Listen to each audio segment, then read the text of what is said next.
KRPA 1550 AM ਤੇ ਤੁਹਾਡਾ ਸਵਾਗਤ ਹੈ। ਮੈਂ ਤੁਹਾਡਾ ਮੇਜ਼ਬਾਨ ਹਰਜੀਤ ਸਿੰਘ ਗਿੱਲ। 11:09 ਹੋਏ ਨੇ। 20 ਮਈ ਦਾ ਦਿਨ ਹੈ, ਵਰਾ 2020 ਦਾ ਬੁੱਧਵਾਰ ਹੈ। 6 ਜੇਠ ਨਾਨਕ ਸੰਮਤ 552 ਨਿੱਘਾ ਹਾਰਦਿਕ ਸਵਾਗਤ ਹੈ ਜੀ। ਅੱਜ ਦੀ ਲੋਕ ਸੱਥ ਦੇ ਵਿੱਚ ਅਹਿਮ ਘਟਨਾਵਾਂ, ਗੱਲਾਂ ਬਾਤਾਂ, ਗੀਤ ਸੰਗੀਤ, ਸੁਲਝਦੇ ਮਸਲਿਆਂ ਤੇ ਗੱਲਬਾਤ ਹੋਏਗੀ। ਪਹਿਲੇ ਹਿੱਸੇ ਦੇ ਵਿੱਚ ਖਬਰਾਂ ਦੇ ਨਾਲ ਨਾਲ ਤੁਸੀਂ ਸ਼ਾਮਲ ਹੋਣਾ ਜਦ ਵੀ ਕਿਸੇ ਖਬਰ ਤੇ ਤੁਸੀਂ ਟਿੱਪਣੀ ਕਰਨੀ ਚਾਹੋ। ਅਗਲੇ ਹਿੱਸੇ ਦੇ ਵਿੱਚ ਛੋਟੇ ਛੋਟੇ ਕਈ ਵਿਸ਼ੇ ਨੇ, ਜਿਨ੍ਹਾਂ ਚੋਂ ਇੱਕ ਵਿਸ਼ਾ ਇਹ ਵੀ ਹੈ ਕਿ COVID-19 ਕਰਕੇ 2020 ਦੇ ਇਸ ਸਾਲ ਦੇ ਲੋਕਾਂ ਦੇ ਜਿਹੜੇ ਸਮਾਗਮ ਪਰਿਵਾਰਾਂ ਦੇ ਸੀ, ਵੱਡੇ ਵਿਆਹ ਸ਼ਾਦੀਆਂ ਦੇ, ਉਹਨਾਂ ਨੇ ਕੈਂਸਲ ਕਰ ਦਿੱਤੇ ਆ। ਉਹ ਕੈਂਸਲੇਸ਼ਨ ਦੇ ਵਿੱਚ ਹੁਣ ਕਿਤੇ ਵੀ ਕੁਛ ਉਹਨਾਂ ਨੇ ਐਡਵਾਂਸ ਦਿੱਤਾ ਹੋਇਆ, ਕੋਈ ਬੈਂਕਟ ਹਾਲ ਗੁਰਦੁਆਰਾ ਸਾਹਿਬ ਬੁੱਕ ਕਰਨ ਲਈ। ਬਹੁਤ ਗੁਰਦੁਆਰਾ ਸਾਹਿਬਾਨ ਜਿੰਨੇ ਨੇ ਉਹਨਾਂ ਨੇ ਲੋਕਾਂ ਦੇ ਜਿੰਨੀ ਮਨੀ ਸੀ ਵਾਪਸ ਕਰ ਦਿੱਤੀ। ਜਿਸ ਤਰ੍ਹਾਂ ਗੁਰੂ ਨਾਨਕ ਸਿੰਘ ਗੁਰਦੁਆਰਾ ਸਾਹਿਬ ਸਰੀ ਡੈਲਟੇ ਦੇ ਵਿੱਚੋਂ ਸਰ ਟੂਰ ਹੋਣੀ ਜਿਹੜੇ ਮੁੱਖ ਸਕੱਤਰ ਨੇ, ਉਹਨਾਂ ਨੇ ਹੁਣੇ ਮੈਨੂੰ ਮੈਸੇਜ ਕਰਕੇ ਦੱਸਿਆ ਕਿ ਅਸੀਂ ਸਾਰਾ ਕ੍ਰੈਡਿਟ ਕਰ ਦਿੱਤਾ ਉਹਨਾਂ ਦਾ ਵਾਪਸ। ਤੇ ਜਿੰਨੇ ਵੀ ਕਿਸੇ ਨੇ ਕੁਛ ਬੈਂਕਟ ਹਾਲ ਜਿਹੜੇ ਨੇ ਉਹਨਾਂ ਦਾ ਕੁਛ ਨੇ ਸਰੀ ਚ ਜਿਹੜੇ ਕਿਸੇ ਨੇ 8,000 ਲਿਆ, ਕਿਸੇ ਨੇ 10,000 ਲਿਆ, ਉਹ ਵਾਪਸ ਨਹੀਂ ਕਰ ਰਹੇ। ਇਸ ਤੇ ਪਰਿਵਾਰ ਔਖੇ ਆ ਇਸ ਗੱਲੋਂ ਬਹੁਤ, ਵੀ ਸਾਡੀ ਮਜਬੂਰੀ ਹੈ, ਅਸੀਂ 3-3 ਸਾਲਾਂ ਦੇ ਉਡੀਕ ਰਹੇ ਹਾਂ, ਇਹ ਦਿਨ ਆ ਗਏ ਹੁਣ ਜਦ ਅਸੀਂ ਫੰਕਸ਼ਨ ਨਹੀਂ ਕਰ ਸਕਦੇ, ਸਾਡਾ ਕੀ ਕੀਤਾ ਜਾਵੇ। ਕਿਉਂਕਿ COVID-19 ਕੋਈ ਜਾਣਦਾ ਨਹੀਂ ਸੀ ਵੀ ਕਿਹੋ ਜਿਹਾ ਸਮਾਂ ਆਉਣਾ ਹੈ। ਹੁਣ ਦੋਨੇ ਧਿਰਾਂ ਆਪਣੇ ਲਈ, ਬੈਂਕਟ ਹਾਲ ਵਾਲੇ ਕਹਿੰਦੇ ਅਸੀਂ ਡੇਟ ਤੁਹਾਡੀ ਰੱਖੀ ਸੀ, ਡੇਟ ਬਿਲਕੁਲ ਰੱਖੀ ਸੀ, ਪਰ ਹੁਣ ਡੇਟਾਂ ਤਾਂ ਜਦ ਕੋਈ ਫੰਕਸ਼ਨ ਹੀ ਨਹੀਂ ਹੋ ਰਿਹਾ, ਡੇਟਸ ਬਿਲਕੁਲ ਠੀਕ ਹੈ, ਸਭ ਕੁਝ ਸਹੀ ਹੁੰਦਾ ਤਾਂ ਚੱਲਣਾ ਸੀ। ਪਰ ਦੋਨੇ ਧਿਰਾਂ ਆਪਣੀ ਆਪਣੀ ਜਗ੍ਹਾ ਸਹੀ ਕਹਿ ਰਹੀਆਂ ਨੇ। ਇਸ ਦੇ ਬਾਰੇ ਕੁਝ ਮੈਂ ਗੱਲਬਾਤ ਕਰਨੀ ਚਾਹੁੰਦਾ, ਕਿਉਂਕਿ ਕੁਛ ਵੀ ਆਪਣੇ ਜਦ ਹੱਥ ਨਹੀਂ ਤਾਂ ਇਸ ਨੂੰ ਕਿਸੇ ਨਾ ਕਿਸੇ ਤਰੀਕੇ ਨਾਲ ਇਹ ਮਾਮਲਾ ਨਜਿੱਠ ਲੈਣਾ ਚਾਹੀਦਾ। ਪੰਜਾਬ ਦੇ ਵਿੱਚ ਜਿਹੜੇ ਵੀ ਪਰਿਵਾਰ ਬੈਠੇ ਨੇ, ਉਹਨਾਂ ਦੇ ਆਉਣ ਦਾ ਕੋਈ ਕਾਰਨ, ਆਉਣ ਦਾ ਕੋਈ ਹੀਲਾ ਜਿਹੜਾ ਹੋ ਹੀ ਰਿਹਾ। PR ਜਿੰਨੇ ਬੈਠੇ ਆ ਉਹ ਹੁਣ ਦਿਨੋਂ ਦਿਨ ਔਖੇ ਨੇ। ਕਿੰਨੀ ਕੁ ਗਿਣਤੀ ਹੈ ਇਹ ਅਨੁਮਾਨ ਲਾਉਣਾ ਬੜਾ ਔਖਾ ਹੈ। ਕੈਨੇਡੀਅਨ ਗਵਰਨਮੈਂਟ ਕਿੰਨਾ ਚਿਰ ਹੋਰ ਫਲਾਈਟਾਂ ਚਲਾਏਗੀ, ਉੱਥੇ ਸਮਝ ਲਓ ਕਿ ਉਹ ਜੂਨ ਦੇ ਲਾਸਟ ਤੱਕ ਉੱਥੇ ਬੰਦ ਰਹਿਣਾ। ਜਿਹੜਾ ਮੈਨੂੰ ਮਿਲੀਆਂ ਖਬਰਾਂ ਨੇ ਉਹ ਇਹ ਆ ਵੀ ਜੂਨ ਸਾਰਾ ਨਹੀਂ ਖੁੱਲ੍ਹਦਾ। ਪਰ ਹੁਣ ਇੱਕ ਵੱਡੀ ਗਿਣਤੀ ਉਹਨਾਂ ਦੀ ਹੋ ਗਈ ਜਿਨ੍ਹਾਂ ਦੇ ਡਾਕੂਮੈਂਟਸ ਖਤਮ ਹੋ ਰਹੇ ਨੇ, ਉਹਨਾਂ ਲਈ ਅੰਬੈਸੀ ਗੱਲ ਨਹੀਂ ਕਰ ਰਹੀ, ਉਹ ਕਿੱਥੇ ਗੱਲਬਾਤ ਕਰਨ। ਇੱਕ ਇਹ ਵੀ ਇਸ਼ੂ ਹੈ। ਬਾਕੀ ਕੱਲ੍ਹ ਜਦ ਦੂਸਰਾ ਫੇਜ਼ ਖੁੱਲ੍ਹਿਆ ਆਪਣੇ COVID-19 ਦਾ, ਉਹਦੇ ਨਾਲ ਜਿਹੜਾ ਲੋਕਾਂ 'ਚ ਉਤਸ਼ਾਹ ਤਾਂ ਸੀ, ਪਰ ਬਹੁਤ ਖਿਆਲ ਰੱਖਣ ਦੀ ਲੋੜ ਹੈ। ਸਾਡੇ ਕੇਸ ਬਹੁਤ ਘੱਟ ਨੇ, ਅਸੀਂ ਕੰਟਰੋਲ ਕਰ ਲਿਆ, ਪਰ ਉਹ ਕੰਟਰੋਲ ਕਰਕੇ ਹੁਣ ਗਲਤੀ ਨਾ ਆਪਾਂ ਕਰ ਲਈ। ਲੋਨ ਦੀ ਗੱਲ ਚੱਲ ਰਹੀ ਹੈ। ਜਿਹੜਾ 40-40 ਹਜ਼ਾਰ ਬਿਜ਼ਨਸਾਂ ਨੂੰ ਲੋਨ ਮਿਲਦਾ, ਉਹ ਲੋਨ ਕੌਣ ਲੈ ਸਕਦੇ ਆ, ਕੌਣ ਲੈ ਰਹੇ ਨੇ। 2,000 ਦਾ ਵੀ ਰੇੜਕਾ ਬੜਾ ਚੱਲ ਰਿਹਾ ਹੈ ਟਰੱਕਿੰਗ ਇੰਡਸਟਰੀ, ਟੈਕਸੀ ਇੰਡਸਟਰੀ ਦੇ ਵਿੱਚ। ਪਰ ਕਈ ਓਨਰ ਆਪਰੇਟਰਾਂ ਨੇ ਇੱਕ ਆਪਣੀ ਕੰਪਨੀ ਹੈ ਜਿਹੜੀ, ਉਹ ਕੰਪਨੀ ਵੀ ਬਣਾਈ ਹੋਈ ਹੈ। ਕੰਪਨੀ ਦੇ ਵਿੱਚੋਂ ਡਰਾਈਵਰ ਦੀ ਤਨਖਾਹ ਆਪਣੀ ਕੱਢਦੇ ਆ, ਉਹ ਬਿਜ਼ਨਸ ਵਾਂਗੂ ਰਨ ਕਰਦੇ ਆ। ਕੀ ਉਹ ਕੁਆਲੀਫਾਈ ਕਰਨਗੇ? ਕੀ ਉਹ 40,000 ਲਈ ਕੁਆਲੀਫਾਈ ਕਰਨਗੇ? ਇਸ ਦੀ ਗੱਲਬਾਤ ਹੋ ਗਈ। ਬਾਕੀ ਬਜ਼ੁਰਗ ਸੰਘੇੜਾ ਸਾਹਿਬ ਜਿਹੜੇ ਨੇ ਉਹ ਹਾਲੇ ਤੱਕ ਨਹੀਂ ਲੱਭੇ। ਨਿਗਾਹ ਰੱਖੋ, ਪਰਿਵਾਰ ਬਹੁਤ ਦੁੱਖ ਦੇ ਵਿੱਚ। ਆਲਮੋਸਟ 120 ਘੰਟੇ ਹੋ ਗਏ ਤੇ ਬੜਾ ਲੰਮਾ ਸਮਾਂ ਹੋ ਗਿਆ। ਫਰਾਈਡੇ ਸਵੇਰ ਦੇ ਹੁਕਮ ਨੇ। ਇਹ ਗੱਲਬਾਤ ਹੋਏਗੀ। ਗੁਰਦਿਆਲ ਸਿੰਘ ਉਹਨਾਂ ਦੀ ਕਹਾਣੀ ਤੁਹਾਡੇ ਸਨਮੁਖ ਕਰਾਂਗਾ ਆਖਰੀ ਹਿੱਸੇ 'ਚ। 1-847-247-1550 ਆਨ ਏਅਰ ਨੰਬਰ ਹੈ। KRPA-radio.com ਤੇ ਸਿੱਧਾ ਪ੍ਰਸਾਰਣ ਚੱਲ ਰਿਹਾ। ਜਿੱਥੇ ਵੀ ਪ੍ਰੋਗਰਾਮ ਤੁਸੀਂ ਸੁਣ ਰਹੇ ਹੋ ਤੇ ਪ੍ਰੋਗਰਾਮ ਰਹਿ ਜਾਏ ਤਾਂ ਉਸਨੂੰ YouTube ਤੇ ਸੁਣ ਸਕਦੇ ਹੋ। YouTube ਤੇ ਲੋਕ ਸੱਥ LOKSATTH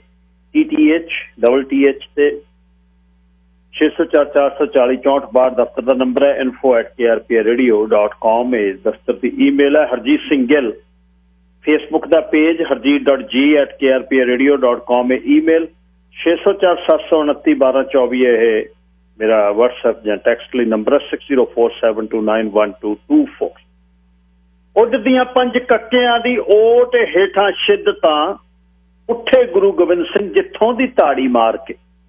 ਉੱਡਦੀਆਂ 5 ਕੱਕਿਆਂ ਦੀ ਓਟ ਹੇਠਾਂ ਸ਼ਿੱਦਤਾਂ, ਉੱਠੇ ਗੁਰੂ ਗੋਬਿੰਦ ਸਿੰਘ ਜਿੱਥੋਂ ਦੀ ਤਾੜੀ ਮਾਰ ਕੇ। ਮਿੱਟੀ ਨੇ ਨਕਸ਼ਾ ਤੱਕਿਆ ਲੋਹੇ ਦੀ ਨੰਗੀ ਧਾਰ ਦਾ, ਬਦੀਆਂ ਦੇ ਖੇਮੇ ਪੁੱਟ ਕੇ ਅਣਖਾਂ ਦੇ ਚਿੱਲੇ ਚਾੜ ਕੇ। ਬਾਜਾਂ ਦੇ ਭੂਸਲ ਖੰਭ ਤੋਂ ਝੜਦੇ ਨੇ ਉੱਥੇ ਫਲਸਫੇ ਤੇ ਬਹਿੰਦੀਆਂ ਨੇ ਕੋਰੀਆਂ ਰੁੱਤਾਂ ਪਲਾਥੀ ਮਾਰ ਕੇ ਤਰਦੀਆਂ ਨੇ ਜਾਮਣੀ ਚੁੱਪਾਂ ਹਵਾ ਦੀ ਕਾਂਗ ਤੇ ਰੋਹੀ ਦੇ ਰਾਗੀ ਬਾਬਰੇ ਝੂਮਣ ਸੁਰਾਂ ਦੀ ਤਾਰ ਤੇ ਜਦ ਵੀ ਹੈ ਆਉਣਾ ਬੱਕੀਆਂ ਨੇ ਸੀਸ ਲੈ ਕੇ ਬਾਪ ਦਾ ਕਾਲੇ ਸਿਆਹ ਪੈਂਡਿਆਂ ਨੂੰ ਚਾਨਣਾ ਚ ਰੰਗਣਾ ਰੇਤਾ ਵੀ ਭਰ ਕੇ ਚੁੰਗੀਆਂ ਪਾਉਣਾ ਦੇ ਉੱਤੇ ਬਹਿ ਗਿਆ ਤੇ ਆਖ ਦੇ ਕੇ ਸਤਿਗੁਰਾਂ ਨੇ ਅੱਜ ਬਣਾ ਚੋਂ ਲੰਘਣਾ ਜਦ ਪੀਂਦੀਆਂ ਤਾਂ ਅੱਕ ਦੇ ਡੰਡੇ ਦਾ ਰਸੀ ਪੀਂਦੀਆਂ ਜਦ ਲਾਉਂਦੀਆਂ ਸਿਰਹਾਣਾ ਇਹ ਟਿੰਡ ਦਾ ਹੀ ਲਾਉਂਦੀਆਂ ਰਾਤਾਂ ਦੇ ਹੱਦੋਂ ਠੰਡੀਆਂ ਪੈਰਾਂ 'ਚ ਸੂਲਾਂ ਪੁੜਦੀਆਂ ਮਾਛੀਵਾੜ ਦੇ ਜੰਗਲਾਂ ਵਿੱਚ ਖਾਲਸਾਈ ਮਸਤੀ ਨਿਰਭੈ ਹੈ ਨਿਰਵੈਰ ਹੈ ਸ਼ਾਕਾਰ ਹੈ ਤੀਰਾਂ ਦਾ ਔਕਾਰ ਜੋ ਕੇਵਲ ਵਿਨਾਸ਼ਕੀ ਨਹੀਂ ਨਵਰੁੱਤ ਦੀ ਟਕਸਾਲ ਹੈ ਕਲਮੈ ਦਸੰਦੀ ਨੋਕ 'ਚ ਸੁਰਖੀ ਜੋ ਪਿੰਡ ਖਿੰਡਗੀ ਬੇਲੀਓ ਇਹ ਵਗ ਰਹੇ ਪਾਣੀ ਉਹਨਾਂ ਦੇ ਕਿਣਕਿਆਂ ਦੀ ਝਾਲ ਹੈ ਡੂੰਗੀ ਧਰਤੀ ਆਵਾਜ਼ ਨੂੰ ਸੁਣਦਾ ਹੀ ਸਿੱਖੀ ਧਰਮ ਹੈ ਚਾਹੇ ਚਾਰੇ ਦਿਸ਼ਾਵਾਂ ਜੁੜਦੀਆਂ ਉਹੀ ਗੁਰੂ ਦਾ ਦਵਾਰ ਹੈ ਪਾਣੀ ਦੇ ਕੱਚ ਤੇ ਉਸਰੇ ਧੁੱਪਾਂ ਦੇ ਬੁੱਤ ਹੀ ਤਖਤ ਨੇ ਸੂਰਜ ਦਾ ਚਾਨਣ ਹੱਦ ਹੈ ਕੁੱਲ ਜਗਤ ਹੀ ਪਰਿਵਾਰ ਹੈ ਇਹ ਕਿਸ ਦਾ ਜੁੱਸਾ ਲਿਸ਼ਕਦਾ ਸਾਡੇ ਵਿਹੜਿਆਂ ਦੀ ਧੁੱਪ ਚੋਂ ਇਹ ਕਿਸ ਦਾ ਚੋਲਾ ਬਣ ਗਿਆ ਸਾਡੇ ਸਿਰ ਉੱਤੇ ਅਸਮਾਨ ਬਈ ਉਹ ਕੌਣ ਸੀ ਜਿਸ ਦੇ ਮਗਰ ਤੁਰ ਪਏ ਸੀ ਪੈੜਾਂ ਪੂਜਦੇ ਕਲੰਗੀ ਨਗਾਰਾ ਚਾਨਣੀ ਝੰਡੇ ਤਖਤ ਕਿਰਪਾਨ ਬਈ ਗੋਬਿੰਦ ਹੀ ਹੈ ਸਾਡੇ ਆਜ਼ਾਦ ਸਾਹਾਂ ਦੀ ਲੜੀ ਗੋਬਿੰਦ ਹੀ ਸਾਡੀ ਜ਼ੁਬਾਨ ਦਾ ਸਭ ਤੋਂ ਸੁੱਚਾ ਵਾਕ ਹੈ ਗੋਬਿੰਦ ਹੀ ਸੁੱਕਾ ਸਖਤ ਗੋਬਿੰਦ ਹੀ ਤਰ ਮਖਮਲੀ ਗੋਬਿੰਦ ਅੱਖ ਸੰਦਲ ਹਵਾ ਠੂਠਾ ਸਿੰਘਾਸਣ ਖਾਕ ਹੈ ਗੋਬਿੰਦ ਅੱਖ ਸੰਦਲ ਹਵਾ ਠੂਠਾ ਸਿੰਘਾਸਣ ਖਾਕ ਹੈ ਹਰਮਨਜੀਤ ਸਾਹਿਬ ਆਲਮ ਬਾਰੇ ਲਿਖਦੇ ਬੁੱਧਵਾਰ ਦਾ ਦਿਨ ਹੈ ਜੀ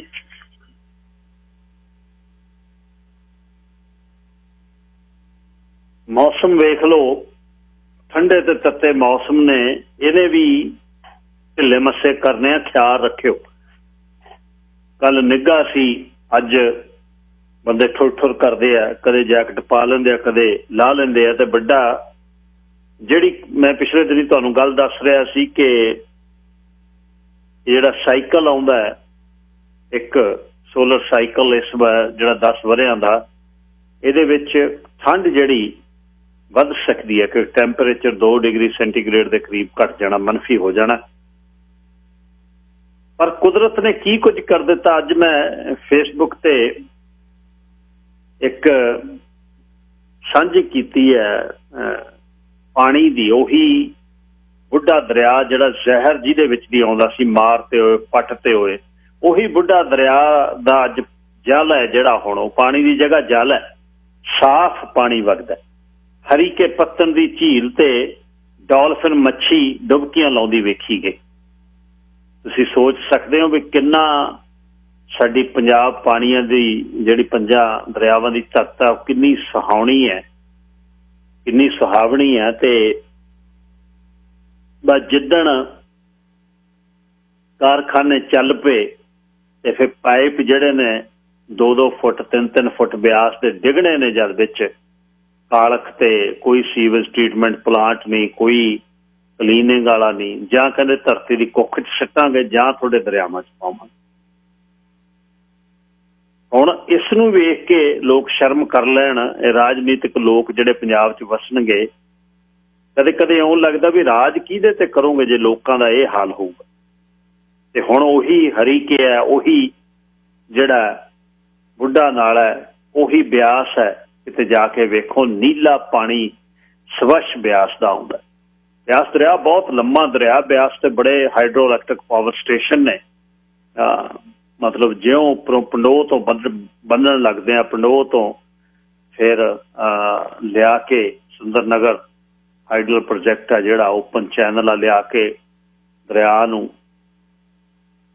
ਸਲਾਪੜ ਦੇ ਵਿੱਚ ਅੱਧੇ ਨੂੰ ਸੁੱਟ ਦਿੰਦੇ ਅੱਧਾ ਗਾਂਹ ਆ ਜਾਂਦਾ ਆ ਕੇ ਪੌਂਗ ਡੈਮ ਤੇ ਬੰਨ੍ਹਦੇ ਰਾਵੀ ਤੇ ਥੀਨ ਡੈਮ ਹੈ ਬਣਿਆ ਬਹੁਤ ਕੁਛ ਹੈ ਸਾਡੇ ਦਰਿਆ ਪੰਜਾਬ ਦੇ ਪਾਣੀ ਉੱਪਰੋਂ ਤਾਂ ਜਦ ਬਰਫ਼ ਪਿਘਲਦੀ ਹੈ ਉਹਨਾਂ 'ਚ ਤਾਂ ਕੋਈ ਤੰਗੀ ਨਹੀਂ ਹੈ ਤੰਗੀ ਤਾਂ ਰਾਹ ਦੇ ਵਿੱਚ ਹੈ ਪਰ ਹੁਣ ਉਹ ਫੋਟੋਆਂ ਜਿਹੜੀਆਂ ਫੋਟੋਆਂ ਹੀ ਰਹਿ ਜਾਣੀਆਂ ਬਸ ਜਦ ਹੁਣ ਖੁੱਲ੍ਹਣਾ ਕਿਤੇ ਮਹੀਨੇ ਖੰਡ ਤੱਕ ਉਸ ਤਰ੍ਹਾਂ ਹੀ ਬਸ ਫੈਕਟਰੀਆਂ ਫੇਰ ਚੱਲ ਪੈਣੀਆਂ ਤੇ ਫੇਰ ਜ਼ਹਿਰ ਜਿਹੜੀ ਉਹ ਪਾਣੀ 'ਚ ਸਿੱਟੀ ਜਾਣੀ ਹੈ ਤੇ ਉਹਨੇ ਆ ਕੇ ਹਰੀਕੇ ਆਉਣਾ ਹਰੀਕੇ ਤੋਂ ਪਾਣੀ ਨਹਿਰਾਂ ਰਾਹੀਂ ਕਿੱਥੇ ਕਿੱਥੇ ਜਾਂਦਾ ਹੈ ਰਾਜਸਥਾਨ 'ਚ ਬਹੁਤ ਜਗ੍ਹਾ ਪਾਣੀ ਉਹ ਪੀਤਾ ਜਾਂਦਾ ਜਿਹੜੀਆਂ ਗੰਗ ਕਨਾਲ ਜਾਂਦੀਆਂ ਨੇ ਤੇ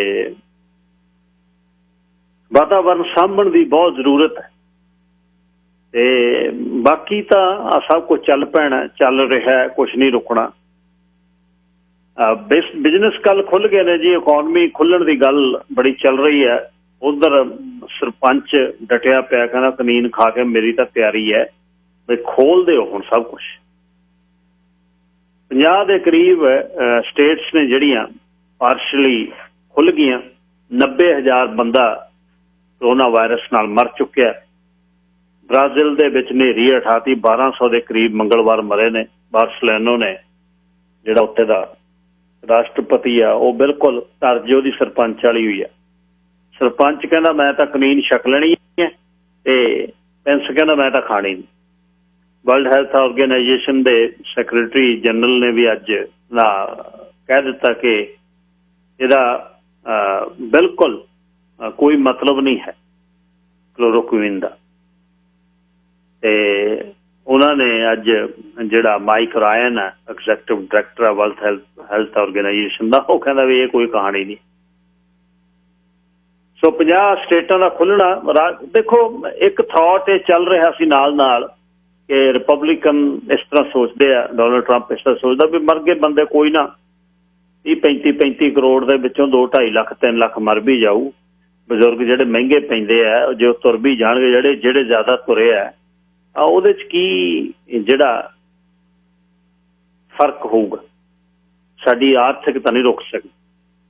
ਹਥਿਆਰਬੰਦ ਮਲੇਸ਼ੀਆ ਜਿਹੜਾ ਆ ਕੇ ਰਾਜਧਾਨੀ 'ਚ ਖੜ ਗਿਆ, ਬਹੁਤ ਵੱਡੀ ਇੱਕ ਮੁਸ਼ਕਲ ਹੋਰ ਮਿਸ਼ੀਗਨ 'ਚ ਆਈ ਹੋਈ ਆ। 2 ਡੈਮ ਟੁੱਟ ਗਏ ਪਿਛਲੇ ਦਿਨ, ਮੀਂਹ ਪਿਆ ਤੇ ਡੈਮ ਟੁੱਟ ਗਏ ਤੇ ਪਾਣੀ ਤੁਰਿਆ ਫਿਰਦਾ ਮਿਸ਼ੀਗਨ। ਇਨਸਾਨ ਨੂੰ ਕੁਦਰਤ ਨੇ ਸਿਖਾ ਦੇਣਾ ਬਹੁਤ। ਕੋਵਿਡ-19 ਨੇ ਬਹੁਤ ਕੁਝ ਸਾਡਾ ਬਦਲਣਾ, ਸੋਚਣ ਦਾ ਢੰਗ ਬਦਲਣਾ। ਇਕੋਨਮੀ ਖੁੱਲਣ ਦੀ ਗੱਲ ਜਿਹੜੀ ਚੱਲ ਰਹੀ ਹੈ, ਮੁੜ ਕੇ ਇਕੋਨਮੀ ਖੁੱਲ ਰਹੀ ਹੈ ਹੌਲੀ ਹੌਲੀ, ਪਰ ਇਹ ਤੇ ਸਾਡੀ ਜ਼ਿੰਮੇਵਾਰੀ ਬਹੁਤ ਵੱਧਦੀ ਹੈ, ਇਹ ਖਿਆਲ ਰੱਖਿਓ। ਇਹ ਕਾਲਰ ਨੇ ਜੈਲ ਸਿੰਘ ਜੀ, ਕੀ ਕਹਿਣਾ ਚਾਹੁੰਦੇ ਹੋ? ਸਤਿ ਸ੍ਰੀ ਅਕਾਲ ਜੀ।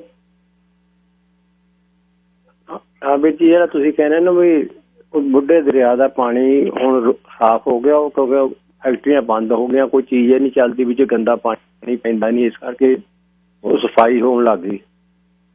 ਜਾਂ ਨਾ ਉਹਦੇ ਵਾਲਾ ਜਾਣਾ, ਕੀ ਕਹਿੰਦੇ ਨੇ, ਬਹੁਤਾ ਕੈਮੀਕਲ ਵਾਲਾ ਗੰਦ ਮੰਦ ਸਾਰਾ ਨਾਲੀਆਂ ਗਲੀਆਂ ਦਾ ਇੰਨਾ ਜ਼ਿਆਦਾ ਵਿੱਚ ਪੈਂਦਾ ਸੀ, ਜਿਹੜਾ ਬੇਸ ਆ ਤੁਸੀਂ ਵੀ ਜ਼ਿਆਦਾ ਦਿਨ ਜਾਣਦੇ ਹੋ ਵੀ ਇਹ ਜਿਹੜਾ ਜਦ ਬੰਦੇ ਹੋ ਗਏ ਸਭ ਕੁਝ, ਸਾਰਾ ਕੁਝ ਨਿਕਲਣੇ ਉੱਪਰੋਂ ਬੱਦਲਬਾਈ ਸਾਫ਼ ਹੋ ਗਈ, ਮਤਲਬ ਦੂਰ ਸੇ ਦਿਖਣ ਲੱਗ ਗਏ ਪਹਾੜੀਆਂ, ਤੇ ਇੱਕ ਇਹ ਦਿਖਣ ਲੱਗ ਗਿਆ ਵੀ ਜੀ ਬਾਕੀ ਸਫਾਈ ਹੈ ਪਰਹੇਜ਼ ਕਰਨ ਦਾ, ਸਰਕਾਰ ਦੇ ਪਾਬੰਦੀਆਂ ਦਾ। ਜਦ ਕੋਈ ਚੀਜ਼ ਵਰਤਣ ਤੇ ਹੀ ਹਟਦੀ ਆਪਾਂ ਕੋਈ ਹੋਵੇ, ਉਹ ਤਾਂ ਤੁਹਾਨੂੰ ਪਤਾ ਹੀ ਆ, ਫਰਕ ਪੈਂਦਾ ਹੀ ਆ। ਇੱਕ ਵੀਰ ਜੀ ਜਾਣਕਾਰੀ ਲੈਣੀ ਥੋਤੇ ਵੀ ਛੋਟੀਆਂ ਸਕੂਟਰੀਆਂ ਜਿਹੜੀਆਂ ਕਾਈਨੈਟਿਕ ਨੇ, ਬਿਜਲੀ ਨਾਲ ਚੱਲਦੀਆਂ ਨੇ, ਮਤਲਬ ਚਾਰਜ ਕਰਕੇ ਛੋਟੀ ਕੀ ਗੱਲ ਇਹਨਾਂ ਦੇ ਵੀ ਸੱਸ ਲਾਗੂ ਹੋ ਗਏ ਕਿ ਹੈ ਨਹੀਂ? ਦੱਸਿਓ ਜਰਾ। ਪਤਾ ਕਰ ਦਿੰਦੇ ਆ ਜੀ, ਪਤਾ ਕਰ ਜ਼ਰੂਰ ਦੱਸ ਦਿੰਦੇ। ਅਜੇ ਪਤਾ ਨਹੀਂ ਜੀ, ਪਹਿਲਾਂ ਤੁਹਾਨੂੰ ਅਜੇ ਮੈਂ ਦੱਸ ਦਿੰਦਾ ਜੀ, ਹੁਣੇ ਹੀ ਸੁਣ ਲਓ, ਦੱਸ ਦਿੰਦਾ। ਅੱਛਾ ਜੀ, ਥੈਂਕ ਯੂ ਜੀ, ਬਹੁਤ ਧੰਨਵਾਦ ਤੁਹਾਡਾ। ਓਕੇ, ਸਤਿ ਸ੍ਰੀ ਅਕਾਲ। ਧੰਨਵਾਦ ਜੀ, ਸਤਿ ਸ੍ਰੀ ਅਕਾਲ ਜੀ। ਇਹ ਬਿਲਕੁਲ ਉਹਨਾਂ ਦੀ ਗੱਲ ਠੀਕ ਹੈ। ਦੂਸਰੀ ਜਿਹੜੀ ਮੈਂ ਇਹਦੇ ਨਾਲ ਹੀ ਗੱਲ ਕਰਾਂ ਕਿ ਮੈਨੂੰ ਇਸ ਤਰ੍ਹਾਂ ਲੱਗਦਾ ਕਿ ਮਾਸਕ ਜਿਹੜਾ ਪਾਉਣਾ ਹੈ ਉਹ ਸਾਡੀ ਜ਼ਿੰਦਗੀ ਦਾ ਹਿੱਸਾ ਹੀ ਹੋ ਜਾਣਾ। ਹੁਣ ਪ੍ਰਧਾਨ ਮੰਤਰੀ ਨੇ ਟਰੂਡੋ ਉਹਨਾਂ ਨੇ ਕਿਹਾ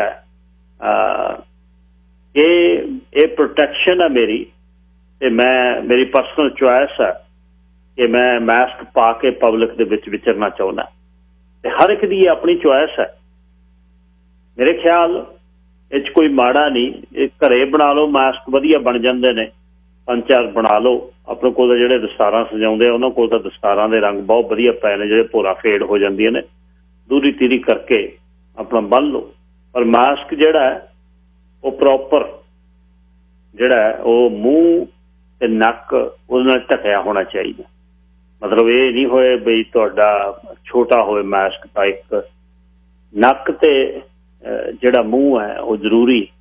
ਕੋਵਿਡ-19 ਦਾ ਇਹ ਛੂਤ ਦੀ ਬਿਮਾਰੀ ਨਹੀਂ, ਪਤਾ ਆਪਾਂ ਨੂੰ, ਪਰ ਅਸਲ ਡਿਸਟੈਂਸ ਰੱਖੋ। ਡਿਸਟੈਂਸ ਰੱਖਣ ਤੋਂ ਬਾਅਦ ਬਿਮਾਰ ਜਿਹੜਾ ਇਸ ਨਾਲ ਗ੍ਰਸਤ ਹੈ ਕੋਈ ਵੀ, ਉਸ ਨੇ ਜਾਂ ਛਿੱਕਣਾ ਤੇ ਜਾਂ ਉਸਨੇ ਖੰਘਣਾ, ਜੇ ਤੁਸੀਂ ਨੇੜੇ ਹੋ ਤਾਂ ਇਹ ਮੁਸ਼ਕਲ ਜਿਹੜੀ ਉਹ ਆ ਸਕਦੀ ਹੈ। ਤੇ ਆਪਣੀ ਵੱਧ ਤੋਂ ਵੱਧ ਆਪਣਾ ਖਿਆਲ ਰੱਖਣ ਦੀ ਲੋੜ ਹੈ। ਫਿਰ ਜਦ ਇਹ ਗੜਬੜ ਹੋ ਜਾਂਦੀ ਹੈ, ਹੌਲੀ ਹੌਲੀ ਇਸ ਨੇ ਆਪਣੇ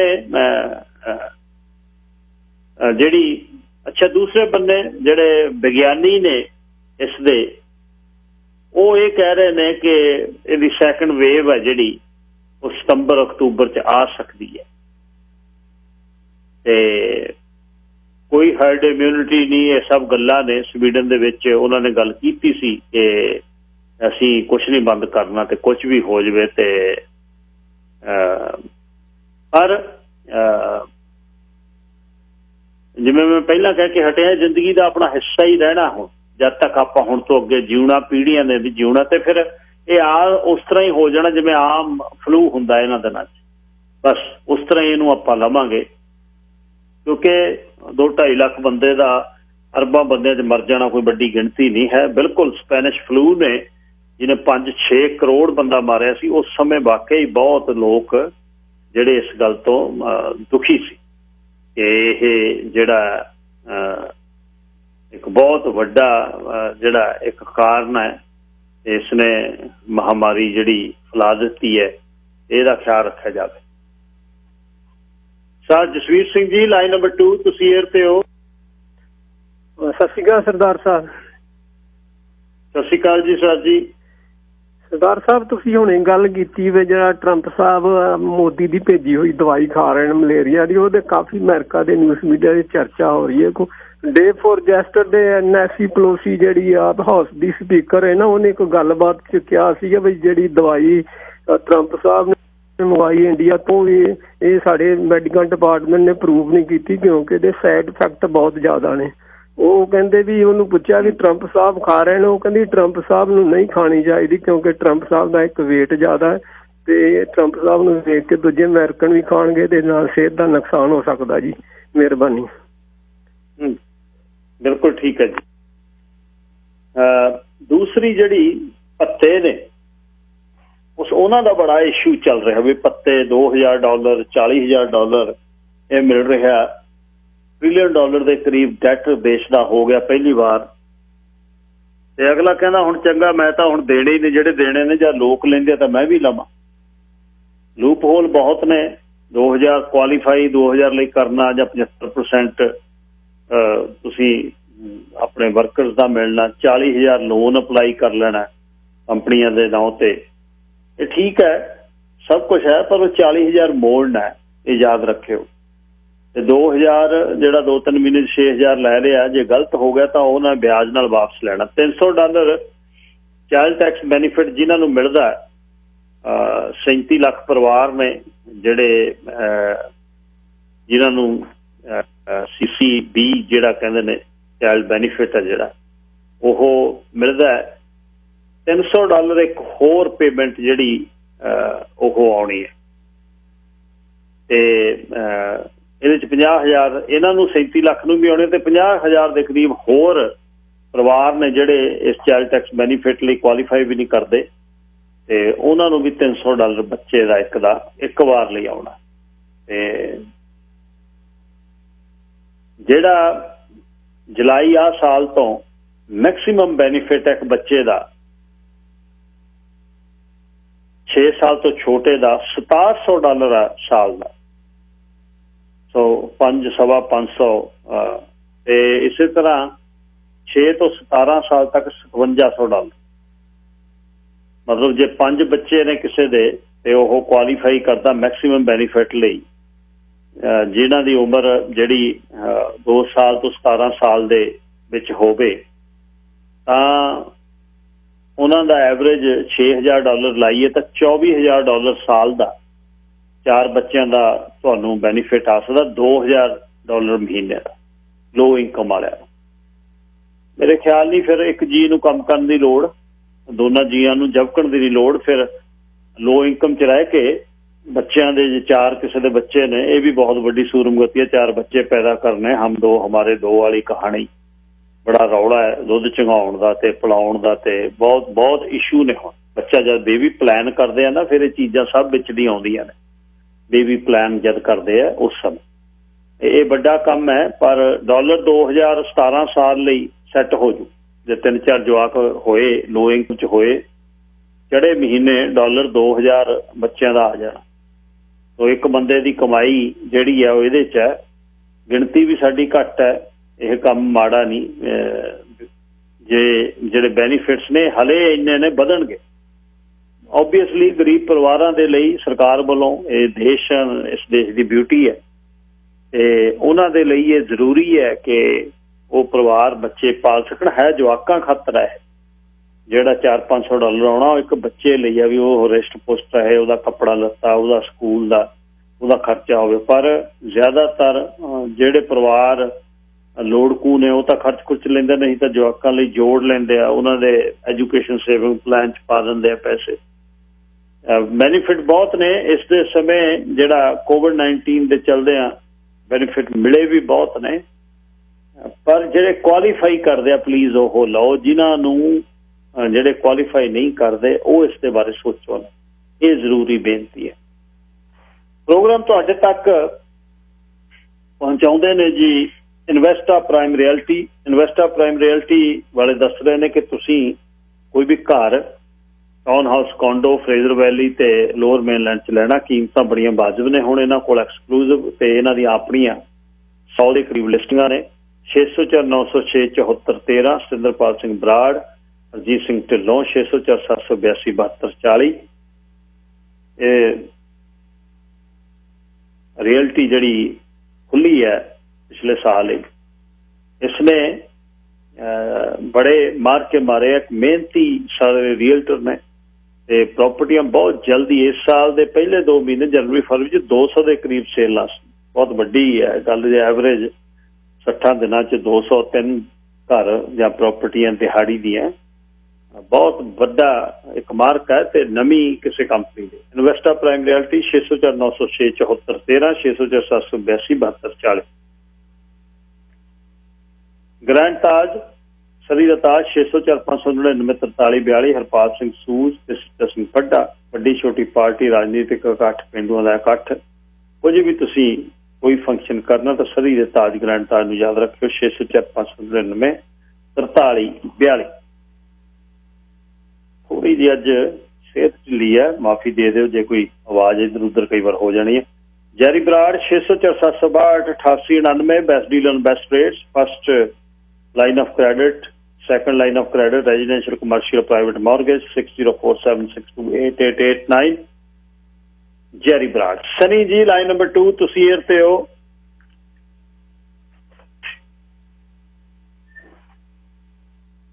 सनी लाइन नंबर 2। सत श्री अकाल साहब। सत श्री अकाल वीर जी। हाँ जी, मैं तो अपनी गल करनी सी, अपने जिहड़े तुसीं 40,000 की गल करदे हो, अपने 30,000 है जी। अपने 10,000 30,000 वापस अपने करना पैना, 10,000 माफ होना जी। वो बड़ी भाईचारे की गल चल रही है भी, ਉਹਦੇ ਵਿੱਚ भी काफी हैगी गलबात। ते दूसरी गल करनी सी भी अपने कल एक कहंदे सी भाई साहब होनी मीडिया ते भी ਜਿਹੜੇ ਬੰਦੇ ਇੰਡੀਆ ਦੇ ਵਿੱਚ ਬੈਠੇ ਆ ਉੱਥੇ ਲੇਰੀਆਂ ਲਾਉਂਦੇ ਆ। ਸਾਡੀਆਂ 4 ਫੈਮਲੀਆਂ ਜੀ ਉੱਥੇ ਇੰਡੀਆ ਦੇ ਵਿੱਚ ਫਸੀਆਂ ਹੋਈਆਂ। ਜੇ ਕਿਸੇ ਬੰਦੇ ਨੂੰ ਲੱਗਦਾ ਮੈਨੂੰ ਉਹ ਬੰਦੇ ਕਹਿੰਦੇ ਆ ਵੀ ਉੱਥੇ ਲੇਰੀਆਂ ਲਾਉਂਦੇ ਆ, ਇਹਦਾ ਉਹਨਾਂ ਨੂੰ ਪੁੱਛੋ ਜੀ ਜਿਨ੍ਹਾਂ ਦੀਆਂ ਫੈਮਲੀਆਂ ਫਸੀਆਂ ਹੋਈਆਂ। ਇਹ ਸਾਰੇ ਪੀਆਰ ਨੇ ਜੀ? ਪੀਆਰ ਆ ਜੀ ਸਾਰੇ, ਕੁਛ ਵਿੱਚੋਂ ਵੀ ਸਿਟੀਜ਼ਨ ਵੀ ਆ ਤੇ ਕੁਛ ਪੀਆਰ ਆ। ओके जी, thank you. Sir Avtar Singh जी। ਗਿੱਲ ਸਾਹਿਬ ਸਤਿ ਸ੍ਰੀ ਅਕਾਲ ਜੀ। ਸਤਿ ਸ਼੍ਰੀ ਅਕਾਲ ਡਾਕਟਰ ਸਾਹਿਬ। ਗਿੱਲ ਸਾਹਿਬ ਆਪਾਂ ਡੈਫੀਨੇਟਲੀ ਐਗਰੀ ਕਰਦੇ ਹਾਂ ਵੀ ਜਿਹੜਾ ਬੈਨੀਫਿਟ ਦੇ ਰਹੀ ਹੈ ਸਰਕਾਰ, ਪਰ ਜਿਹੜਾ ਇਹੋ ਇੱਕ ਫਲੋ ਜਿਹਾ ਚੱਲ ਰਿਹਾ ਅਨਅਕਾਊਂਟਡ ਜਿਹਾ, ਜਿੱਧਰ ਨੂੰ ਦਿਲ ਕਰਦਾ ਸੈਂਟਾ ਕਲੌਜ਼ ਮੰਗ ਰੋਜ਼ ਪ੍ਰਾਈਮ ਮਿਨਿਸਟਰ ਸਾਹਿਬ ਸਵੇਰੇ ਆ ਕੇ ਆਪਣੇ 10 ਮਿੰਟ ਲਾ ਜਾਂਦੇ, ਉਹ ਮੇਰੇ ਖਿਆਲ ਆਪਾਂ ਸ਼ਾਰਟ ਟਰਮ ਆ। ਲੌਂਗ ਟਰਮ ਜਦੋਂ ਤੁਸੀਂ ਕਦੀ ਉਹਦੇ ਬਾਰੇ ਸੋਚੋਗੇ ਇਸ ਵੇਲੇ ਜਿੰਨਾ ਆਪਣਾ GDP ਆ ਜਿੰਨੀ ਕੰਟਰੀ ਦੀ ਉਹਦਾ ਆਲਮੋਸਟ 50% ਆਪਾਂ ਸਪੈਂਡ ਕਰ ਚੁੱਕੇ ਹਾਂ, ਜਿਹੜਾ ਬੋਰੋ ਕਰ ਲਿਆ ਆਲਰੇਡੀ। ਉਹਦੇ ਇਕੁਇਵਲੈਂਟ ਮੇਰੇ ਖਿਆਲ 'ਚ ਜਦ ਤਾਈਂ ਇਹ ਹਾਲੇ ਹੋਣਾ ਨਹੀਂ, ਹਾਲੇ ਤਾਈਂ ਦਾ ਕੁਛ ਵੀ ਨਹੀਂ ਹੋਇਆ, ਹਾਲੇ ਤਾਈਂ ਦਾ ਆਪਾਂ ਮਿਡਲ 'ਚ ਵੀ ਨਹੀਂ, ਹਾਲੇ ਤਾਈਂ ਜਿਹੜਾ ਇਹਦਾ ਇਫੈਕਟ ਹੈ ਉਹ ਤਾਂ ਹੁਣ ਸ਼ੁਰੂ ਹੋਣਾ ਆ। ਜਦੋਂ ਹੁਣ ਬਿਜ਼ਨਸ ਖੋਲ੍ਹਣੇ ਆ ਫਿਰ ਪਤਾ ਲੱਗਣਾ ਵੀ ਉਹ 'ਚੋਂ ਕਿੰਨੇ ਬਿਜ਼ਨਸ ਸਰਵਾਈਵ ਕਰਦੇ ਆ, ਕਿੰਨੇ ਨਹੀਂ ਕਰਦੇ। ਉਹਦੇ ਲਈ ਜਦੋਂ ਜ਼ਿਆਦਾ ਲੋੜ ਪੈਣੀ ਆ ਉਦੋਂ ਗਵਰਨਮੈਂਟ ਕੋ ਹੋ ਜਾਣਾ ਵੀ ਹੁਣ ਸਾਨੂੰ ਬਾਹਲਾ ਵੀ ਹੈ ਨੀ ਗਾ। ਬਾਕੀ ਜਿੱਦਾਂ ਗਵਰਨਮੈਂਟ ਇਸ ਵੇਲੇ ਟਰਾਈ ਕਰ ਰਹੀ ਆ ਕੈਨੇਡਾ ਏਅਰਲਾਈਨ ਨੂੰ ਸੇਵ ਕਰਨ ਲਈ, ਉਹ ਮੇਰੇ ਖਿਆਲ ਸੇਵ ਨਹੀਂ ਕਰਨੀ, ਗਵਰਨਮੈਂਟ ਨੂੰ ਅਟੈਂਪਟ ਕਰਨੀ ਚਾਹੀਦੀ। ਕੋਈ ਜ਼ਰੂਰੀ ਨਹੀਂ ਏਅਰਲਾਈਨ ਕਿਸੇ ਕੰਟਰੀ ਦੀ ਜੇ ਨਹੀਂ ਹੈਗੀ ਇਹਦੀ ਜਗ੍ਹਾ ਆਪੇ ਨਵੀਂ ਏਅਰਲਾਈਨ ਕੋਈ ਬਣ ਕੇ ਆ ਜਾਊ। ਉਹਨੂੰ ਵੀ ਪਾਇਲਟ ਚਾਹੀਦੇ ਹੋਣੇ, ਉਹਨੂੰ ਸਾਰਾ ਕੁਝ ਚਾਹੀਦਾ ਹੋਣਾ। ਜਿਹੜਾ ਬੇਸਿਕ ਪ੍ਰਿੰਸੀਪਲ ਆ ਉਹਨੂੰ ਫੋਲੋ ਕਰੋ ਵੀ ਜਿਹੜੀ ਚੀਜ਼ ਨਹੀਂ ਸਰਵਾਈਵ ਕਰ ਸਕਦੀ ਡਿਸਪਾਈਟ ਆਫ ਆਲ ਐਫਰਟ, ਉਹਦੇ ਪਿੱਛੇ ਇਹਨੇ ਵੀ $1 ਬਿਲੀਅਨ ਤੁਸੀਂ ਖਰਚੀ ਜਾਓ। ਉਹ ਸਾਰੇ ਘਰੇ ਬੈਠੇ ਹੋਣ। ਈਵਨ ਜਿਹੜੀਆਂ ਫਲਾਈਟਾਂ ਇੰਡੀਆ ਤੋਂ ਵੀ ਆ ਰਹੀਆਂ ਉਹ ਆਪਾਂ ਕਤਰ ਏਅਰਵੇਜ਼ 'ਤੇ ਲਿਆ ਰਹੇ ਹਾਂ, ਉਹਨਾਂ ਨੂੰ ਆਪਾਂ ਮਿਲੀਅਨਸ ਆਫ ਡਾਲਰਸ ਆਪਣੇ ਕੈਨੇਡੀਅਨ ਹੀ ਦੇ ਰਹੇ ਹਾਂ। ਆਪਾਂ ਇੰਡਾਇਰੈਕਟਲੀ ਗਵਰਨਮੈਂਟ ਨਾਮ ਵੀ ਦੇ ਰਹੇ, ਉਹ ਵੀ ਕੈਨੇਡੀਅਨ ਤਾਂ ਦੇ ਰਹੇ ਹਾਂ ਨਾ। ਇਹ ਹੈਗੀਆਂ ਇਹ ਮਤਲਬ ਕਿੰਨਾ ਕੁ ਆਪਾਂ ਡੈਫੀਸਿਟ ਜਾਂ ਫਿਰ ਦੋ ਚੀਜ਼ਾਂ ਹੋਣਗੀਆਂ। ਉਸ ਤੋਂ ਬਾਅਦ 'ਚ ਜਾਂ ਤਾਂ ਇਨਫਲੇਸ਼ਨ ਹੀ ਇੰਨੀ ਹੋ ਗਈ, ਜਿਹੜੀ ਚੀਜ਼ ਆਪਾਂ ਹੁਣ ਪੰਜਾਂ ਦੇ ਲੈਂਦੇ ਉਹ $10 ਦੀ ਹੋ ਜਾਊਗੀ ਜੇ ਮਨੀ ਪ੍ਰਿੰਟਿੰਗ ਪ੍ਰੈਸ ਲਾ ਲਈ। ਜੇ ਬੋਰੋ ਕਰ ਲਿਆ, ਇੰਨਾ ਪੈਸੇ ਬੋਰੋ ਕੀਤਿਆਂ ਦੇ ਜਦੋਂ ਇੰਟਰਸਟ ਦੇਣਾ ਪਿਆ ਬੌਂਡਸ ਨੂੰ, ਬੌਂਡ ਮਾਰਕੀਟ ਨੂੰ, ਜਾਂ ਜੋ ਵੀ ਹੈਗਾ ਉਹ ਆਪਣਾ ਜਿੰਨਾ ਟੈਕਸ ਦਿਆ ਕਰਨਾ ਉਹ ਉੱਧਰ ਜਾਣ ਲੱਗ ਪੈਣਾ। ਫਿਰ ਆਪਣੇ ਦੇ ਟੈਕਸ ਹੋਰ ਵਧਣ ਲੱਗ ਪੈਣਾ। ਉਹ ਮਤਲਬ ਇਨ ਰਿਐਲਿਟੀ ਜਿਹੜਾ ਕੋਈ ਬਿਨ ਸਿਚੁਏਸ਼ਨ ਨਹੀਂ, ਇਹਨੂੰ ਬੜਾ ਕੌਸ਼ੀਅਸਲੀ ਲੋਕਾਂ ਨੂੰ ਯੂਜ਼ ਕਰਨਾ ਚਾਹੀਦਾ। ਜਿਹੜੇ ਬੰਦੇ ਨੂੰ ਲੋੜ ਨਹੀਂ ਹੈਗੀ, ਭਾਵੇਂ ਜਿੱਦਾਂ ਹੁਣ ਮੈਂ ਬਿਜ਼ਨਸ ਰਨ ਕਰਦਾ, ਜੇ ਮੇਰਾ ਬਿਜ਼ਨਸ 50% ਗਿਆ ਵੀ ਆ 30% ਤੋਂ ਵਾਧੂ ਮੈਂ ਕਲੇਮ ਨਹੀਂ ਕੀਤੀ ਕਿਉਂਕਿ ਮੈਨੂੰ ਮੇਰਾ ਸਰਦਾ ਉਹਦੇ ਨਾਲ। ਲੋਕਾਂ ਨੂੰ ਨਹੀਂ ਕਲੇਮ ਕਰਨਾ ਚਾਹੀਦਾ ਇਹੋ, ਕਿਉਂਕਿ ਅਲਟੀਮੇਟਲੀ ਜਿਹੜੇ ਬਿਜ਼ਨਸਮੈਨ ਆ ਜਾਂ ਜਿਹੜੇ ਹੈਗੇ ਆ ਅਲਟੀਮੇਟਲੀ ਆਪਾਂ ਨੂੰ ਇਹੋ ਪੇ ਬੈਕ ਕਰਨਾ ਪੈਣਾ। ਇਹ ਕੋਈ ਨਹੀਂ ਹੈਗਾ ਮੇਰੇ ਖਿਆਲ 'ਚ। ਇਹ ਬਹੁਤ ਜਿਹੜਾ ਕਿਸੇ ਲੈਵਲ ਤਾਂ ਠੀਕ ਸੀ, ਜਿਹੜਾ 2000 ਅਮਾਊਂਟ ਮੇਰੇ ਖਿਆਲ ਬਹੁਤ ਜ਼ਿਆਦਾ ਸੀਗਾ। ਉਹ ਆਲਮੋਸਟ ਜਿਹੜਾ ਇੱਕ ਮਿਨੀਮਮ ਵੇਜਸ 'ਤੇ ਬੰਦਾ ਕੰਮ ਕਰਦਾ ਉਹਦੇ ਇਕੁਇਵਲੈਂਟ ਮਨੀ ਸੀ, ਉਨੀ ਕੁ ਰੱਖਦੇ ਜਿੰਨੀ ਕਿ ਇੱਕ UI ਵਾਲੇ ਬੰਦੇ ਨੂੰ ਮਿਲਦੀ ਸੀ। ਉਹਦੇ ਨਾਲ ਤਾਂ ਇਹ ਸੀ ਵੀ ਇਹਨੂੰ ਐਕਸਪੈਂਡ ਕਰਕੇ UI ਟਾਈਪ ਬਣਾ ਦਿੰਦੇ ਵੀ ਜੇ ਤੁਸੀਂ 2 ਵੀਕਾਂ ਵੀ ਕੰਮ ਕੀਤਾ ਤੁਹਾਨੂੰ ਅਸੀਂ ਉਹਦੇ ਇਕੁਇਵਲੈਂਟ UI ਦੇ ਦਿੰਦੇ, ਤਾਂ ਵੀ ਮੇਰੇ ਖਿਆਲ ਪੈਸੇ ਘੱਟ ਖਰਚ ਹੋਣੇ ਸੀ। ਬਾਕੀ ਮੇਰੇ ਖਿਆਲ 'ਚ ਕੋਈ ਵਿਊ ਮੇਰੇ ਕੋਈ ਜ਼ਰੂਰੀ ਨਹੀਂ ਹੈ, ਪਰ ਅਲਟੀਮੇਟਲੀ ਜਿਹੜੀ ਆਪਾਂ ਮਨੀ ਬੋਰੋ ਕੀਤੀ ਉਹ ਆਪਾਂ ਨੂੰ ਰਿਟਰਨ ਕਰਨੀ ਪੈਣੀ ਆ। ਉਹ ਇੱਕ ਮਤਲਬ ਪੱਥਰ 'ਤੇ ਲਕੀਰ ਆ। ਇਹੋ ਕਿੱਦਾਂ ਰਿਟਰਨ ਕਰਦੇ ਆ, ਇਨਫਲੇਸ਼ਨ ਵਧਾ ਕੇ ਕਰਦੇ ਆ, ਬਸ ਟੈਕਸ ਵਧਾ ਕੇ ਕਰਦੇ ਆ, ਉਹ ਬਾਅਦ 'ਚ ਪਤਾ ਲੱਗੂਗਾ। ਥੈਂਕ ਯੂ ਜੀ। ਪਰ ਡਾਕਟਰ ਸਾਹਿਬ ਹੁਣ ਇੱਕ ਮੁਸ਼ਕਲ ਡਾਕਟਰ ਸਾਹਿਬ ਇਹ ਆ ਰਹੀ ਹੈ ਜਿਹੜੀ ਕਮਿਊਨਿਟੀ 'ਚੋਂ ਦੇਖੋ ਆਪਣੀ ਮੈਂ ਜੇਬੋਂ 'ਚ ਤਾਂ ਦੇਣੀ ਨਹੀਂ ਕਿਸੇ ਨੇ ਵੀ। ਇੱਕ ਬੜਾ ਕਮਿਊਨਿਟੀ ਦੇ ਵਿੱਚੋਂ ਇਹ ਫੋਨ ਆਉਂਦੇ ਜੀ, ਲੋਕ ਦੱਸ ਰਹੇ ਨੇ ਫਲਾਣੇ ਨੇ ਇੰਨੇ ਕਰ ਲਏ ਫਲਾਣੇ। ਹੁਣ $40,000 ਜਿਹੜਾ ਲੋਨ ਹੈ ਬਿਜ਼ਨਸ ਵਾਲੇ ਅਪਲਾਈ ਕਰਕੇ ਲੈ ਸਕਦੇ, ਪਰ ਸੇਮ ਟੋਕਨ ਤੇ ਹੁਣ ਮੰਨ ਲਓ ਵੀ ਕੋਈ ਬੈਂਕਟ ਹਾਲ ਵਧੀਆ ਨਹੀਂ ਚੱਲ ਰਿਹਾ, ਉਹਨੇ $40,000 ਲਈ ਅਪਲਾਈ ਕਰ ਲਿਆ, ਉਹਨੂੰ 40,000 ਮਿਲ ਗਿਆ। ਪਰ ਲੋਕਾਂ ਨੇ ਜਿਨ੍ਹਾਂ ਨੇ 5-5, 4-4 ਹਜ਼ਾਰ ਦਿੱਤਾ ਹੋਇਆ ਉਹਨਾਂ ਦੇ ਫਿਰ ਪੈਸੇ ਮੁੜਨੇ ਚਾਹੀਦੇ ਨੇ, ਉਹ ਵੀ ਨਹੀਂ ਮੁੜ ਰਹੇ। ਰਾਜ ਸ਼ੇਰ ਸਿੰਘ ਜੀ ਤੁਸੀਂ ਏਅਰ ਤੇ ਹੋ ਜੀ। ਸਤਿ ਸ਼੍ਰੀ ਅਕਾਲ ਜੀ। ਹਾਂਜੀ ਬਾਈ ਜੀ, ਉਹ ਕਹਿੰਦੇ ਹੁੰਦੇ ਨਾ ਬਈ ਕਿਸੇ ਦੇ ਪੈਰ ਥੱਲੇ ਬਟੇਰਾ ਆ ਗਿਆ ਤੇ ਝੋਲੀਆਂ ਬੰਨ ਲਈਆਂ। ਉਹ ਗੱਲ ਕੀਤੀ ਆ ਬੰਦਿਆਂ ਨੇ ਪੈਸੇ ਲੈਣ ਨੂੰ। ਆ ਮੈਂ ਕਈਆਂ ਬੰਦਿਆਂ ਨੂੰ ਜਾਣਦਾ ਇੱਧਰ ਨਾ, ਆਪਣੇ ਨਹੀਂ ਟੋਰਾਂਟੋ ਹੋਰ ਏਰੀਏ ਨਾ, ਉਹ ਕੰਪਨੀ ਖੋਲ ਸਕਦੇ ਬੰਦੇ ਆਪਦੀ ਵੀ ਆਪਣਾ ਟਰੱਕ ਕਿਸੇ ਦਾ ਚਲਾਉਣੇ, ਕੰਪਨੀ ਉਹ ਚੈੱਕ ਲੈਂਦੇ। ਉਹਨਾਂ ਨੇ $40,000 ਲੈ ਲਿਆ ਗੌਰਮੈਂਟ ਤੋਂ। ਉਹ ਕਹਿੰਦੇ ਵੀ 30 ਮੋੜ ਦਿਆਂਗੇ, 10 ਰੱਖ ਲਾਂਗੇ। ਫਿਰ ਇੱਥੇ ਮੈਂ ਬਹੁਤ ਬੰਦਿਆਂ ਨੂੰ ਜਾਣਦਾ ਜਿਹੜੇ ਨਾ ਬੰਦੇ 2000 ਲਈ ਜਾਂਦੇ ਆ, ਕੰਮ ਤੇ ਰੋਜ਼ ਜਾਂਦੇ ਆ। ਇਹ ਮਾੜੀ ਗੱਲ ਆ ਵੀ ਇਹ ਕੰਮ ਕਰ ਰਹੀ ਗੌਰਮੈਂਟ ਨੇ ਤੁਹਾਡੀ ਬਾਂਹ ਫੜੀ ਆ ਤੇ ਆਪਾਂ ਉਹਦਾ ਗਲਤ ਫਾਇਦਾ ਕਿਉਂ ਕੱਢਦੇ ਆ। ਆਪਣੇ ਬੰਦੇ ਬਾਹਲੇ ਕਰਦੇ, ਮੈਂ ਵੀ ਨਾ ਪੂਰੇ ਗਾਰੇ ਵੀ ਮੇਰੇ ਗੁਆਂਢ ਰਹਿੰਦੇ ਉਹ ਬੈਠੇ ਆ ਵਿਚਾਰੇ, ਉਹ ਜਾਂਦੇ ਨਹੀਂ ਕਿਤੇ। ਤੇ ਆਪਣੇ ਵਾਲੇ ਰੋਜ਼ ਤੜਕੇ 6 ਵਜੇ ਪਿੱਕਿਆਂ 'ਚ ਬਹਿ ਜਾਂਦੇ ਆ ਤੇ ਬੈਨੀਫਿਟ ਲੈਂਦੇ ਆ। ਤੇ ਗੌਰਮੈਂਟ ਨੂੰ ਚਾਹੀਦਾ ਵੀ ਜੇ ਇੰਨੇ ਪੈਸੇ ਦੇਈ ਜਾਂਦੇ ਥੋੜੇ ਜਿਹੇ ਹਾਇਰ ਕਰ ਲਓ, ਲੋਕਾਂ ਨੂੰ ਦਿਓ। ਦੂਜਾ ਇੱਥੋਂ ਦੇ ਬੱਚਿਆਂ ਨੂੰ ਨੌਕਰੀਆਂ ਵੀ ਹਾਇਰ ਕਰੋ। ਵੀ ਫੜਨ ਵਾਲੇ ਵੀ ਚਾਹੀਦੇ ਮਗਰ ਵੀ ਇਹਨਾਂ ਨੂੰ ਫੜਨੇ ਨੇ ਮਗਰ ਲੱਗ ਜਾਣ ਵੀ ਤੁਸੀਂ ਕੰਮ ਤੇ ਜਾਂਦੇ ਹੋ, ਉੱਧਰ ਧੂਆ ਕੁੱਟੀ ਜਾਂਦੇ ਗੌਰਮੈਂਟ ਦਾ। ਇਹ ਆਪਣੇ ਤੇ ਹੀ ਪੈਣਾ ਬਾਈ ਜੀ। ਇਹ ਟੈਕਸ ਆਪਣੇ ਵਧਣੇ, ਫਿਰ ਆਪਾਂ ਹੀ ਚੀਕਾਂ ਮਾਰਨੀਆਂ। ਸਾਰਿਆਂ ਨਾਲੋਂ ਜ਼ਿਆਦਾ ਚੀਕਾਂ ਆਪਾਂ ਮਾਰਨੀਆਂ। ਆਪਣੀ ਕਮਿਊਨਿਟੀ ਨੇ ਟੈਕਸ ਵਧਾ ਤੇ ਉਹ ਵਾਹ ਵਧਾਤਾ, ਇਹ ਵਧਣੇ ਹੈ। ਇਹ ਆਪਦੇ ਸ਼ਹਿਰੀ ਘੁਆੜਾ ਆਪਦੇ ਪੈਰ ਤੇ ਹੀ ਮਾਰਨ ਲੱਗੇ ਹੋਏ ਆ ਬਾਹਲੇ ਬੰਦੇ। ਉਹ ਕਹਿੰਦੇ ਅਸੀਂ ਤਾਂ ਟਰੱਕ ਵਾਲੇ ਨੂੰ ਪੈਸੇ ਜ਼ਿਆਦਾ ਬਣਾਉਣੇ ਆ, 2,000 ਉੱਧਰੋਂ ਬਣਾ ਲੈਂਦੇ ਆ, ਉੱਧਰੋਂ 4,000 ਬਣਾਉਣੇ। ਇਹ ਕੰਮ ਬਾਹਲਾ ਮਾੜਾ, ਕਰਨਾ ਨਹੀਂ ਚਾਹੀਦਾ। ਜੇ ਗੌਰਮੈਂਟ ਨੇ ਬਾਂਹ ਫੜੀ ਆ ਉਹ ਸਹੀ ਪਾਸੇ ਲੈ ਲਓ। ਜਿਹਦੇ ਕੋਲੇ ਹੈ ਨਹੀਂ ਕੰਮ ਉਹ ਜਾਓ। ਹੁਣ ਅਸੀਂ ਕੰਮ ਕਰਦੇ ਹਾਂ, ਇੱਕ ਦਿਨ ਨਹੀਂ ਬੈਠੇ ਨਾ ਅਮਰੀਕਾ ਨੂੰ ਜਾਂਦੇ ਟਰੱਕ ਲੈ ਕੇ, ਕੰਮ ਤੇ ਜਾਂਦੇ ਹਾਂ, ਵਧੀਆ ਉਹ ਚੱਲੀ ਜਾਂਦਾ ਸਾਰਾ ਕੁਛ। ਤੇ ਉਹ ਕਿਰਪਾ ਦੱਸਦੇ ਉਹ ਤੇ ਭਰੋਸਾ ਰੱਖੀਦਾ ਮਹਾਰਾਜ ਤੇ ਵੀ, ਉਹ ਦਿੰਦਾ ਦਿਖਾਈ ਜਾਂਦੇ ਆ। ਓਕੇ ਬਾਈ ਜੀ। ਧੰਨਵਾਦ ਜੀ। ਸ਼ਾਹ ਹਰਪਾਲ ਸਿੰਘ ਲਾਈਨ ਨੰਬਰ 4। ਹਾਂਜੀ, ਬਹੁਤ ਸੋਹਣੀਆਂ ਗੱਲਾਂ ਕੀਤੀਆਂ ਵੀਰ ਨੇ। ਆ ਪਹਿਲਾਂ ਜਿਹੜੀ ਡਾਕਟਰ ਸਾਹਿਬ ਦੱਸ ਕੇ ਗਏ ਹੈ ਨਾ, ਐ ਟੂ ਦੀ ਪੁਆਇੰਟ ਗੱਲ ਕੀਤੀ ਉਹਨਾਂ ਨੇ। ਕਈ ਫੈਸਲੇ ਹੈ ਨਾ ਜਿੱਦਾਂ ਗਲਤ ਕਾਹਲੀ ਕਾਹਲੀ 'ਚ ਹੋ ਜਾਂਦੇ ਆ, ਜਿੱਦਾਂ ਉਹ ਡਾਕਟਰ ਸਾਹਿਬ ਦੱਸ ਕੇ ਉੱਦਾਂ ਜੇ ਹੁੰਦੀ ਤਾਂ ਜ਼ਿਆਦਾ ਬੈਟਰ ਸੀ। ਕਦਾ 2000 ਥੋੜ੍ਹਾ ਜਿਹਾ ਪੈਸੇ ਘੱਟ ਜਾਂਦੇ, $1000-1200 ਤਾਂ ਵੀ ਦਸਰੀ ਜਾਣਾ ਸੀ। ਪਰ ਨਾਲ ਦੀ ਨਾਲ ਜਿਹੜੇ ਆਪਣੇ ਗਿੱਲ ਸਾਹਿਬ ਹੈ ਨਾ 40000 ਦਿੰਦੇ ਆ, ਚਲੋ ਲੋਨ ਦਿੰਦੇ ਆ, ਜਿਹੜਾ ਮਾਫ਼ ਕਰਨਾ ਮੈਂ ਉਹਦੇ ਹੱਕ 'ਚ ਨਹੀਂ। ਮਾਫ਼ ਨਹੀਂ ਚਾਹੀਦਾ ਜੀ, 40 ਕੀਤਾ ਤੇ 40 ਬਣਾਓ। ਹਾਂਜੀ ਚਲੋ ਇੰਟਰਸਟ ਫਰੀ ਹੋ ਸਕਦਾ। ਜਿਹੜਾ 10 ਮੈਨੂੰ ਲੱਗਦਾ ਨਹੀਂ ਸ਼ਾਇਦ ਇਹਦੇ ਵਿੱਚ ਗੌਰਮੈਂਟ ਚੇਂਜ ਕਰੇ, ਮੈਨੂੰ 10 ਕਾਹਦੇ ਲਈ ਛੱਡਣਾ ਜੀ। ਹਾਂਜੀ ਉਹ ਥੋੜ੍ਹਾ ਜਿਹਾ ਉਹ ਵੀ ਥੋੜ੍ਹਾ ਜਿਹਾ ਔੜ ਲੱਗਦਾ ਕਿ ਉਹ ਦੇਣੇ ਤਾਂ ਲੋਕਾਂ ਨੇ ਖਜ਼ਾਨੇ ਭਰਨੇ ਆ, ਦੇਣੇ ਤਾਂ ਲੋਕਾਂ ਨੇ। ਪਰ ਅੱਜ ਦਾ ਭਾਈ ਸਾਹਿਬ ਕਹਿ ਗਏ ਨਾ, ਜਿਹੜਾ ਏਦਾਂ ਜਿੱਦਾਂ ਕਿਤੇ ਭਾਂਡੇ ਦਾ ਮੂੰਹ ਖੁੱਲ੍ਹਾ ਤੇ ਕੁੱਤੇ ਨੂੰ ਕਿਤੇ ਸ਼ਰਮ ਚਾਹੀਦੀ, ਉਹ ਥੋੜ੍ਹੀ ਜਿਹੀ ਉਹ ਗੱਲ ਢੁਕਦੀ ਆ। ਪਰ ਥੋੜ੍ਹਾ ਜਿਹਾ ਸੋਚਣਾ ਚਾਹੀਦਾ, ਆਪਣਾ ਦੇਸ਼ ਆ ਉਸ ਹਿਸਾਬ ਨਾਲ ਚੱਲੋ। ਗੌਰਮੈਂਟਾਂ ਬੀਬੀਆਂ ਇੱਥੇ ਬਾਂਹ ਫੜਦੀਆਂ, ਉਸ ਹਿਸਾਬ ਨਾਲ ਕਰ ਲਓ। ਕਿੱਥੇ ਲੈ ਜਾਓਗੇ, ਕੀ ਕਰ ਲਓਗੇ ਤੁਸੀਂ? ਬੜੇ ਇੰਨੇ ਸਮਾਰਟ ਵੀ ਨਾ ਬਣੋ ਵੀ ਜੇ ਕਿਤੇ ਉਹ ਦੂਜੇ ਉਹਨਾਂ ਦਾ ਹੱਥ ਮਰੋੜਾ ਚੜ੍ਹਦਾ ਵੀ ਛੱਡਦੇ ਕੁੱਖ ਨਹੀਂ, ਉਹ ਨਾਨੀ ਚੇਤੇ ਕਰਾਉਂਦੇ ਆ। ਪਰ ਥੋੜ੍ਹੇ ਜਿਹੇ ਫੈਸਲੇ ਗਲਤ ਹੋ ਜਾਂਦੇ ਆ। ਥੋੜ੍ਹਾ ਜਿੱਦਾਂ 2000 ਦੀ ਥਾਂ ਜਿੱਦਾਂ ਡਾਕਟਰ ਸਾਹਿਬ ਕਹਿ ਗਏ ਨਾ, ਉਸ ਤਰੀਕੇ ਨਾਲ ਥੋੜ੍ਹਾ ਜਿਹਾ ਹੋ ਜਾਂਦਾ ਕੰਮ। ਕਾਹਲੀ ਕਈ ਵਾਰੀ ਹੋ ਜਾਂਦੀ ਗੱਲ। ਪਰ ਆਹ ਜਿਹੜਾ 10000 ਮਾਫ਼ ਕਰਨਾ ਨਾ, ਆਈ ਡੋਂਟ ਕੋਈ ਐਗਰੀ ਹੋਵੇ ਕਿ ਨਾ, ਉਹ ਚਾਹੀਦਾ ਨਹੀਂ ਗਾ। ਦੇਖੋ ਜੋ ਜਿੱਥੇ ਅੱਧੀ ਨਾ ਸਾਰ ਲਓ, ਜੇ ਅੱਗੇ ਬਥੇਰੇ ਪਰੌਠੇ ਖਾਂਦੇ ਰਹੇ ਆ। ਥੋੜ੍ਹਾ ਜਿਹਾ ਅਸੀਂ ਵੀ ਇਸੇ ਲਾਈਨ 'ਚ ਆ, ਸਾਡਾ ਤਾਂ ਜੀਅ ਕੀਤਾ ਨਹੀਂ ਵੀ ਅਸੀਂ ਅਪਲਾਈ ਕਰੀਏ। ਪਰ ਮਤਲਬ ਲੋਕ ਹੀ ਸਿਆਣੇ ਹੋਣ। ਦੇਖੋ ਲੋਕ ਹੀ ਗੌਰਮੈਂਟਾਂ ਨੂੰ ਕਰਪਟ ਕਰਦੇ ਆ।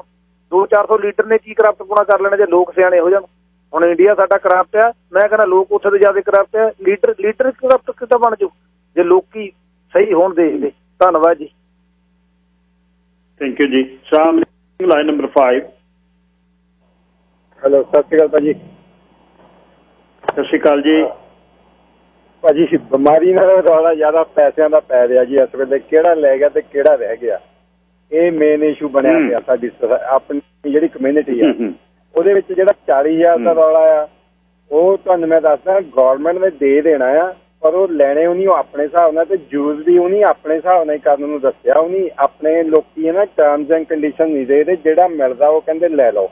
ਪਹਿਲੀ ਗੱਲ ਤਾਂ ਉਹ ਕੰਪਨੀ ਜਿਹੜੇ ਰਨ ਕਰਦੇ ਉਹਨਾਂ ਨੂੰ ਹੀ ਮਿਲਣੇ ਆ 40000, ਜਿਹੜਾ ਦਾ ਕੋਈ ਬਿਜ਼ਨਸ ਰਨ ਕਰ ਰਿਹਾ। ਹੁਣ ਮੈਂ ਕਿਸੇ ਰੇਡੀਓ ਸਟੇਸ਼ਨ ਤੇ ਸੁਣਦਾ ਜੀ, ਉੱਥੇ ਕੋਈ ਮਾਹਿਰ ਆਏ ਸੀਗੇ, ਉਹਨਾਂ ਨੇ ਆਪ ਦੱਸਿਆ ਵੀ ਜਿਹੜੇ ਡਰਾਈਵਰ ਵੀਰ ਆ ਨਾ ਉਹ ਨਾ ਲਵੋ, ਉਹਨਾਂ ਨੂੰ ਵਾਪਸ ਹੀ ਦੇਣਾ ਪੈਣਾ ਆ। ਤੇ ਜਿਹੜਾ ਇਹ ਤੁਸੀਂ 40000 ਦਾ ਲੋਨ ਵੀ ਲੈਂਦੇ ਆ, ਇਹ 31 ਦਸੰਬਰ 2020 ਤੱਕ ਆਹ 6-7 ਮਹੀਨਿਆਂ ਦੇ ਵਿੱਚ ਤੁਹਾਨੂੰ ਬਿਜ਼ਨਸ ਦੇ ਵਿੱਚ ਇਨਵੈਸਟ ਕਰਨਾ ਪੈਣਾ। ਇਹ ਨਹੀਂ ਕਿ ਤੁਸੀਂ 40000 ਦਾ ਲੋਨ ਲੈ ਕੇ ਬੈਂਕ 'ਚ ਰੱਖ ਲਿਆ ਤੇ ਤੁਹਾਨੂੰ ਇਹ ਪਤਾ ਹੈ ਕਿ ਚਲੋ ਐਂਡ ਆਫ ਦਾ ਜਦੋਂ ਉਹਨੇ ਲੈਣੇ ਆ 10000 ਸਾਨੂੰ ਮਾਫ਼ ਕਰ ਦੇਣਾ, ਅਸੀਂ 30000 ਮੋੜ ਦੇਵਾਂਗੇ, 10000 ਤਾਂ ਪੱਕਾ ਹੀ ਮਿਲ ਗਿਆ ਸਾਨੂੰ, ਨਾ ਅਸੀਂ ਕਿਤੇ ਲਾਇਆ ਨਾ ਵਾਸਤਾ। ਇਹ ਤੁਸੀਂ 40000 ਬਿਜ਼ਨਸ ਤੇ ਲਾਣਾ ਆ ਇਹਨਾਂ 7 ਮਹੀਨਿਆਂ ਦੇ ਵਿੱਚ। 31 ਦਸੰਬਰ 2020 ਤੋਂ ਪਹਿਲਾਂ 1 ਜਨਵਰੀ ਨੂੰ ਜੀ ਉਹ ਤੁਹਾਡਾ ਆਟੋਮੈਟਿਕਲੀ ਲੋਨ 'ਚ ਕਨਵਰਟ ਹੋ ਜਾਣਾ ਆ। ਉਹ ਤੁਹਾਨੂੰ ਨਹੀਂ ਜਿੱਦਾਂ ਮਤਲਬ ਕਿਸ਼ਤਾਂ ਦੇ ਹਿਸਾਬ ਨਾਲ ਦੱਸ ਦੇਣਾ ਵੀ ਇੱਦਾਂ ਮੋੜੀ ਜਾਇਓ। ਫਿਰ ਤਾਂ ਤੁਸੀਂ ਜਦੋਂ ਪ੍ਰੋਪਰਲੀ ਮੋੜਦੇ ਰਹੇ ਫਿਰ ਤੁਹਾਡਾ ਉਹ 10000 ਮਾਫ਼ ਕਰਨਾ ਵੀ ਹਾਂ ਤੁਸੀਂ ਵਧੀਆ ਇਨਵੈਸਟ ਕੀਤਾ ਜਾਂ ਕਿਸੇ। ਉਹਦੇ ਵਿੱਚ ਇਹ ਵੀ ਨਹੀਂ ਹੈਗਾ ਜੀ ਕਿ ਤੁਸੀਂ ਕੰਪਨੀ ਤੇ ਲੋਨ ਲੈ ਕੇ ਤੇ ਆਪਣੇ ਘਰ ਲਈ ਕੋਈ ਲਗਜ਼ਰੀ ਕਾਰ ਲੈ ਲਓ, ਉਹ ਵੀ ਨਹੀਂ ਕਰ ਸਕਦੇ। ਨੰਬਰ 2 ਤੇ ਇਹ ਵੀ ਨਹੀਂ ਹੈਗਾ ਕਿ ਤੁਸੀਂ ਜਿਹੜੀਆਂ ਮਤਲਬ ਜਿਹੜੀ ਤੁਸੀਂ ਕੋਈ ਵੀ ਕਿਸ਼ਤ ਡੈਫਰ ਕਰ ਸਕਦੇ ਆ ਉਹ ਤੁਸੀਂ ਕਰ ਸਕਦੇ ਆ। ਮਤਲਬ ਉਹ ਸਿਰਫ ਕੰਪਨੀ 'ਚੋਂ ਜਿੱਦਾਂ ਇਸ ਲੋਨ 'ਚੋਂ ਇੰਟਰਸਟ ਰੇਟ ਹੀ ਪੇ ਕਰ ਸਕਦੇ ਆ। ਇਹ ਨਹੀਂ ਕਿ ਜੇ ਤੁਹਾਡੇ ਟਰੱਕ ਦੀਆਂ ਥੋੜ੍ਹੀਆਂ ਕਿਸ਼ਤਾਂ ਪਈਆਂ ਤੁਸੀਂ ਚੱਕ ਕੇ ਉਹ ਫਰੀ ਕਰ ਦਿਓ, ਜਾਂ ਤੁਹਾਡਾ CRA ਦਾ ਕੋਈ ਅਮਾਊਂਟ ਰਹਿੰਦਾ ਡਿਊ ਦੇਣ ਨੂੰ ਪੇ ਕਰਨ ਨੂੰ, ਉਹਨੇ ਇਹ ਖਾਸ ਲਿਖਿਆ ਇਹਨਾਂ ਵਿੱਚ ਸ਼ਰਤਾਂ ਵਿੱਚ ਵੀ ਜਿਹੜਾ ਤੁਹਾਡਾ ਰੈਵਨਿਊ ਦਾ ਕੋਈ ਪੁਰਾਣਾ ਬੈਲੈਂਸ ਰਹਿੰਦਾ ਉਹ ਤੁਸੀਂ ਇਹਨਾਂ ਪੇ ਨਹੀਂ ਕਰ ਸਕਦੇ। ਸੋ ਬੜੀ ਸੋਚ ਸਮਝ ਨਾਲ ਇਹ ਪੈਸੇ ਵਰਤਣੇ ਪੈਣੇ ਆ ਜਿਨ੍ਹਾਂ ਨੇ ਲਏ ਆ। ਥੈਂਕ ਯੂ ਜੀ। ਧੰਨਵਾਦ ਜੀ। ਹਾਂ, ਇਹ ਉਸ ਤਰ੍ਹਾਂ ਨਹੀਂ ਹੋਣਾ ਵੀ ਇੱਥੋਂ ਚੱਕਿਆ ਤੇ ਬੇਕਾਰ ਲੈ ਲਓ, ਇਹਦੀ ਇਹ ਨਹੀਂ ਗੱਲ ਹੋਣੀ। ਇਹ ਖਿਆਲ ਰੱਖਿਓ ਸਾਰੇ। Sir Harjeet Singh ji line number 2।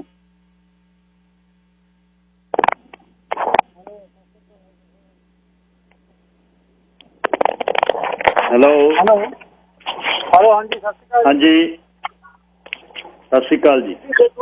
ਹਾਂਜੀ ਦੇਖੋ, ਇਹਦੇ ਵਿੱਚ ਨਾ ਲੋਕਾਂ ਦੀ ਮਦਦ ਚਲੋ ਸਰਕਾਰਾਂ ਕਰਦੀਆਂ ਨੇ, ਪਰ ਇਹਦੀ ਨਜਾਇਜ਼ ਵਰਤੋਂ ਬਹੁਤ ਜ਼ਿਆਦਾ ਹੋਣੀ, ਕਿਉਂਕਿ ਸਰਕਾਰ ਨੂੰ ਪਹਿਲਾਂ ਤਾਂ ਲੱਗਦਾ ਸੀ ਵੀ ਸ਼ਾਇਦ ਲੋਕਾਂ ਦੀ ਮਦਦ ਕਰ ਰਹੀ ਆ, ਹੁਣ ਬਾਅਦ 'ਚ ਜਿਵੇਂ ਹਰ ਰੋਜ਼ ਹੀ ਮਤਲਬ ਪੈਕੇਜ ਆਉਂਦਾ ਵਾ, ਹੁਣ ਇਹ ਤੋਂ ਮਤਲਬ ਸਾਫ਼ ਹੀ ਦੇ ਰਿਹਾ ਕਿ ਉਹ ਅਗਲੀ ਆਪਣੀ ਕਰਨ ਨੂੰ ਪੱਕੀ ਕਰਨ ਦੇ ਵਿੱਚ ਲੱਗੀ ਆ, ਉਹਨਾਂ ਨੂੰ ਕੋਈ ਮਤਲਬ ਵੀ ਕਿੰਨਾ ਡੈਥ ਦੇ ਵਿੱਚ ਜਾਂਦਾ ਜਾਂ ਨਾ, ਕਿਉਂਕਿ ਜੇ ਉਹ ਕਰਨ ਤੇ ਆਉਣ ਤਾਂ ਉਹ ਪਹਿਲਾਂ ਹੀ ਇਹਨੂੰ ਸਖਤੀ ਨਾਲ ਲਾਗੂ ਕਰ ਦਈਏ ਤਾਂ ਇਹਦੀ ਨਜਾਇਜ਼ ਵਰਤੋਂ ਹੋਣੀ ਨਹੀਂ ਸੀ। ਤੇ ਪਿਛਲੇ ਮੈਂ 2 ਸਾਲ ਦੇ ਮਤਲਬ ਟੈਕਸ ਦੇ ਪੇਪਰ ਦੇ ਲੈਂਦੇ, ਉਹਦੇ ਹਿਸਾਬ ਨਾਲ ਮਤਲਬ ਬਣ ਰਹੇ, ਮੈਂ ਤੁਸੀਂ ਇਹਨਾਂ ਸਹਿਮਤ ਹੋਵੋ ਜਾਂ ਮੈਂ ਇਹ ਗੱਲ ਮੰਨਦਾ ਵੀ ਜਿੰਨੇ ਲੋਕਾਂ ਨੇ ਲਏ ਇਹਦੇ ਵਿੱਚ 40% ਨੂੰ ਜੇ ਮਤਲਬ ਉਹਨਾਂ ਨੂੰ ਲੋੜ ਨਹੀਂ ਸੀ, ਉਹਨਾਂ ਨੇ ਫਿਰ ਵੀ ਲੈ ਲਿਆ। ਜਿਹੜੇ 35-50 ਉੱਪਰ ਕਮਾਉਂਦੇ ਆ, ਉਹਨਾਂ ਨੂੰ ਜੇ ਮਹੀਨਾ ਜੇ ਵੇਟ ਕਰਕੇ ਵੀ ਦੇ ਦਿੰਦੇ ਤਾਂ ਠੀਕ ਸੀ। ਜਿਹਨਾਂ ਨੂੰ ਲੋ ਇਨਕਮ ਸੀ ਉਹਨਾਂ ਨੂੰ ਚਾਹੇ ਸਾਈਡ ਤੇ ਦੇ ਦਿੰਦੇ। ਇਹ ਬਿਜ਼ਨਸ ਨੇ ਉਹ ਬੜੇ ਵਧੀਆ ਚੱਲ ਰਹੇ ਨੇ, ਪਰ ਇੰਨੇ ਤਾਂ ਕੋਈ ਮਾੜੇ ਹੈ ਨਹੀਂ ਸੀ ਵੀ 1 ਮਹੀਨਾ ਵੀ ਚੱਲ ਨਹੀਂ ਸਕਦੇ ਵੀ ਉਹਨਾਂ ਦੀ ਮਤਲਬ ਤੁਸੀਂ ਉਹ ਦੇਖ ਲਓ ਵੀ ਉਹਨਾਂ ਦੇ ਲੱਖ ਦੀਆਂ ਚੱਲਣ ਦੀਆਂ ਉਹ ਗੱਡੀਆਂ ਲਈ ਫਿਰਦੇ ਆ। ਘੱਟੋ ਘੱਟ ਮੈਂ ਕਈਆਂ ਨੂੰ ਤਾਂ ਜਾਣਦਾ ਜਿਹਨਾਂ ਦੀ 1.5 ਲੱਖ ਦੀ ਮਤਲਬ ਸਾਲ ਦੀ ਮਹੀਨੇ ਦੀ ਇਨਕਮ ਆ ਜਿਹਨਾਂ ਦੀ, ਉਹਨਾਂ ਨੂੰ ਜੇ ਉਹ ਕਹੇ ਵੀ 1 ਮਹੀਨੇ ਨਾਲ ਇੱਡੀ ਛੇਤੀ ਕਿੰਨਾ ਕੁ ਉਹਨਾਂ ਦਾ ਘਾਟਾ ਪੈ ਗਿਆ ਜੀ। ਉਹਦੇ ਵਿੱਚ ਮਤਲਬ ਗੌਰਮੈਂਟ ਨੂੰ ਕੋਈ ਕ੍ਰਾਈਟੀਰੀਆ ਰੱਖਣਾ ਚਾਹੀਦਾ ਸੀ। ਪਿਛਲੇ ਆਪਣੇ ਉਹਨਾਂ ਦੀ ਇਨਕਮ ਕਿੰਨੀ ਹੈ, ਉਹਨਾਂ ਦਾ ਬੈਂਕ ਬੈਲੈਂਸ ਕਿੰਨਾ ਪਿਆ, ਉਹਨਾਂ ਦੀਆਂ ਪ੍ਰੋਪਰਟੀਆਂ ਕਿੰਨੀਆਂ ਨੇ, ਸਾਰਾ ਕੁਝ ਦੇਖ ਕੇ ਜਾਂ ਬਾਅਦ ਵਿੱਚ ਵੀ ਇਹਦਾ ਆਡਿਟ ਹੋਣਾ ਚਾਹੀਦਾ। ਉਹਦੇ ਹਿਸਾਬ ਨਾਲ ਪੈਸੇ ਬੈਕ ਹੋਣੇ ਚਾਹੀਦੇ। ਇਹ ਨਾ ਹੋਵੇ ਵੀ ਲੋਕਾਂ ਨੇ ਫਰਾਡ ਕਰਕੇ ਲੈ ਲਏ ਤੇ ਜਿਨ੍ਹਾਂ ਨੇ ਕਿਸੇ ਨੇ ਲਿਆ ਵੀ ਨਹੀਂ ਉਹ ਹੁਣ ਵਿਚਾਰੇ ਟੈਕਸ ਦਿੰਦੇ ਮਰ ਜਾਣ, ਤੇ ਜਿਨ੍ਹਾਂ ਨੇ ਲੈ ਲਏ ਤੇ ਉਹ ਆਪਦਾ ਫਰਾਡ ਕਰ ਜਾਣ। ਥੈਂਕ ਯੂ ਜੀ। ਗੋਲ ਜੀ ਲਾਈਨ ਨੰਬਰ 4। ਹਾਂਜੀ ਸਤਿ ਸ਼੍ਰੀ ਅਕਾਲ ਗਿਲ ਸਾਹਿਬ। ਸਤਿ ਸ਼੍ਰੀ ਅਕਾਲ ਜੀ ਦਿਓ ਸਾਹਿਬ। ਹਾਂਜੀ ਸਤਿ ਸ਼੍ਰੀ ਅਕਾਲ ਗਿਲ ਸਾਹਿਬ। ਦੇਖੋ ਜੀ ਇਹਦੇ ਵਿੱਚ ਚਲੋ ਆਪਣਾ ਸਾਰਿਆਂ ਦਾ ਖਿਆਲ ਆ, ਤੇ ਮੈਨੂੰ ਲੱਗਦਾ ਵੀ ਅਸੀਂ ਜਦੋਂ ਗੱਲ ਕਰਦੇ ਹਾਂ ਵੀ ਨੈਤਿਕ ਪੱਧਰ ਤੇ, ਬਿਲਕੁਲ ਉਦੋਂ ਤਾਂ ਇਹ ਸੋਚਣਾ ਚਾਹੀਦਾ ਵੀ ਇਹ ਨੈਤਿਕ ਪੱਧਰ ਤੇ ਤਾਂ ਜੇ ਕੋਈ ਗਲਤ ਤਰੀਕੇ ਨਾਲ ਲੈਂਦਾ ਆ ਵੀ ਉਹ ਗਲਤ ਗੱਲ ਆ ਨਾ, ਵੀ ਠੀਕ ਆ।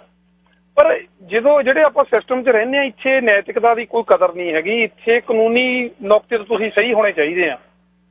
ਜੇ ਤੁਸੀਂ ਕਾਨੂੰਨੀ ਨੁਕਤੇ ਤੋਂ ਸਹੀ ਆ, ਬੇਸ਼ੱਕ ਨੈਤਿਕ ਪੱਧਰ ਤੇ ਤੁਸੀਂ ਭਾਵੇਂ ਆਪਣੇ ਆਪ ਨੂੰ ਗਰੀਬ ਬਣਾ ਲਓ, ਬੇਸ਼ੱਕ ਤੁਸੀਂ ਆਪਣਾ ਘਰ ਵੀ ਲਟਾ ਦਿਓ, ਤੁਹਾਡੀ ਕਿਸੇ ਸਰਕਾਰ ਨੇ, ਕਿਸੇ ਪਾਰਟੀ ਨੇ, ਕਿਸੇ ਨੇ ਤੁਹਾਡੀ ਬਾਂਹ ਨਹੀਂ ਫੜਨੀ। ਨੈਤਿਕਤਾ ਨੂੰ ਇਸ ਦੁਨੀਆ ਵਿੱਚ ਕੋਈ ਨਹੀਂ ਪੁੱਛਦਾ। ਹਾਂ, ਨੈਤਿਕ ਪੱਧਰ ਤੇ ਤੁਸੀਂ ਆਪਣੀ ਇਨਸਾਈਡ ਆਪਣੇ ਆਪ ਨੂੰ ਸੈਟਿਸਫਾਈ ਕਰ ਸਕਦੇ ਹੋ ਵੀ ਮੈਂ ਕੁਛ ਚੰਗਾ ਕਰ ਰਿਹਾ ਆ।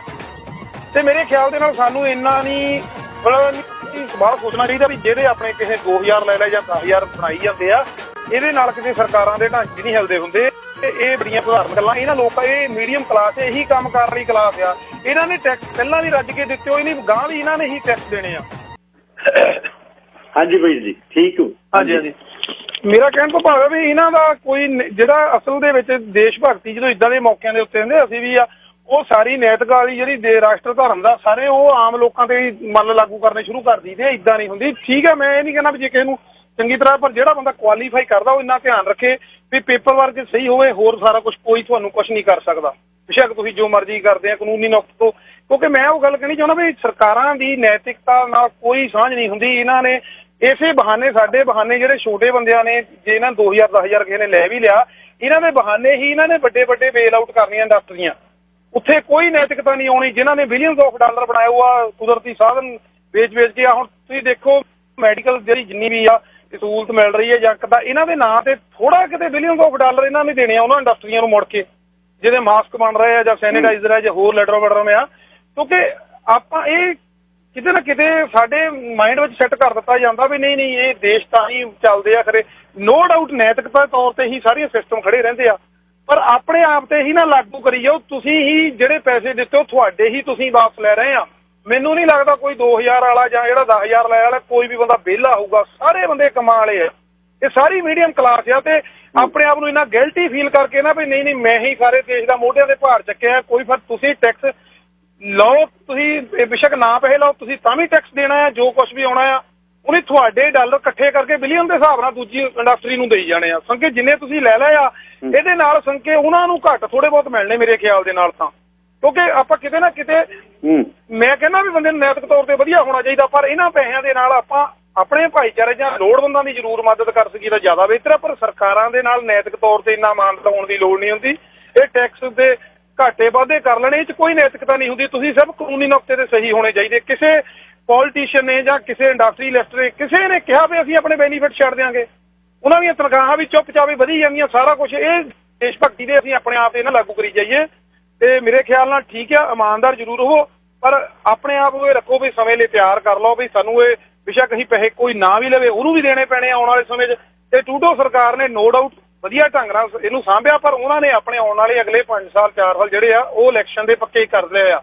ਉਹਨਾਂ ਨੇ ਇੱਕ ਹੋਰ ਉਸ ਤੋਂ ਬਾਅਦ ਇਹ ਨਹੀਂ ਹੈਗਾ ਵੀ ਟਰੂਡੋ ਸਾਹਿਬ ਨੇ ਅਗਲੀ ਇਲੈਕਸ਼ਨ ਨੂੰ ਆਪਣੀ ਤਨਖਾਹ ਜਾਂ ਪ੍ਰਧਾਨ ਮੰਤਰੀ ਬੰਦ ਹੀ ਨਹੀਂ ਕੋ ਕੱਟ ਦੇਣਾ। ਸਾਰੇ ਮੰਤਰੀਆਂ ਸੰਤਰੀਆਂ ਨੇ ਗਾਹਾਂ ਤਨਖਾਹਾਂ ਵਧਾਉਣੀਆਂ, ਸਾਰਾ ਕੁਝ ਕਰਨਾ ਆ। ਇਹਨਾਂ ਨੂੰ ਕੋਈ ਦੇਸ਼ ਦੇ ਨਾਲ ਐਡਾ ਨਹੀਂ ਪਿਆਰ ਹੁੰਦਾ ਜਿੰਨਾ ਅਸੀਂ ਬਹੁਤ ਜਿਤਾਉਣ ਲੱਗ ਪੈਂਦੇ ਆ ਨਾ। ਠੀਕ ਆ, ਮੈਂ ਕਹਿੰਦਾ ਵੀ ਆਪਣੇ ਆਪ ਨੂੰ ਆਪਣੇ ਇੰਟਰਨਲ ਨੂੰ ਵਧੀਆ ਬਣਾਓ ਤੇ ਥੋੜਾ ਜਿਹਾ ਕਾਨੂੰਨੀ ਨੁਕਤੇ ਤੋਂ ਠੀਕ ਰਹੋ, ਬਾਕੀ ਐਡੀ ਪਰਵਾਹ ਕਰਨ ਦੀ ਲੋੜ ਨਹੀਂ। ਜਿੱਦਾਂ ਕੋਈ ਲੈਂਦਾ ਕੋਈ ਲੈ ਲਈ ਜਾਵੇ, ਮੈਨੂੰ ਨਹੀਂ ਲੱਗਦਾ ਕੋਈ ਐਡੀ ਮਾੜੀ ਗੱਲ ਆ। ਤੇ ਕਿਉਂਕਿ ਇਹਨਾਂ ਨੇ ਵੱਡਿਆਂ ਨੂੰ ਦੇਣੇ ਆ ਤੇ ਦਿੰਦੇ ਵੀ ਆਲਰੇਡੀ, ਉਹਨਾਂ ਦੇ ਸਾਹਮਣੇ ਸਾਡਾ ਤਾਂ ਕੁਝ ਵੀ ਨਹੀਂ, ਸਾਡੇ ਤਾਂ ਆਪਣੇ ਦਿੱਤੇ ਮੁੜ ਰਹੇ ਸਾਨੂੰ। ਧੰਨਵਾਦ ਜੀ। ਧੰਨਵਾਦ ਜੀ। Inderpreet Singh ji, line number 5। ਸਤਿ ਸ਼੍ਰੀ ਅਕਾਲ। ਸਤਿ ਸ਼੍ਰੀ ਅਕਾਲ ਜੀ। ਗੱਲਬਾਤ ਕਰ ਰਹੇ ਸੀ ਨਾ ਵੀ ਐਕਚੁਅਲੀ ਨਾ ਪ੍ਰੋਬਲਮ ਕੀ ਹੈ। ਮੈਂ ਕੱਲ ਇੱਕ ਬੰਦੇ ਨਾਲ ਗੱਲ ਕਰਦਾ ਸੀ, ਆਪਣਾ ਪੰਜਾਬੀ ਮੇਰਾ ਦੋਸਤ ਹੀ ਹੈ। ਮੈਂ ਕਿਹਾ ਯਾਰ ਸਾਨੂੰ ਬੜੀ ਫਿਕਰ ਹੈ ਵੀ ਕੈਨੇਡਾ ਦੀ ਇਹ ਹੋ ਗਿਆ ਉਹ ਹੋ ਗਿਆ, ਵੀ ਕੈਨੇਡਾ ਦੀ ਇਕਨੋਮੀ ਗਿਰਖੀ। ਕਹਿੰਦਾ ਜੇ ਗੋਰਿਆਂ ਨੂੰ ਕਹੀਏ ਨਾ, ਉਹ ਕਹਿੰਦੇ ਨੇ ਹੂ ਕੇਅਰਡ। ਕਹਿੰਦਾ ਆਪਣੇ ਨਾ ਲੋਕ ਜ਼ਿਆਦਾ ਡਰਦੇ ਨੇ ਵੀ, ਕਿਉਂਕਿ ਆਪਣੇ ਲਾਇਬਿਲਿਟੀਜ਼ ਇੰਨੀਆਂ ਜ਼ਿਆਦਾ ਨੇ ਵੀ ਜੇ ਲੋਕ ਦਲੇਰ ਹੋ ਕੇ ਸਰਕਾਰ ਨੂੰ ਕਹਿਣ ਨਾ ਹੂ ਕੇਅਰਡ। ਮੈਂ ਦੇਖਿਆ ਜਿਹੜੇ ਜਿੰਨੇ ਕੁ ਜ਼ਿਆਦਾ ਲੋਕ ਲਾਅ ਅਬਾਈਡਿੰਗ ਨੇ ਨਾ, ਉਹਨਾਂ ਨੂੰ ਹਰੇਕ ਚਾਹੇ ਗਵਰਨਮੈਂਟ ਆ ਪ੍ਰੈਸ ਕਰਦੀ ਹੈ, ਉਹਨਾਂ ਨੂੰ ਪਤਾ ਵੀ ਇਹਨਾਂ ਨੇ ਘਰ ਅਫੋਰਡ ਕਰਨੇ ਨੇ। ਜੇ ਕੱਲ੍ਹ ਨੂੰ ਗਵਰਨਮੈਂਟ ਟੈਕਸ ਵੀ ਵੱਧ ਲਾਉਂਦੀ ਹੈ, ਕਿਸੇ ਨੇ ਚੂ ਨਹੀਂ ਕਰਨੀ, ਕਿਉਂਕਿ ਸਾਰਿਆਂ ਨੂੰ ਆਪਣਾ ਆਪਣਾ ਅਸੀਂ ਲਾਅ ਅਬਾਈਡਿੰਗ ਹੈਗੇ ਆ। ਪਰ ਜਿਹੜੇ ਲੋਕ ਤੁਸੀਂ ਦੇਖੋ ਜਿਹੜੇ ਗੋਰੇ ਨੇ, ਜਿਵੇਂ ਬੰਦਾ ਕਹਿੰਦਾ ਨਾ ਵੀ ਆਸਰ ਹੋ ਜਾਂਦੇ ਨੇ, ਉਹ ਕਹਿੰਦੇ ਨੇ ਸਾਨੂੰ ਨਹੀਂ ਕੋਈ ਫਰਕ, ਅਸੀਂ ਕੋਈ ਨਹੀਂ ਘਰ 'ਚ ਚਲੇ ਜਾਵਾਂਗੇ। ਉਹ ਬੰਦਿਆਂ ਤੇ ਕੋਈ ਰਿਸੈਸ਼ਨ ਦਾ ਮੈਨੂੰ ਲੱਗਦਾ ਕੋਈ ਇੰਨਾ ਖਾਸ ਫਰਕ ਨਹੀਂ, ਉਵੇਂ ਹੀ ਤੁਰੇ ਫਿਰਦੇ ਨੇ ਲੋਕ ਨਾ। ਤੇ ਇੱਕ ਗੱਲ ਸਾਹਿਬ ਆਪਣੇ ਨਾ ਜਦੋਂ ਹੁੰਦੇ ਸੀਗੇ ਭੰਡਾਰੇ ਦੇ ਚੌਲ ਵਰਤਦੇ ਸੀ ਨਾ, ਉਦੋਂ ਲੋਕਾਂ ਨੂੰ ਹਰੇਕ ਬੰਦਾ ਜਿਹਨੂੰ ਨਹੀਂ ਵੀ ਭੁੱਖ ਹੁੰਦੀ ਸੀ ਉਹ ਵੀ ਡੋਲੂ ਭਰਾ ਲਿਆਉਂਦਾ ਸੀ, ਕਹਿੰਦਾ ਵੀ ਪਤਾ ਨਹੀਂ ਮੁੱਕੇ ਨਾ ਜਾਣ ਘੰਟੇ ਤੱਕ ਨਾ। ਸੋ ਇਹ ਹੁਣ ਪੈਸਿਆਂ ਦੇ ਚੱਕਰ 'ਚ ਵੀ ਉਹੀ ਹੋਇਆ। ਲੋਕ ਕਹਿੰਦੇ ਨੇ ਵੀ ਲੈ ਕੇ ਰੱਖ ਲਈਏ, ਵੀ ਕੋਈ ਪਤਾ ਨਹੀਂ ਵਾਪਸ ਮੋੜ ਦਾਂਗੇ। ਫਿਰ ਵੀ ਸਰਕਾਰ ਨੂੰ ਜੇ ਕਹਿਣਗੇ ਮੋੜ ਦਾਂਗੇ, ਜਿਹਨਾਂ ਨੂੰ ਨਹੀਂ ਲੋੜ ਉਹ ਵੀ ਲੈ ਰਹੇ ਨੇ। ਵੀ ਜਿਵੇਂ ਉਹੀ ਚੀਜ਼ ਹੋ ਗਈ ਵੀ ਭੰਡਾਰੇ ਵਾਲਾ ਕੰਮ ਨਾ, ਜਿਹਨੂੰ ਨਹੀਂ ਵੀ ਲੋੜ ਉਹ ਲੈ ਰਿਹਾ। ਤੇ ਪਰ ਇਹ ਚੀਜ਼ ਗਿੱਲ ਸਾਹਿਬ ਆ ਬਾਈ ਜੀ ਦੇ ਨਾਲ ਮੈਂ ਸਹਿਮਤ ਹਾਂ, ਆਪਣੇ ਦਿਓਲ ਸਾਹਿਬ ਨਾਲ। ਇਹ ਗੱਲ ਸਹੀ ਹੈ, ਜੇ ਤੁਸੀਂ ਨਹੀਂ ਲਓਗੇ ਇਹ ਨੰਬਰ ਗੇਮ ਆ, ਗੌਰਮੈਂਟ ਨੇ ਬੈਲੈਂਸ ਕਰਨਾ ਹੁੰਦਾ। ਤੁਸੀਂ ਨਹੀਂ ਲਾਓਗੇ ਉਹਨਾਂ ਨੇ ਚੱਕ ਕੇ ਕਿਸੇ ਨੂੰ ਹੋਰ ਦੇਣਾ, ਮਿਸਮੈਨੇਜਿੰਗ ਤਾਂ ਹੋਣੀ ਆ। ਸੋ ਜਿਹਨੂੰ ਮਿਲਦਾ ਠੀਕ ਹੈ, ਉਹਦੀ ਸੁਧ ਉਪਯੋਗ ਕਰ ਲਓ ਬਸ ਪੈਸੇ ਦਾ। ਬਾਕੀ ਦੇਣਾ ਤਾਂ ਸਾਰੀ ਉਮਰ ਆਪਾਂ ਟੈਕਸ ਦੇਣੀ ਹੈ ਬਾਈ ਜੀ। ਧੰਨਵਾਦ। ਧੰਨਵਾਦ ਜੀ। ਇਹ ਗੱਲ ਠੀਕ ਹੈ ਵੀ ਬਿਲੀਅਨਸ ਆਫ ਡਾਲਰ ਜਿਹੜੇ ਵੱਡੀ ਹੁਣ ਅੱਜ ਵਿੱਤ ਮੰਤਰੀ ਦਾ ਬਿਆਨ ਆਇਆ, ਉਹ ਹੁਣ ਕਹਿੰਦਾ ਵੀ ਜਿਹੜਾ 300 ਮਿਲੀਅਨ ਵਾਲੇ ਸਾਲ ਦੀ ਟਰਨਓਵਰ ਵਾਲੇ ਨੇ, ਉਹਨਾਂ ਨੂੰ ਹੁਣ ਅਸੀਂ ਲੋਨ ਸ਼ੁਰੂ ਕਰਨੇ ਨੇ ਵੀ ਉਹ ਉਹਨਾਂ ਦਾ ਕੰਮ ਚੱਲਦਾ ਰਹੇ। ਹੁਣ ਉਹਨਾਂ ਲੋਨਾਂ ਦੇ ਵਿੱਚ ਕੀ ਕੀ ਹੋਣਾ ਇਹ ਤਾਂ ਹਾਲੇ ਦੱਸਿਆ ਨਹੀਂ, ਪਰ 300 ਮਿਲੀਅਨ ਜਿਹਦਾ ਟਰਨਓਵਰ ਆ ਸਾਲ ਦਾ, ਉਹ ਹੁਣ ਵੱਡਿਆਂ ਨੂੰ ਇਹ ਸ਼ੁਰੂ ਹੋਣਾ। ਪਰ ਠੀਕ ਹੈ, ਉਹ ਇੱਕ ਕੰਪਨੀ ਨੂੰ ਵੱਧ ਦੇ ਦਿੰਦੇ ਆ ਬਿਲੀਅਨਸ ਆਫ ਡਾਲਰ, ਪਰ ਇਸ ਤਰ੍ਹਾਂ ਜਿਹੜੇ ਆਪਾਂ ਇਹ ਵੀ ਜੇ ਜੋੜਾਂਗੇ ਇਹ ਵੀ ਬਿਲੀਅਨਸ ਦੇ ਵਿੱਚ ਜਾਂਦੇ ਆ। ਠੀਕ ਹੈ, ਮੈਨੂੰ ਅੱਜ ਲੱਗਦਾ 2000 ਮੇਰੇ ਨਾਲ ਕੀ ਫਰਕ ਪੈਣਾ, ਇਸ ਤਰ੍ਹਾਂ 2-2000 ਕਰਕੇ ਹੀ ਫਰਕ ਨੇ। ਇਹ ਗੱਲ ਠੀਕ ਹੈ, ਜੇ ਤੁਸੀਂ ਲੀਗਲੀ ਠੀਕ ਹੋ ਤਾਂ ਤੁਹਾਨੂੰ ਕੋਈ ਪ੍ਰੋਬਲਮ ਨਹੀਂ।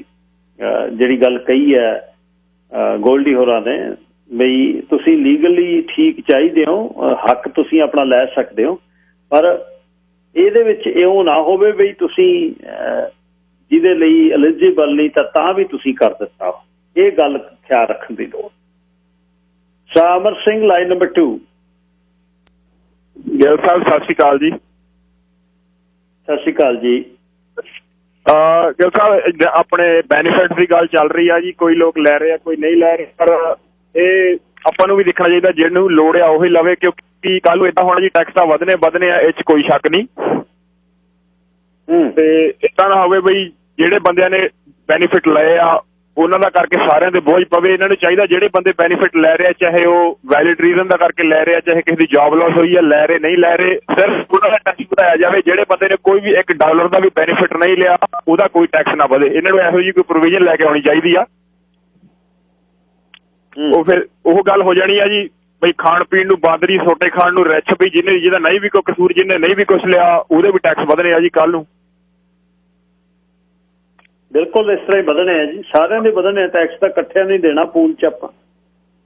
ਹਾਂਜੀ, ਤੇ ਇਸ ਕਰਕੇ ਭਾਈ ਹੁਣੀ ਗੱਲ ਕਰਦੇ ਸੀ ਨੈਤਿਕਤਾ ਦੀ। ਦੇਖੋ ਉਹ ਇੱਕ ਡਿਫਰੈਂਟ ਮੈਟਰ ਇਸ਼ੂ ਹੈਗਾ ਆ, ਆਪਾਂ ਲੈਨੇ ਆ। ਜੇ ਹੁਣ ਮੈਨੂੰ ਨਹੀਂ ਲੋੜ, ਮੈਂ ਨਹੀਂ ਲੈ ਰਿਹਾ, ਤੇ ਲੈਣ ਨੂੰ ਮੈਂ ਵੀ ਲੈ ਸਕਦਾ ਵੀ, ਪਤਾ ਮਿਲ ਰਿਹਾ ਲੈ ਲਓ। ਪਰ ਐਟ ਦੀ ਐਂਡ ਆਫ ਦਾ ਡੇ ਜਦੋਂ ਬੰਦਾ ਆਪਦੇ ਘਰੇ ਬਹਿੰਦਾ ਆ ਜਾਂ ਸ਼ੀਸ਼ੇ 'ਚ ਆਪਣੇ ਆਪ ਨੂੰ ਦੇਖਦਾ, ਇੱਕ ਬੰਦੇ ਦੀ ਸੈਲਫ ਰਿਸਪੈਕਟ ਹੁੰਦੀ ਆ ਵੀ ਮੈਂ ਕੀ ਅੱਜ ਠੀਕ ਕੀਤਾ ਜੋ ਵੀ ਕੀਤਾ। ਫਿਰ ਮੈਨੂੰ ਨਹੀਂ ਲੱਗਦਾ ਵੀ ਜਿਹੜਾ ਬੰਦਾ ਨਜਾਇਜ਼ ਲੈ ਰਿਹਾ ਉੱਥੇ ਆਪਣੇ ਆਪ ਨੂੰ ਉਹ ਆਨਸਰੇਬਲ ਹੋ ਸਕਦਾ। ਥੈਂਕ ਯੂ ਜੀ।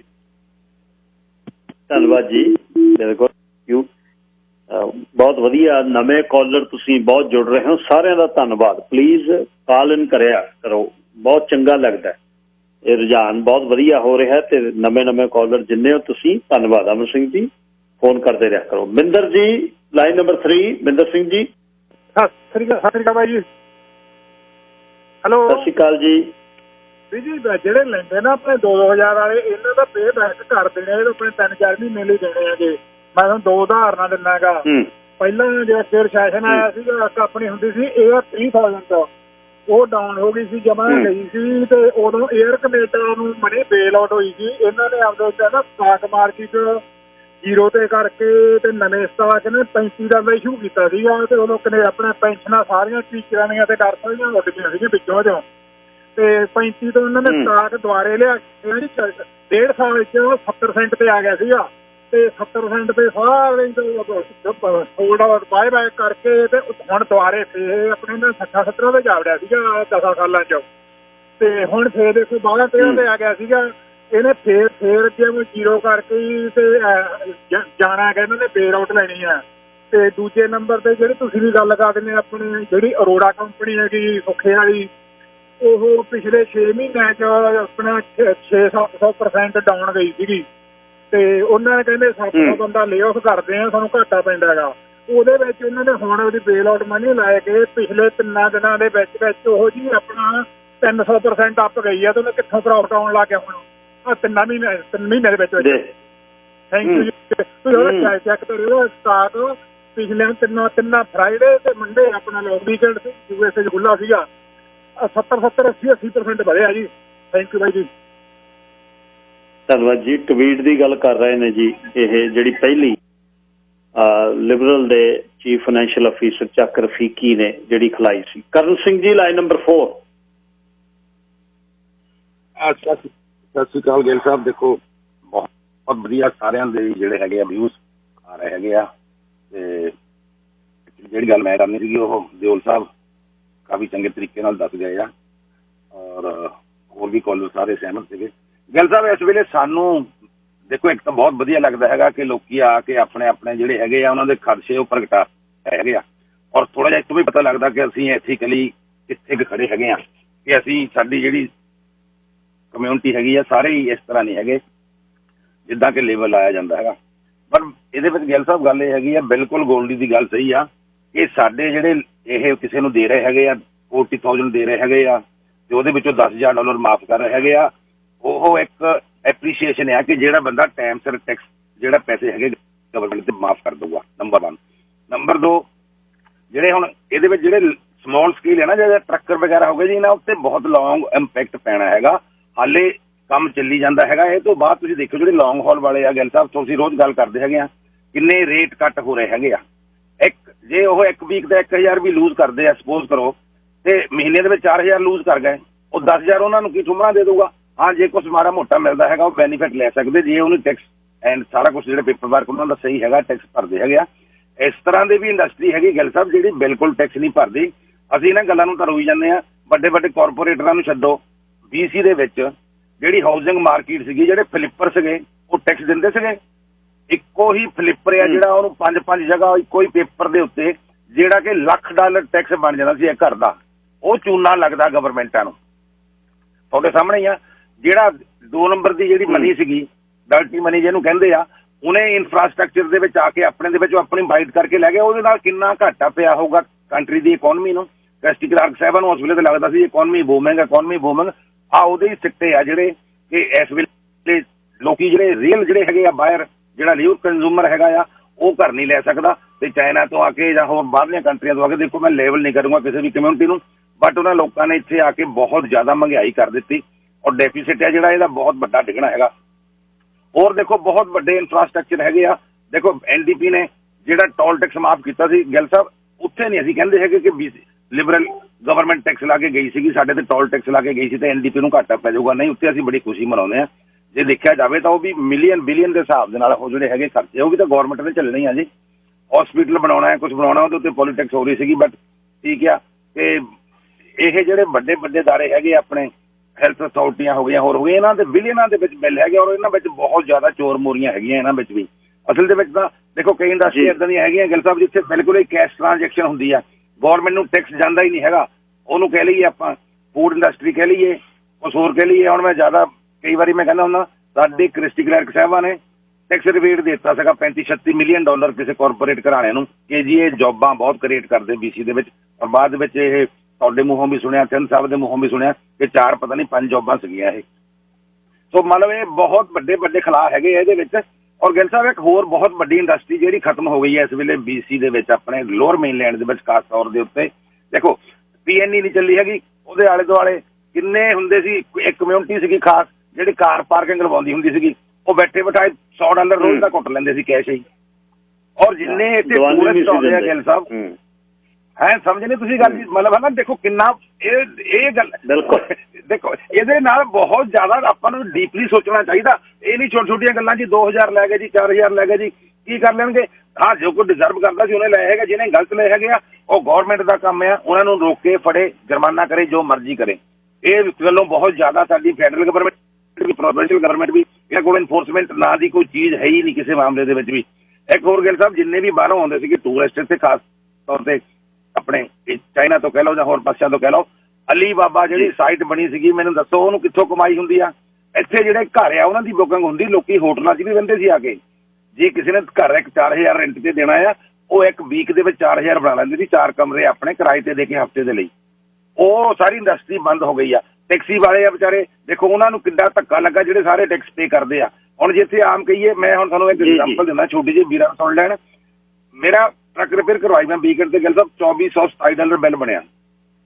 $108 ਤਾਂ GST ਆ, $151 ਕੋਸਟ ਸੈਂਟੋ ਦੇ ਵਿੱਚੋਂ PST ਆ ਜਿਹਨੂੰ ਮੈਂ ਕਲੇਮ ਕਰ ਹੀ ਨਹੀਂ ਸਕਦਾ ਹੈਗਾ।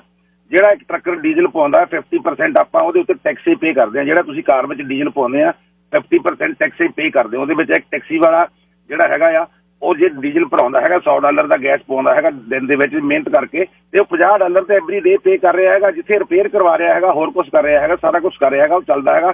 ਕਈ ਲੋਕਾਂ ਨੂੰ ਇਹ ਹੁੰਦਾ ਕਿ ਜੀ ਟੈਕਸੀਆਂ ਬਾਰੇ ਟੈਕਸ ਨਹੀਂ ਦਿੰਦੇ, ਜੇ ਨਹੀਂ ਕਰਦੇ, ਉਹ ਨਹੀਂ ਕਰਦੇ। ਇਕੋਨਮੀ ਨੂੰ ਬੂਸਟੇ ਕਰਦੇ ਹੋ, ਡਾਊਨਟਾਊਨ ਵਿੱਚ ਘੁੰਮਦੇ, ਉੱਥੋਂ ਕੁਛ ਖਾਂਦੇ ਪੀਂਦੇ ਆ, $10-20 ਖਰਚਦੇ ਆ। ਇਹ ਸਾਰੀਆਂ ਗੱਲਾਂ ਗੱਲ ਸਾਹਿਬ ਸੋਚਣੇ ਵਾਲੀਆਂ ਹੈ। ਔਰ ਸਾਡੇ ਦਾ ਕੈਨੇਡਾ ਗਵਰਨਮੈਂਟ ਗ੍ਰਾਂਟਡ ਇਨਕਮ ਦੇ ਸਕਦੀ ਹੈਗੀ ਆ, ਜਿੱਦਾਂ ਹੁਣ ਕਰ ਰਹੇ ਹੈਗੇ ਆ, ਪਰ ਇਹ ਕਰ ਨਹੀਂ ਰਹੇ ਹੈਗੇ। ਇਹਨਾਂ ਨੇ ਆਪਣੇ ਲਈ ਚੋਰ ਮੁਰੀਆਂ ਬਹੁਤ ਰੱਖੀਆਂ ਆ।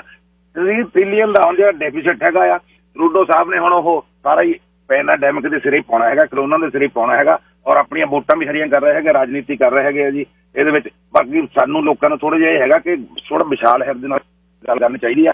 ਵੋਟ ਪਾਉਣ ਵੇਲੇ ਅਕਲ ਵਰਤਣੀ ਚਾਹੀਦੀ ਆ, ਆਪਣਾ ਲੀਡਰ ਚੁਣਨੇ ਵੇਲੇ ਅਕਲ ਵਰਤਣੀ ਚਾਹੀਦੀ ਆ। ਤਾਂ ਬਹੁਤ ਵਧੀਆ ਗੱਲ ਹੋਊਗੀ। ਥੈਂਕ ਯੂ ਗਿੱਲ ਸਾਹਿਬ ਤੁਹਾਡਾ।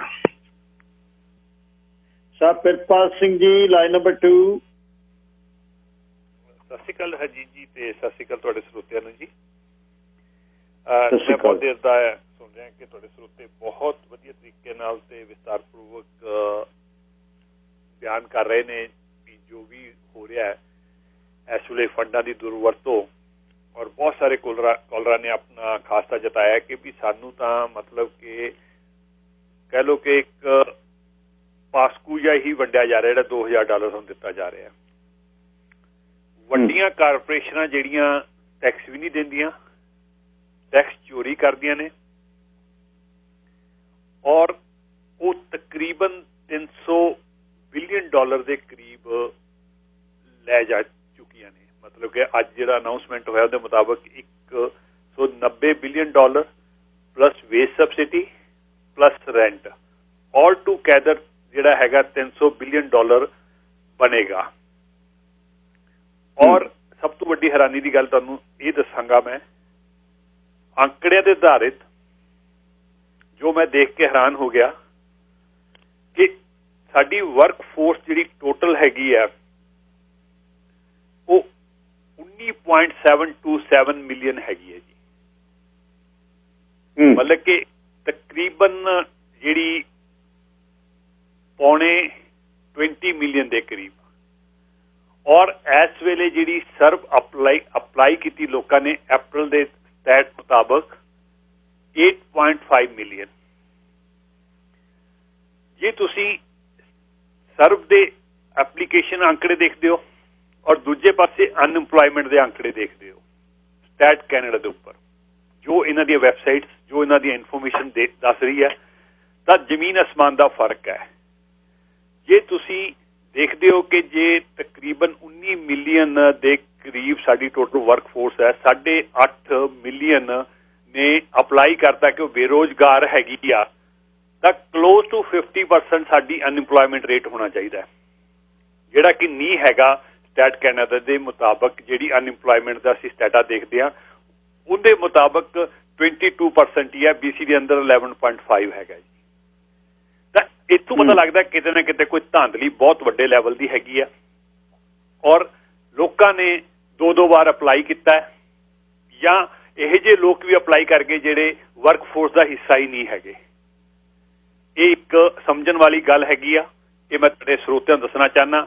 ਔਰ ਅੱਜ ਤੱਕ ਜਿਹੜਾ ਕਿ ਬਜਟ ਦੇ ਮੁਤਾਬਕ C30 ਬਿੱਲ ਜਦੋਂ ਪਾਸ ਹੋਇਆ ਸੀ ਤਾਂ 27 ਬਿਲੀਅਨ ਰੱਖਿਆ ਗਿਆ ਸੀਗਾ $2,000 ਹਰ ਵਿਅਕਤੀ ਨੂੰ ਦੇਣ ਦੇ ਲਈ, ਔਰ 34 ਬਿਲੀਅਨ ਡਾਲਰ ਆਲਰੇਡੀ ਵੰਡਿਆ ਜਾ ਚੁੱਕਿਆ। ਪਰ ਤੁਸੀਂ ਇੱਕ ਪਾਸੇ ਦੇਖੋ ਕਿ ਵੱਡੀਆਂ ਕਾਰਪੋਰੇਸ਼ਨਾਂ ਵੱਡੇ ਮਗਰਮੱਛ $300 ਬਿਲੀਅਨ ਲਿਜਾ ਰਹੇ ਨੇ, ਔਰ ਜਿਹੜੀ ਮਿਹਨਤਕਸ਼ ਟੈਕਸ ਦੇਣ ਵਾਲੀ ਜਨਤਾ ਹੈ ਉਹ ਸਿਰਫ 34 ਬਿਲੀਅਨ ਡਾਲਰ ਜਿਹਦੇ ਲਈ ਅਸੀਂ ਲੜ ਰਹੇ ਹਾਂ, ਔਰ ਅਸੀਂ ਇੰਨਾ ਬਹਿਸ ਰਹੇ ਹਾਂ। ਅਸੀਂ ਉੱਥੇ ਨੈਤਿਕ ਦਾ ਆਧਾਰ ਦੇ ਰਹੇ ਹਾਂ, ਹੋਰ ਦੇ ਰਹੇ ਹਾਂ। ਵੱਡੇ ਲੋਕਾਂ ਦੀ ਨੈਤਿਕਤਾ ਕਿੱਥੇ ਗਈ? ਜਿਹੜਾ ਸਵਾਲ 2 ਹਫ਼ਤੇ ਪਹਿਲਾਂ ਇਸੇ ਰੇਡੀਓ ਸਟੇਸ਼ਨ ਤੋਂ ਮੈਂ ਸੁਖ ਧਾਰੀਵਾਲ ਸਾਹਿਬ ਨੂੰ ਕੀਤਾ ਸੀ ਕਿ ਮੈਨੂੰ ਦੱਸਿਆ ਜਾਵੇ ਕਿੰਨੀਆਂ ਕਾਰਪੋਰੇਸ਼ਨਾਂ ਵੱਡੀਆਂ ਹੈਗੀਆਂ ਜਿਹੜੀਆਂ ਟੈਕਸ ਹੈਵਨ ਦੇ ਵਿੱਚ ਟੈਕਸ ਚੋਰੀ ਕਰਕੇ ਕੈਨੇਡਾ ਨੂੰ $1 ਦਿੱਤੇ ਬਗੈਰ ਲੈ ਜਾਂਦੀ, ਜਿਨ੍ਹਾਂ ਦੇ ਵਿੱਚ ਲੌਬਲਾ ਕੰਪਨੀ ਦਾ ਵੀ ਨਾਂ ਆ ਜਾਂਦਾ, ਜਿਹਦੇ ਵਿੱਚ ਕੈਨੇਡਾ ਦੇ ਵਿੱਚ ਸਭ ਤੋਂ ਵੱਡੀ ਜਿਹੜੀ ਮੀਟ ਪ੍ਰੋਡਿਊਸਰ ਕੰਪਨੀ ਹੈਗੀ ਉਹਦਾ ਵੀ ਉਹਨੇ 48 ਕੰਪਨੀਆਂ ਬਣਾ ਰੱਖੀਆਂ ਟੈਕਸ ਹੈਵਨ ਦੇ ਵਿੱਚ, ਜਿਹੜੀਆਂ ਟੈਕਸ ਚੋਰੀ ਕਰਕੇ ਕੈਨੇਡਾ ਨੂੰ ਟੈਕਸ ਦਿੱਤੇ ਬਗੈਰ ਚਲੀ ਜਾਂਦੀਆਂ ਨੇ, ਔਰ ਉਹ ਅੱਜ ਅੱਡੀ ਬੈਠੀਆਂ ਨੇ ਔਰ ਡਰਾ ਰਹੀਆਂ ਸਰਕਾਰਾਂ ਨੂੰ ਵੀ ਅਸੀਂ ਬੇਰੁਜ਼ਗਾਰੀ ਬਿਲਕੁਲ ਮਤਲਬ ਕਿ ਜਿਹੜੀ ਹੈਗੀ ਹੈ ਇੰਨੇ ਵੱਡੇ ਲੈਵਲ ਤੇ ਚਲੀ ਜਾਣੀ ਜੇ ਸਾਨੂੰ ਬੇਲ ਆਊਟ ਨਾ ਕੀਤਾ। ਇਸ ਵੇਲੇ ਸਾਡੀ ਜਿਹੜੀ ਲੜਾਈ ਹੈਗੀ ਹੈ ਵੱਡੀ ਕਾਰਪੋਰੇਸ਼ਨ ਦੇ ਖਿਲਾਫ ਹੋਣੀ ਚਾਹੀਦੀ। ਔਰ ਅੱਜ ਪਾਰਲੀਮੈਂਟ ਦੇ 'ਚ ਉਹੀ ਸਵਾਲ ਉੱਠਿਆ ਜਿਹੜਾ ਸਵਾਲ 2 ਹਫ਼ਤੇ ਪਹਿਲਾਂ ਮੈਂ ਤੁਹਾਡੇ ਰੇਡੀਓ ਸਟੇਸ਼ਨ ਤੇ ਸਵੇਰ ਵਾਲੇ ਸ਼ੋਅ ਦੇ ਵਿੱਚ ਕੀਤਾ ਸੀ, ਔਰ ਉਸ ਟਾਈਮ ਦੇ ਉੱਤੇ ਮਤਲਬ ਕਿ ਤੁਸੀਂ ਸੋਚ ਨਹੀਂ ਸਕਦੇ ਕੀ ਕੁਛ ਹੋਇਆ, ਔਰ ਬਾਅਦ 'ਚ MP ਸਾਹਿਬ ਨੂੰ ਮਾਫੀ ਮੰਗਣੀ ਪਈ। ਔਰ ਉਹ ਸਵਾਲ ਅੱਜ ਪਾਰਲੀਮੈਂਟ 'ਚ ਕੀਤਾ ਗਿਆ ਕਿ ਦੱਸਿਆ ਜਾਵੇ ਕਿੰਨੀਆਂ ਟੈਕਸ ਹੈਵਨ ਕੰਪਨੀਆਂ ਨੇ ਜਿਹੜੀਆਂ ਇਸ ਵੇਲੇ ਬੈਨੀਫਿਟ ਕਲੇਮ ਕਰ ਰਹੀਆਂ ਨੇ, ਜਾਂ ਮਤਲਬ ਕਿ ਬੇਲ ਆਊਟ ਪੈਕੇਜ ਮੰਗ ਰਹੀਆਂ ਨੇ, ਜਾਂ ਵੇਸ ਸਬਸਿਡੀ ਮੰਗ ਰਹੀਆਂ, ਕਿਉਂਕਿ ਫਰਾਂਸ, ਡੈਨਮਾਰਕ ਹੋਰ ਕੰਪਨੀਆਂ ਨੇ ਕਲੀਅਰ ਕਰਤਾ ਕਿ ਜਿਹੜੀਆਂ ਟੈਕਸ ਚੋਰੀ ਕਰਦੀ ਕੰਪਨੀਆਂ ਸੀ ਉਹਨਾਂ ਨੂੰ ਕੋਈ ਵੀ ਪਬਲਿਕ ਫੰਡ ਦਾ ਬੈਨੀਫਿਟ ਨਹੀਂ ਦਿੱਤਾ ਜਾਊਗਾ। ਜਿਹੜੀ ਕੰਪਨੀਆਂ ਸਾਨੂੰ ਟੈਕਸ ਨਹੀਂ ਦਿੰਦੀਆਂ ਉਹ ਕਿਵੇਂ ਹੱਕਦਾਰ ਨੇ 50, 60 ਬਿਲੀਅਨ ਡਾਲਰ ਦੇ ਪੈਕੇਜ ਲੈਣ ਦੇ ਲਈ? ਇਹ ਮਿਹਨਤ ਦਾ ਪੈਸਾ ਸਾਡਾ ਹੈ। ਹਾਂ, ਸਾਡੇ ਵਿੱਚ ਕੁਝ ਗਲਤ ਅਨਸਰ ਹੋ ਸਕਦੇ ਨੇ, ਉਹਦੇ ਲਈ ਵੀ ਸਰਕਾਰ ਤੇ ਦਬਾਅ ਬਣੇਗਾ ਔਰ ਬਣ ਰਿਹਾ ਕਿ ਉਹਨਾਂ ਨੂੰ ਫੜਿਆ ਜਾਵੇ, ਉਹਨਾਂ ਨੂੰ ਪਬਲਿਕਲੀ ਸ਼ੇਮ ਕੀਤਾ ਜਾਵੇ, ਔਰ ਉਹ ਆਪਣੇ ਆਪ ਸ਼ੇਮ ਹੋ ਜਾਣਗੇ। ਅੱਜ ਦੇਖੋ ਤੁਹਾਡੇ ਮੋਸਟ ਆਫ ਕਾਲਰ ਨੇ ਦੱਸਿਆ ਕਿ ਲੋਕ ਕਿਵੇਂ ਦੁਰਵਰਤੋਂ ਕਰ ਰਹੇ ਨੇ। ਲੋਕਾਂ ਨੂੰ ਪਤਾ ਹੈ ਕੌਣ ਗਲਤ ਹੈ ਕੌਣ ਠੀਕ ਹੈ। ਇਹ ਫੈਸਲਾ ਲੋਕਾਂ ਨੇ ਕਰਨਾ ਹੈ ਕਿ ਕੌਣ ਗਲਤ ਕਰ ਰਿਹਾ ਸੀ ਕੌਣ ਠੀਕ ਕਰ ਰਿਹਾ ਸੀ, ਪਰ ਜਿਹੜੇ ਸਭ ਤੋਂ ਵੱਡੇ ਮਗਰਮੱਛ ਨੇ ਉਹਨਾਂ ਨੂੰ ਕੌਣ ਫੜੇਗਾ? ਕਿਉਂਕਿ ਮੇਨ ਪੈਸਾ ਤਾਂ ਉਹਨਾਂ ਨੇ ਲੈ ਜਾਣਾ ਹੈ। ਸਾਨੂੰ ਤਾਂ ਸਮਝ ਲਓ ਕਿ ਬਿਲਕੁਲ ਕਹਿ ਲਓ ਕਿ ਇੱਕ ਵਗਦੇ ਦਰਿਆ ਦੇ ਵਿੱਚ ਚੂਲੀ ਭਰਨ ਦਾ ਹੀ ਮੌਕਾ ਮਿਲਣਾ ਹੈ। ਪੂਰਾ ਦਾ ਪੂਰਾ ਦਰਿਆ ਜਿਹੜਾ ਹੈਗਾ ਉਹ ਤਾਂ ਵੱਡੀਆਂ ਕਾਰਪੋਰੇਸ਼ਨਾਂ ਨੇ ਖਿੱਚ ਕੇ ਲੈ ਜਾਣਾ। ਉਹਨਾਂ ਦੇ ਖਿਲਾਫ ਸਾਨੂੰ ਜਾਗਰੂਕ ਹੋਣ ਦੀ ਲੋੜ ਹੈ, ਉਹਨਾਂ ਦੇ ਖਿਲਾਫ ਬੋਲਣ ਦੀ ਲੋੜ ਹੈ, ਉਹਨਾਂ ਦੇ ਖਿਲਾਫ ਅੱਜ ਖੜਨ ਦੀ ਲੋੜ ਹੈ ਕਿ ਪਨਾਮਾ ਪੇਪਰ ਦੀ ਇਨਵੈਸਟੀਗੇਟ ਕਰੋ। ਜਿਹੜੀਆਂ 3000 ਕੰਪਨੀਆਂ ਦੇ ਟੈਕਸ ਚੋਰੀ ਦੇ ਕੇਸ ਚੱਲ ਰਹੇ ਨੇ ਉਹ ਕੰਪਨੀਆਂ ਦੇ ਨਾਂ ਜੱਗ ਜ਼ਾਹਿਰ ਕਰੋ ਤਾਂ ਜੋ ਉਹ ਪਬਲਿਕ ਮਨੀ ਦਾ ਬੈਨੀਫਿਟ ਨਾ ਲੈ ਸਕਣ ਜੀ। ਥੈਂਕ ਯੂ ਜੀ। ਠੀਕ ਹੈ ਜੀ, ਧੰਨਵਾਦ ਜੀ। ਚੰਦ ਜੀ, ਆਖਰੀ ਕਾਲਰ ਇਸ ਲਾइन नंबर 4। ਹੈਲੋ, ਸਤਿ ਸ੍ਰੀ ਅਕਾਲ ਜੀ। ਹੈਲੋ, ਸਤਿ ਸ਼੍ਰੀ ਅਕਾਲ ਜੀ। ਹਾਂਜੀ, ਆ ਜਿਹੜੇ ਵੀ ਗੱਲ ਕਰਦੇ 2000 ਦੀ ਲੈ ਲਓ। ਜਿਹੜੇ ਲੋਕੀ 4-4 ਹਜ਼ਾਰ ਟੀਚਰ ਦੀ ਤਨਖਾਹ ਚੱਕੀ ਜਾਂਦੇ, ਪਾਰਟ ਟਾਈਮ ਬੱਸ ਚਲਾਉਂਦੇ ਸੀ, ਤੇ ਉਹਦੇ ਵੀ ਬੈਨੀਫਿਟ ਅਪਲਾਈ ਕਰੀ ਜਾਂਦੇ ਆ। ਜਿਹਨੂੰ ਲੋੜ ਆ ਲੈ ਲਓ, ਜਿਹਨੂੰ ਨਹੀਂ ਲੋੜ ਕਾਹਨੂੰ ਐਵੇਂ ਗੌਰਮੈਂਟ ਨੂੰ ਲੁੱਟੀ ਜਾਂਦੇ। ਜਿਹਨੂੰ ਲੋੜ ਆ ਉਹਨੇ ਲੋੜਵੰਦ ਨੂੰ ਚਾਹੀਦੇ ਹੀ ਆ ਦੇਣੇ। ਜਿਹੜੇ ਇਮਾਨਦਾਰ ਜਾਂ ਲਾ ਬ੍ਰੇਕਰ, ਲਾ ਅਬਾਈਡਿੰਗ, ਗੋਰੇ ਵੀ ਲਾ ਅਬਾਈਡਿੰਗ ਹੈ। ਇਹ ਨਹੀਂ ਹੈ ਵੀ ਸਾਰੇ ਗੋਰੇ ਲਾ ਅਬਾਈਡਿੰਗ ਨਹੀਂ ਗੇ, ਵੀ ਆਪਾਂ ਇੰਡੀਅਨ ਹੀ ਲਾ ਅਬਾਈਡਿੰਗ ਹੈ। ਜਿੱਦਾਂ ਕਾਲਰ ਕਹਿ ਗਿਆ ਵੀ ਸਾਰੇ ਲਾ ਅਬਾਈਡਿੰਗ ਹੈ ਇੱਥੇ, ਵੀ ਜਿਹੜੇ ਛੱਗਦੇ ਆ ਉਹ ਮਾੜੀ ਗੱਲ ਆ। ਜਿਹਨਾਂ ਨੂੰ ਨਹੀਂ ਲੋੜ ਉਹ ਵੀ ਲਈ ਜਾਂਦੇ ਆ। ਜਿਨ੍ਹਾਂ ਨੇ ਕੰਮ ਨਹੀਂ ਕੀਤਾ ਪਿਛਲੇ ਸਾਲ 'ਚ 5000 ਛੱਡ ਕੇ $5 ਨਹੀਂ ਡਿਕਲੇਅਰ ਕੀਤੇ, ਉਹ ਵੀ ਲਈ ਜਾਂਦੇ ਆ। ਇਹ ਤਾਂ ਚੋਰੀ ਹੈ, ਠੱਗੀ ਹੈ, ਫਰਾਡ ਹੀ ਹੈ। ਹਾਂਜੀ, ਥੈਂਕ ਯੂ ਜੀ। ਧੰਨਵਾਦ ਜੀ। ਇੱਕ ਜਿਹੜਾ ਭਾਈਚਾਰੇ ਦਾ ਇੱਕ ਇਸ਼ੂ, ਜਿਹੜਾ ਵਿਆਹ ਕੈਂਸਲ ਹੋ ਗਏ, ਨਹੀਂ ਵਿਆਹ ਹੋਣੇ ਇਸ ਸਾਲ 'ਚ, ਉਹਨਾਂ ਦੇ ਐਡਵਾਂਸ ਦੀ ਜਿਹੜੀ ਗੱਲ ਹੈ ਉਸ ਦਾ ਬੜਾ ਰੇਟ ਕਾਪਿਆ। ਕੁਝ ਗੁਰੂ ਘਰ ਵੀ ਨੇ ਜਿਨ੍ਹਾਂ ਨੇ, ਗੁਰਦੁਆਰੇ ਨੇ ਜਿਨ੍ਹਾਂ ਨੇ ਵਾਪਸ ਨਹੀਂ ਕੀਤੇ, ਉਹ ਆ ਕੇ ਆਪਾਂ ਇਸ਼ੂ ਕੀਤੀ। ਬੈਂਕੁਟ ਹਾਲਸ ਨੇ ਕੁਝ ਕੁ ਨੇ ਸਰੀ ਦੇ ਵਿੱਚ, ਉਹਨਾਂ ਦੀ ਵੀ ਇਹ ਕੰਪਲੇਂਟ ਆ ਰਹੀ ਹੈ। ਲੋਕ ਫੋਨ ਕਰਕੇ ਦੱਸ ਰਹੇ ਨੇ, ਪਤਾ ਉਹਨਾਂ ਨੂੰ ਜਿਹੜੇ ਨਹੀਂ ਮੋੜ ਰਹੇ।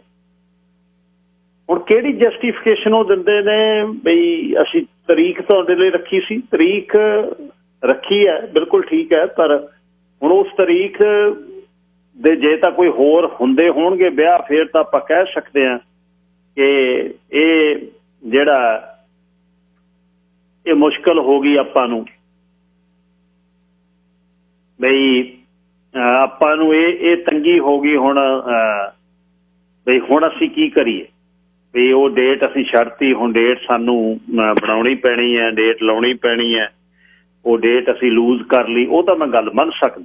ਪਰ ਜਦ ਹੁਣ ਆਲੇ ਦੁਆਲੇ ਤਰੀਕਾਂ ਖਾਲੀ ਨੇ ਤਾਂ ਫਿਰ ਕੀ ਉਸ ਕਮਿਊਨਿਟੀ ਜਿਹਦੇ ਵਿੱਚੋਂ ਆਪਾਂ ਕਮਾਈ ਕੀਤੀ ਹੈ, ਉਸ ਕਮਿਊਨਿਟੀ ਦਾ ਆਪਣਾ ਹੱਕ ਬਣਦਾ ਵੀ ਆਪਾਂ 4 ਪੈਸੇ ਉਹਨਾਂ ਦੇ ਮੋੜ ਦਈਏ, ਜਾਂ ਫਿਰ ਨਹੀਂ ਉਹਨਾਂ ਦੀ ਤਰੀਕ ਰੱਖੀ ਸੀ ਤਾਂ ਉਹ ਬਈ ਉਹਨੂੰ ਕੀ ਕਰ ਸਕਦੇ।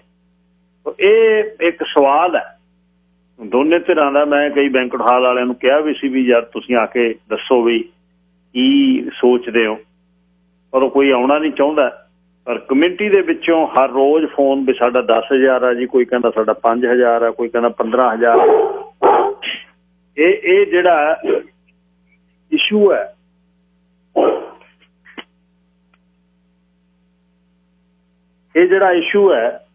ਇਹ ਉਸ ਦੀ ਗੱਲ ਬੜੀ ਚੱਲ ਰਹੀ ਹੈ। 1844 247 1550 ਜੇ ਤੁਸੀਂ ਇਸ ਤੇ ਗੱਲਬਾਤ ਕੋਈ ਕਰਨੀ ਚਾਹੋ ਤਾਂ ਕਰ ਸਕਦੇ ਹੋ। 18442471 1550। ਸੋ ਇਹਦੇ ਲਈ ਬੇਨਤੀ ਆ ਕਿ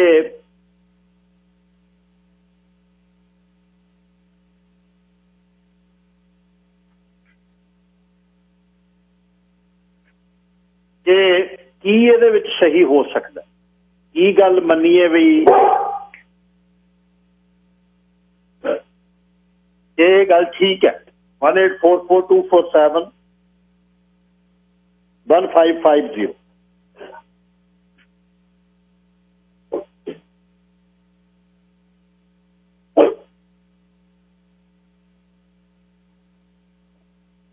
ਇਹ ਜਿਹੜੀ ਉਹ ਗੱਲ ਕਹਿ ਰਹੇ ਨੇ ਕਿ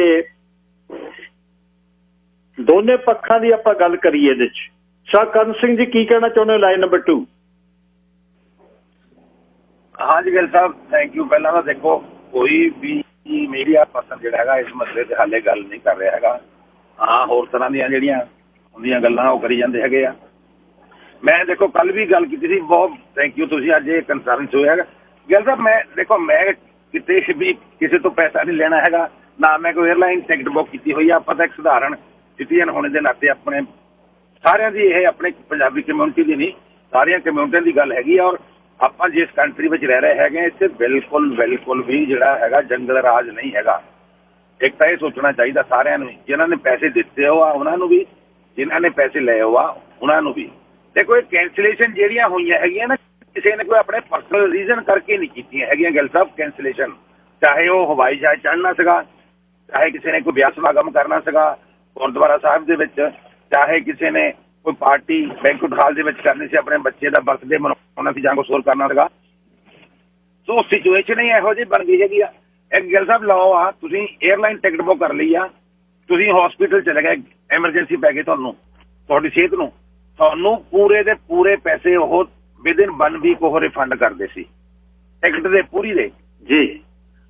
ਹੁਣ ਜਿੰਨੇ ਵੀ ਇਹ ਇੱਥੇ ਹੈਗੇ ਆ, ਦੇਖੋ ਮੈਂ ਕੱਲ ਵੀ ਗੱਲ ਕੀਤੀ ਸੀ, ਬਾਰ-ਬਾਰ ਨਾ ਮੈਂ ਕਰਾਂ ਗੱਲ, ਇਹ ਕਿਸੇ ਵੀ 에ਅਰਲਾਈਨ ਨੂੰ ਮੈਂ ਤਾਂ ਸਮਝ ਨਹੀਂ ਆਉਂਦੀ, ਨਾਲ ਤਾਂ ਇੰਡੀਆ ਗਵਰਨਮੈਂਟ ਚੰਗੀ ਆ। ਉੱਥੇ ਉਹਨਾਂ ਨੇ ਕਿਹਾ ਵੀ ਕੋਈ ਵੀ 에ਅਰਲਾਈਨ ਕਿਸੇ ਦਾ ਵੀ ਪੈਸਾ ਨਹੀਂ ਦੱਬ ਸਕਦੀ, ਜਿਹੜਾ ਪੂਰੇ ਦਾ ਪੂਰਾ ਰਿਫੰਡ ਹੈ ਦੇਣਾ ਪਊਗਾ।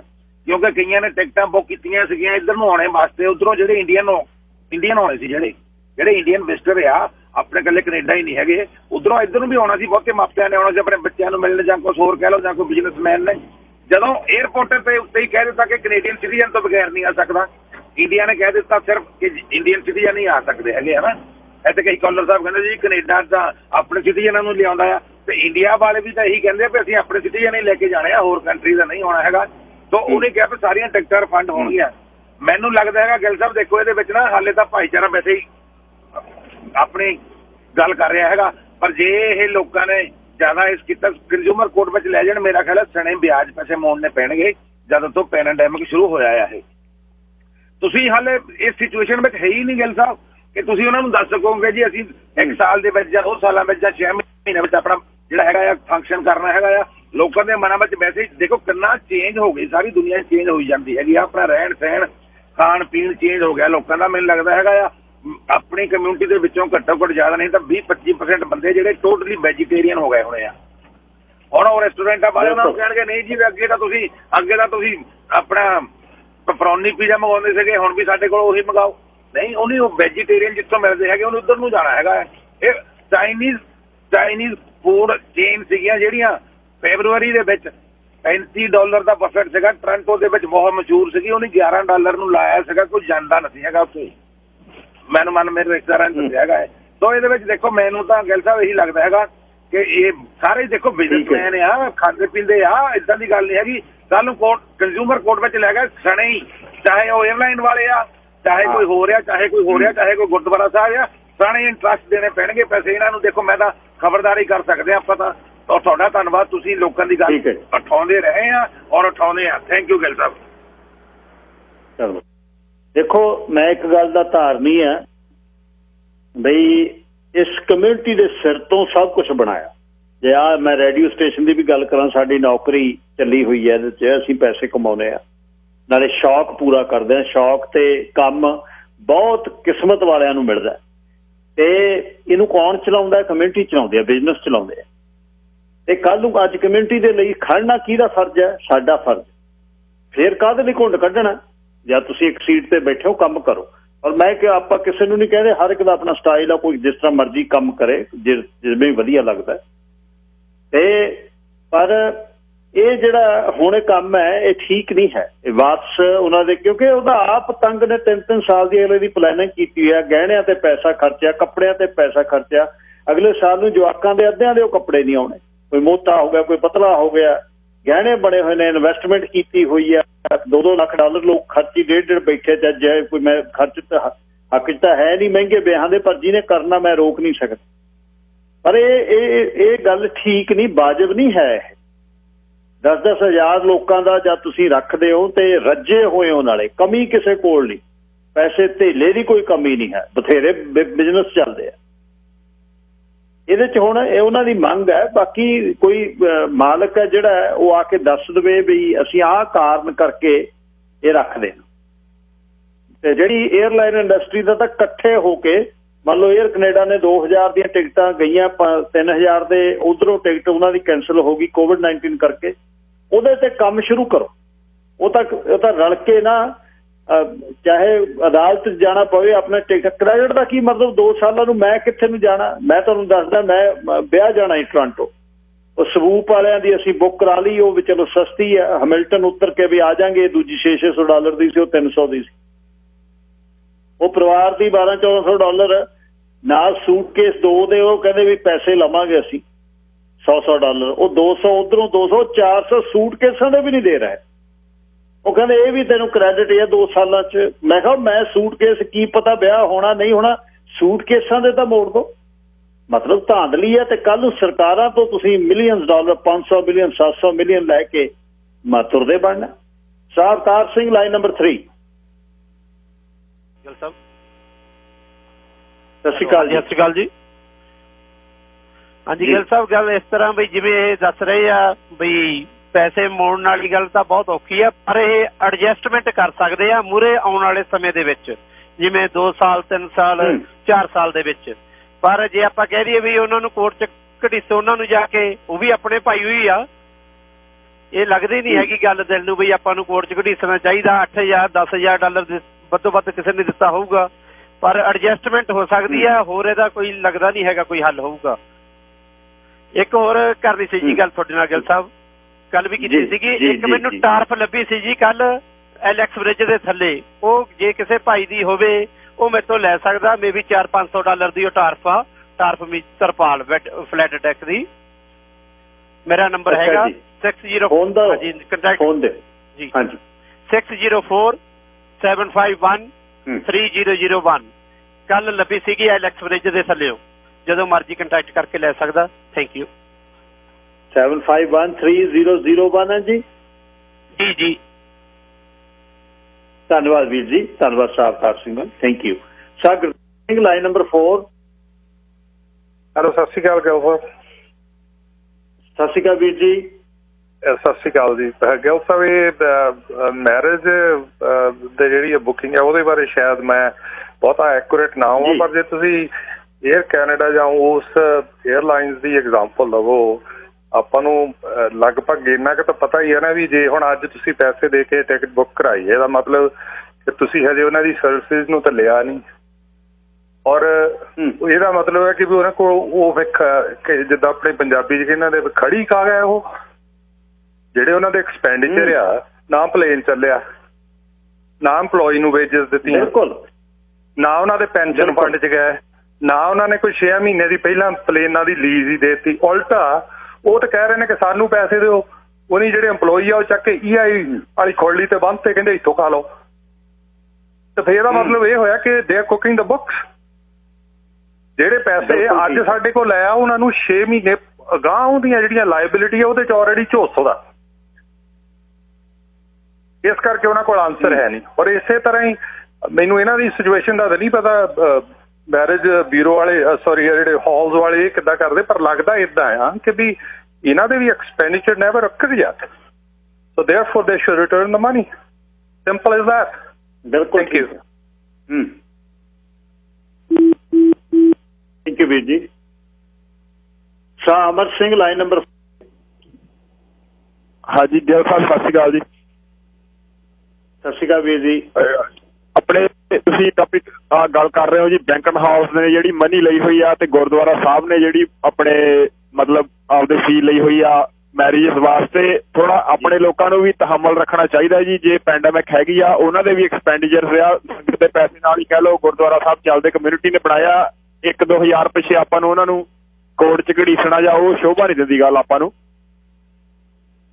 ਤੇ ਉਹਨਾਂ ਨੂੰ ਵੀ, ਆਪਣੇ ਬੈਂਕਟ ਹਾਊਸ ਨੂੰ ਵੀ ਤੇ ਗੁਰਦੁਆਰਾ ਸਾਹਿਬ ਨੂੰ ਵੀ, ਕਿਉਂਕਿ ਔਨ ਗੋਇੰਗ ਚੀਜ਼ ਹੈਗੀ, ਮੈਰਿਜਿਸ ਹਰ ਸਾਲ ਹੁੰਦੀਆਂ ਜਾਂ ਜਿੱਦਾਂ ਵੀ ਆ, ਇਹਨਾਂ ਨੂੰ ਚਾਹੀਦਾ ਆਪਦੇ ਜਿਹੜਾ ਕੌਂਟਰੈਕਟ ਆ ਉਹਦੇ ਵਿੱਚ ਥੋੜੀ ਕਲੀਅਰ ਰੱਖਣ ਵੀ ਬਾਈ ਚਾਂਸ ਕੋਈ ਇਹੋ ਜਿਹੀ ਚੀਜ਼ ਪੈਂਦੀ ਆ ਤਾਂ ਅਸੀਂ ਕੀ ਉਹਦੇ ਮਨੀ ਵਾਪਸ ਕਰਨ ਦੇ ਜਾਂ ਕੀ ਉਹਦਾ ਪ੍ਰੋਸੀਜਰ ਹੋਊਗਾ, ਉਹ ਥੋੜਾ ਆਪਦਾ ਕਲੀਅਰ ਰੱਖਣ, ਕਿਉਂਕਿ ਇਹਨਾਂ ਨੂੰ ਨਾ ਪ੍ਰੋਬਲਮ ਆਵੇ। ਤੇ ਜਿਨ੍ਹਾਂ ਦੇ ਲੋਕਾਂ ਨੇ 500,000 ਕਿਸੇ ਨੇ ਦਿੱਤਾ ਵੀ ਹੈ, ਉਹ ਮਤਲਬ ਉਹਨਾਂ ਦਾ ਐਵੇਂ ਨਾਲ ਕਾਲਰ ਫੜੀ ਜਾਣ ਜਾ ਕੇ ਵੀ ਸਾਨੂੰ ਮੋੜ ਦਿਓ। ਇਹ ਥੋੜਾ ਸਾਰਿਆਂ ਨੂੰ ਖਿਆਲ ਕਰਨਾ ਚਾਹੀਦਾ ਜੀ।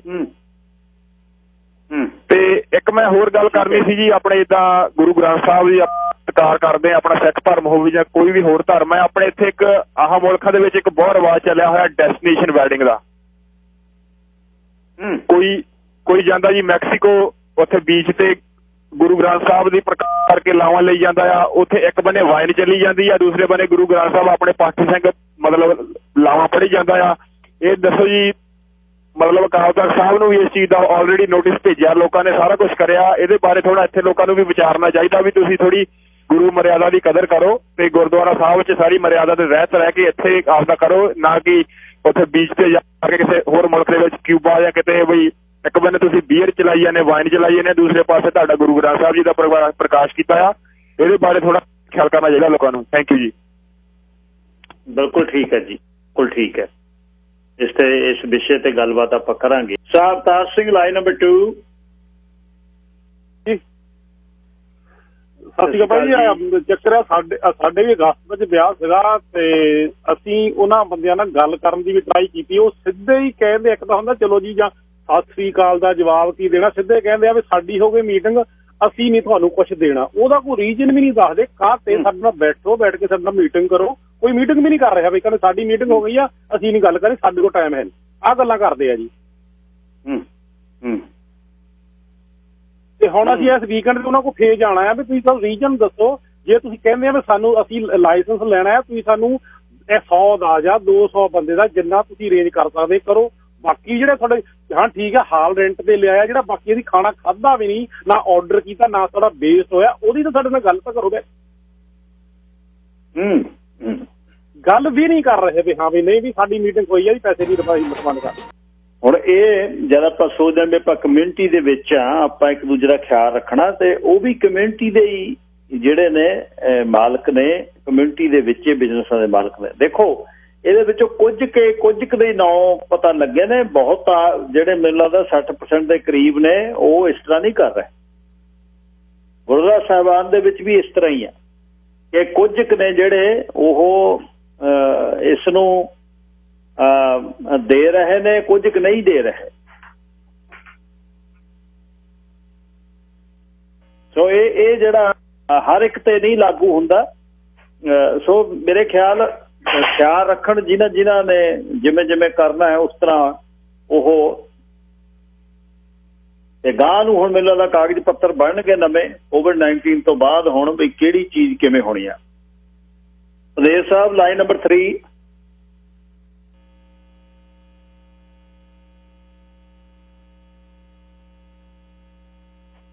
Line number 3। Line number 4 Harinder Singh ji. Hello ਜੀ, ਸਤਿ ਸ਼੍ਰੀ ਅਕਾਲ ਜੀ। ਸਤਿ ਸ਼੍ਰੀ ਅਕਾਲ ਜੀ। ਹੈਲੋ ਜੀ। ਮੇਰਾ ਵਿਚਾਰ ਇਹ ਆ ਵੀ ਇੱਥੇ ਨਾ ਜਦੋਂ ਆਪਣੇ ਮੈਂ ਗੱਲ ਤਾਂ ਕੁਛ ਇੱਦਾਂ ਦੀ ਕਰੂੰਗਾ ਵੀ ਜਿਹੜੀ ਨਹੀਂ ਵੀ ਪਸੰਦ ਆ, ਮੈਂ ਸੌਰੀ ਆ।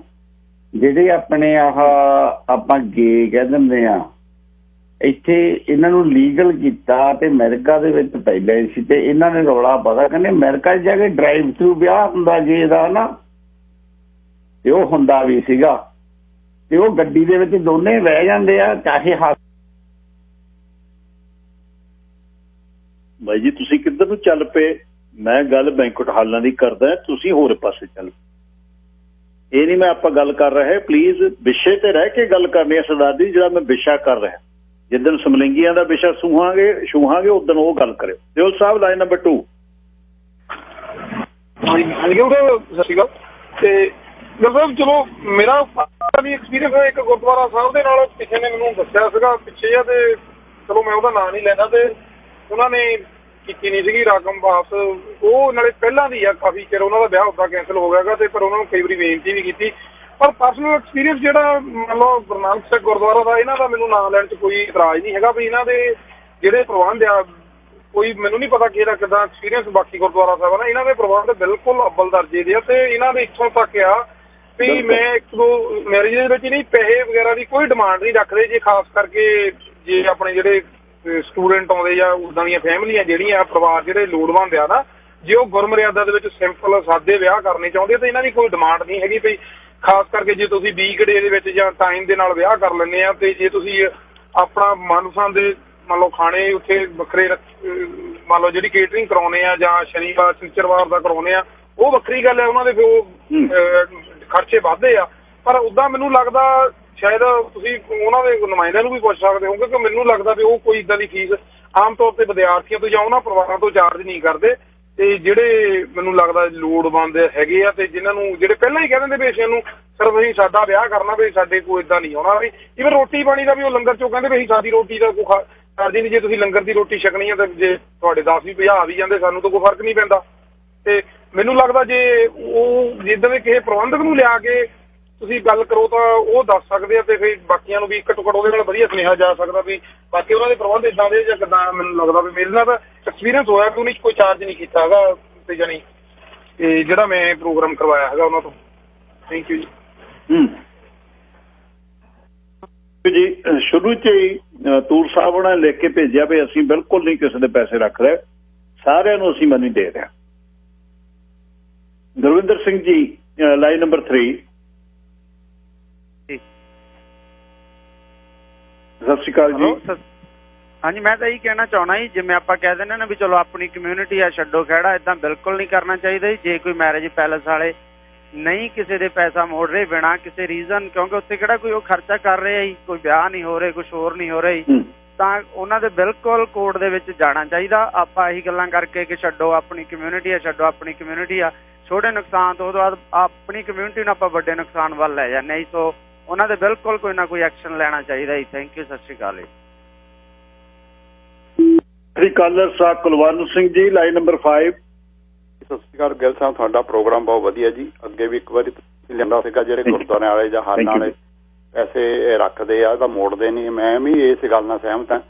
ਅਗਰ ਇੱਕ ਦੋ ਵਾਰੀ ਉਹਨਾਂ ਨੂੰ ਪੁੱਛ ਕੇ ਦੇਖ ਲਓ, ਜੇ ਨਹੀਂ ਮੰਨਦੇ, ਤੁਸੀਂ ਕੈਸ਼ ਪੈਸੇ ਨਹੀਂ ਦਿੱਤੇ, ਤੁਹਾਡੇ ਕੋਲ ਰਸੀਦਾਂ ਵਗੈਰਾ ਸਾਰਾ ਹੈਗੀਆਂ, ਪਲੀਜ਼ ਉਹਨਾਂ ਬੰਦਿਆਂ ਨੂੰ ਕੋਰਟ 'ਚ ਲੈ ਕੇ ਜਾਓ। ਕੋਈ ਪਹਿਲਾਂ ਵਕੀਲ ਕਰਨ ਦੀ ਕੋਈ ਨਹੀਂ, ਸਮਾਲ ਕਲੇਮ ਕੋਰਟ 'ਤੇ ਪਹਿਲਾਂ ਟਰਾਈ ਕਰਕੇ ਦੇਖੋ। ਤੁਹਾਨੂੰ ਆਪ ਤੁਸੀਂ ਆਪਣੇ ਕਾਗਜ਼ ਪੱਤਰ ਉੱਥੇ ਸ਼ੋਅ ਕਰਿਓ ਤੇ ਜ਼ਰੂਰ ਤੁਹਾਡੀ ਇਹ ਗੱਲ ਸੁਣੀ ਜਾਊਗੀ। ਇੱਕ ਦੋ ਕੁ ਬੰਦੇ ਜਦ ਇਹਦਾ ਗਏ ਤਾਂ ਆਪੇ ਇਹਨਾਂ ਨੇ ਪੈਸੇ ਦੇਣੇ ਸ਼ੁਰੂ ਕਰ ਦੇਣੇ। Thank you very much.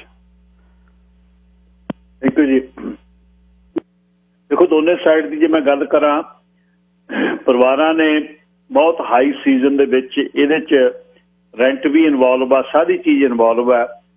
ਬਹੁਤ ਮੇਨ ਇਹ ਸਮਾਂ ਹੁੰਦਾ ਜਿਹਦੇ 'ਚ ਉਹਨਾਂ ਦੀ ਇਨਕਮ ਆ। ਖੈਰ ਸਪਰਿੰਗ ਦੇ ਵਿੱਚ ਵੀ ਬੈਂਕਟ ਹਾਲ ਹੁਣ ਤਾਂ ਸਾਰਾ ਸਾਲ ਹੀ ਚੱਲਦੇ ਰਹਿੰਦੇ, ਇਕੱਲੇ ਵਿਆਹ ਨਹੀਂ, ਪਾਰਟੀਆਂ ਕੋਈ ਨਾ ਕੋਈ ਹੁੰਦੀਆਂ ਰਹਿੰਦੀਆਂ। ਕ੍ਰਿਸਮਸ ਦੀਆਂ ਪਾਰਟੀਆਂ ਹੋ ਗਈਆਂ, ਇਹ ਹੋ ਗਈਆਂ। ਕਮਿਊਨਿਟੀ ਬਹੁਤ ਵੱਧ ਗਈ। 2 ਬੈਂਕਟ ਹਾਲ ਹੁੰਦੇ ਸੀ, 50,000 ਬੰਦਾ, ਹੁਣ 2 ਲੱਖ ਬੰਦਾ ਹੈ। ਤੇ ਬੈਂਕਟ ਹਾਲ ਨਵੇਂ ਬਣਨੇ ਔਖੇ ਹੋਏ ਨੇ। ਪਾਰਕਿੰਗ ਦਾ ਰੌਲਾ ਇਸ਼ੂ ਆ, ਮਹਿੰਗਾਈ ਬਹੁਤ ਆ, ਇਨਵੈਸਟਮੈਂਟ ਬਹੁਤ ਆ, 20-20 ਮਿਲੀਅਨ ਦੀ ਇਨਵੈਸਟਮੈਂਟ। ਤੇ ਹੁਣ ਇਸ਼ੂ ਇਹ ਆ, ਇੱਕ ਤਾਂ ਚੀਜ਼ ਆ ਵੀ ਕੋਈ ਚੀਜ਼ ਆਪਣੀ ਖਰਚ ਨਹੀਂ ਹੋਈ ਹਾਲੇ ਤੱਕ। ਕੁਛ ਵੀ ਹੈ, ਤੁਸੀਂ ਕੋਈ ਕੇਟਰਿੰਗ ਕੋਈ ਬਣਾਉਣਾ ਨਹੀਂ, ਹਲਵਾਈ ਨਹੀਂ, ਕੋਈ ਸਫਾਈ ਨਹੀਂ ਕਰਨੀ, ਕੋਈ ਕੁਛ ਨਹੀਂ ਕਰਨਾ, ਕੋਈ ਡੈਕੋਰੇਸ਼ਨ ਨਹੀਂ ਕਰਨੀ, ਤਾਂ ਗੱਲ ਕਲੀਅਰ ਹੋ। ਹਾਂ, ਉਹ ਜਿਹੜੀ ਕੁਛ ਮਨੀ ਰੱਖ ਰਹੇ ਹੋ, ਉਹ ਹੁਣ ਉਹਦਾ ਰੀਜ਼ਨ ਜ਼ਰੂਰ ਦੱਸਣਾ ਚਾਹੀਦਾ ਸਾਰਿਆਂ ਨੂੰ ਵੀ ਦਿਓ ਜੀ ਆਹ ਗੱਲ ਕਰਕੇ ਰੱਖ ਰਹੇ ਹਾਂ। ਦੇਖੋ ਤੁਸੀਂ ਕੈਂਸਲ ਕਰ ਰਹੇ ਹੋ, ਸਾਡਾ ਇਹ ਡੇਟ ਖਰਾਬ ਹੋ ਗਈ, ਇਹ ਡੇਟ ਹੁਣ ਸਾਡੀ ਬੁੱਕ ਨਹੀਂ ਹੋ ਰਹੀ, ਆਲੇ ਦੁਆਲੇ ਸਾਡੀਆਂ ਡੇਟਾਂ ਸਾਰੀਆਂ ਬੁੱਕ ਸੀ, ਇਹ ਤੁਹਾਡੇ ਲਈ ਰੱਖੀ ਸੀ, ਤਾਂ ਅਸੀਂ ਪੈਸੇ ਲੈ ਰਹੇ ਹਾਂ। ਹੁਣ ਆਪਾਂ ਨੂੰ ਪਤਾ ਵੀ ਇਸ ਸਾਲ ਵਿਆਹ ਨਹੀਂ ਹੋਣੇ, ਇਸ ਸਾਲ ਜਿਹੜੇ ਵਿਆਹ ਨਹੀਂ ਹੋਣੇ ਉਸ ਤਰ੍ਹਾਂ ਉਹਨਾਂ 'ਚ ਇਕੱਠ ਵੀ ਨਹੀਂ ਹੋਣੇ। ਇਹੀ ਫਰਕ ਆ ਫਿਰ ਇੱਕ ਬਿਜ਼ਨਸ ਵਪਾਰ ਦਾ ਤੇ EMPLOYEE ਦਾ ਫਰਕ ਇਹੀ ਹੈ ਨਾ। ਫਿਰ ਬਿਜ਼ਨਸ ਵਾਲੇ ਨੂੰ ਜੇ ਪੈਸੇ ਬਣਨੇ, ਬਿਜ਼ਨਸ ਵਾਲੇ ਦਾ ਰਿਸਕ ਵੀ ਹੈ। ਜੇ ਹੁਣ ਇੱਕ ਵਿਆਹ ਦਾ ਸਣੇ ਕੇਟਰਿੰਗ, ਸਣੇ ਫੂਡ ਦੇ 80-80 ਹਜ਼ਾਰ, 90-90 ਹਜ਼ਾਰ ਖਰਚਾ ਹੈ, ਮਤਲਬ 1000 ਬੰਦੇ ਦੀ ਪਾਰਟੀ ਆ ਤਾਂ $70 $80 ਦੀ ਪਰ ਪਲੇਟ ਤੱਕ ਖਰਚਾ ਹੈ, ਪਲੱਸ ਸਾਰਾ ਤੁਸੀਂ ਰੈਂਟ ਹੈ। ਹੁਣ ਉਹ ਜਦ ਮਨੀ ਬਣ ਰਹੀ ਆ ਆਪਾਂ ਨੂੰ ਬਿਜ਼ਨਸ ਦੇ ਤੌਰ ਤੇ, ਉਹ ਵੀ ਬਿਜ਼ਨਸ ਵਾਲੇ ਦੀ ਉਹ ਮਨੀ ਆ। ਇਕੱਲੇ ਮੈਂ ਬੈਂਕਟ ਹਾਲ ਦੀ ਨਹੀਂ ਗੱਲ ਕਰਦਾ, ਹਰ ਇੱਕ ਬਿਜ਼ਨਸ ਦੀ ਗੱਲ ਕਰਦਾ। ਜੇ ਹੁਣ ਘੱਟ ਆ ਬਿਜ਼ਨਸ 'ਚ, ਇੱਕ ਮਾਤੜ ਕੰਮ ਕਰਕੇ 3000 ਮਹੀਨੇ ਦਾ ਕਮਾਉਂਦਾ, ਸੋ ਇੱਕ ਬਿਜ਼ਨਸ ਦੇ ਵਿੱਚ ਇੱਕ ਰਾਤ ਦੇ ਵਿੱਚ ਉਹਨੂੰ 8-10 ਹਜ਼ਾਰ ਸੇਵ ਹੁੰਦਾ। ਹਾਂ, ਉਹਦੀ ਇਨਵੈਸਟਮੈਂਟ ਵੀ ਆ, ਉਹਨੇ $10 ਮਿਲੀਅਨ ਲਾਇਆ, ਪਰ ਉਹਦੇ ਰਿਸਕ ਦੇ ਵਿੱਚ ਹੀ ਆਹ ਚੀਜ਼ਾਂ ਵੀ ਆਉਂਦੀਆਂ।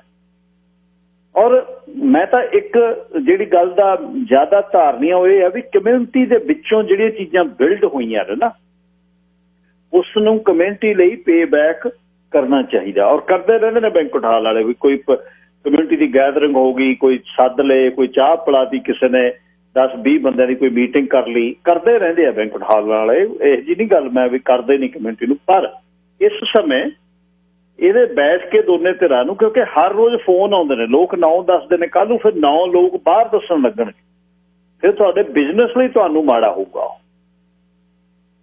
ਸੋ ਇਹਦੇ ਲਈ ਬਹਿ ਕੇ ਮੇਰੇ ਖਿਆਲ ਇਹ ਗੱਲ ਨਿਬੜਨੀ ਚਾਹੀਦੀ ਹੈ। ਗੁਰਦੁਆਰਾ ਸਾਹਿਬਾਨਾਂ ਦੀ ਤਾਂ ਜਿਹੜੇ ਕਿ ਗੋਲਕ ਦਾ ਖਰਚਾ ਹੈ, ਗੋਲਕ ਦਾ ਖਰਚਾ ਬਿਲਕੁਲ ਗੋਲਕ ਦਾ ਖਰਚਾ, ਪਰ ਗੁਰਦੁਆਰਾ ਸਾਹਿਬਾਨਾਂ ਦਾ ਤਾਂ ਬਿਲਕੁਲ ਇਸ ਚੀਜ਼ ਦਾ ਮਤਲਬ ਨਹੀਂ ਬਣਦਾ ਵੀ ਉਹ ਕਿਸੇ ਦੇ ਪੈਸੇ ਰੱਖਣ। ਫਿਰ ਪਹਿਲਾਂ ਵੀ ਗੁਰਦੁਆਰੇ ਸੰਗਤ ਨੇ ਬਣਾਏ ਨੇ, ਹੁਣ ਜਦ ਕੋਈ ਕਮੀ ਆਊ ਹੁਣ ਵੀ ਸੰਗਤ ਨਹੀਂ ਦੇਣੇ। ਇੱਕ ਗੁਰਦੁਆਰਾ ਸਾਹਿਬ ਜਿਹੜਾ ਜਿਹਦੇ ਤੇ ਇੰਨੀ ਖਰਚਾ ਹੋ ਰਿਹਾ, ਪਿਛਲੇ 5 ਸਾਲਾਂ ਦੀ ਕੰਸਟਰਕਸ਼ਨ ਹੋ ਰਹੀ ਆ, ਉਹ ਜਦ ਰੱਖ ਨਹੀਂ ਰਹੇ, ਜਿਹੜੇ ਬਣੇ ਹੋਏ ਨੇ ਕੰਸਟਰਕਸ਼ਨ ਨਹੀਂ ਹੋ ਰਹੀ, ਉਹ ਬਣਾ ਹੀ ਰਹੇ ਨੇ। ਉਹਨਾਂ ਦੇ ਖਰਚੇ ਜਿੰਨੇ ਮਰਜ਼ੀ ਹੋਣ, ਹੁਣ ਤਾਂ ਜਦ ਖੰਡ ਪਾਠ ਹੋਣ ਉਹ ਤਾਂ ਹਟਣੇ ਨਹੀਂ, ਉਹ ਤਾਂ 8-8 10-10 ਆਪਣੇ ਚੱਲਦੇ ਹੀ ਹੈ। ਜੇ $1000 ਵੀ ਫੀਸ ਹੈ ਤਾਂ 8-10 ਹਜ਼ਾਰ ਵੀਕਐਂਡ ਤੇ ਆਪਾਂ ਨੂੰ ਗੁਰਦੁਆਰਾ ਸਾਹਿਬ ਦੀ ਗੋਲਕ 'ਚ ਆ ਹੀ ਜਾਣਾ। 8-10 ਨੇ ਇਕੱਠਾ ਹੀ ਲੰਗਰ ਛਕਾ ਦੇਣਾ।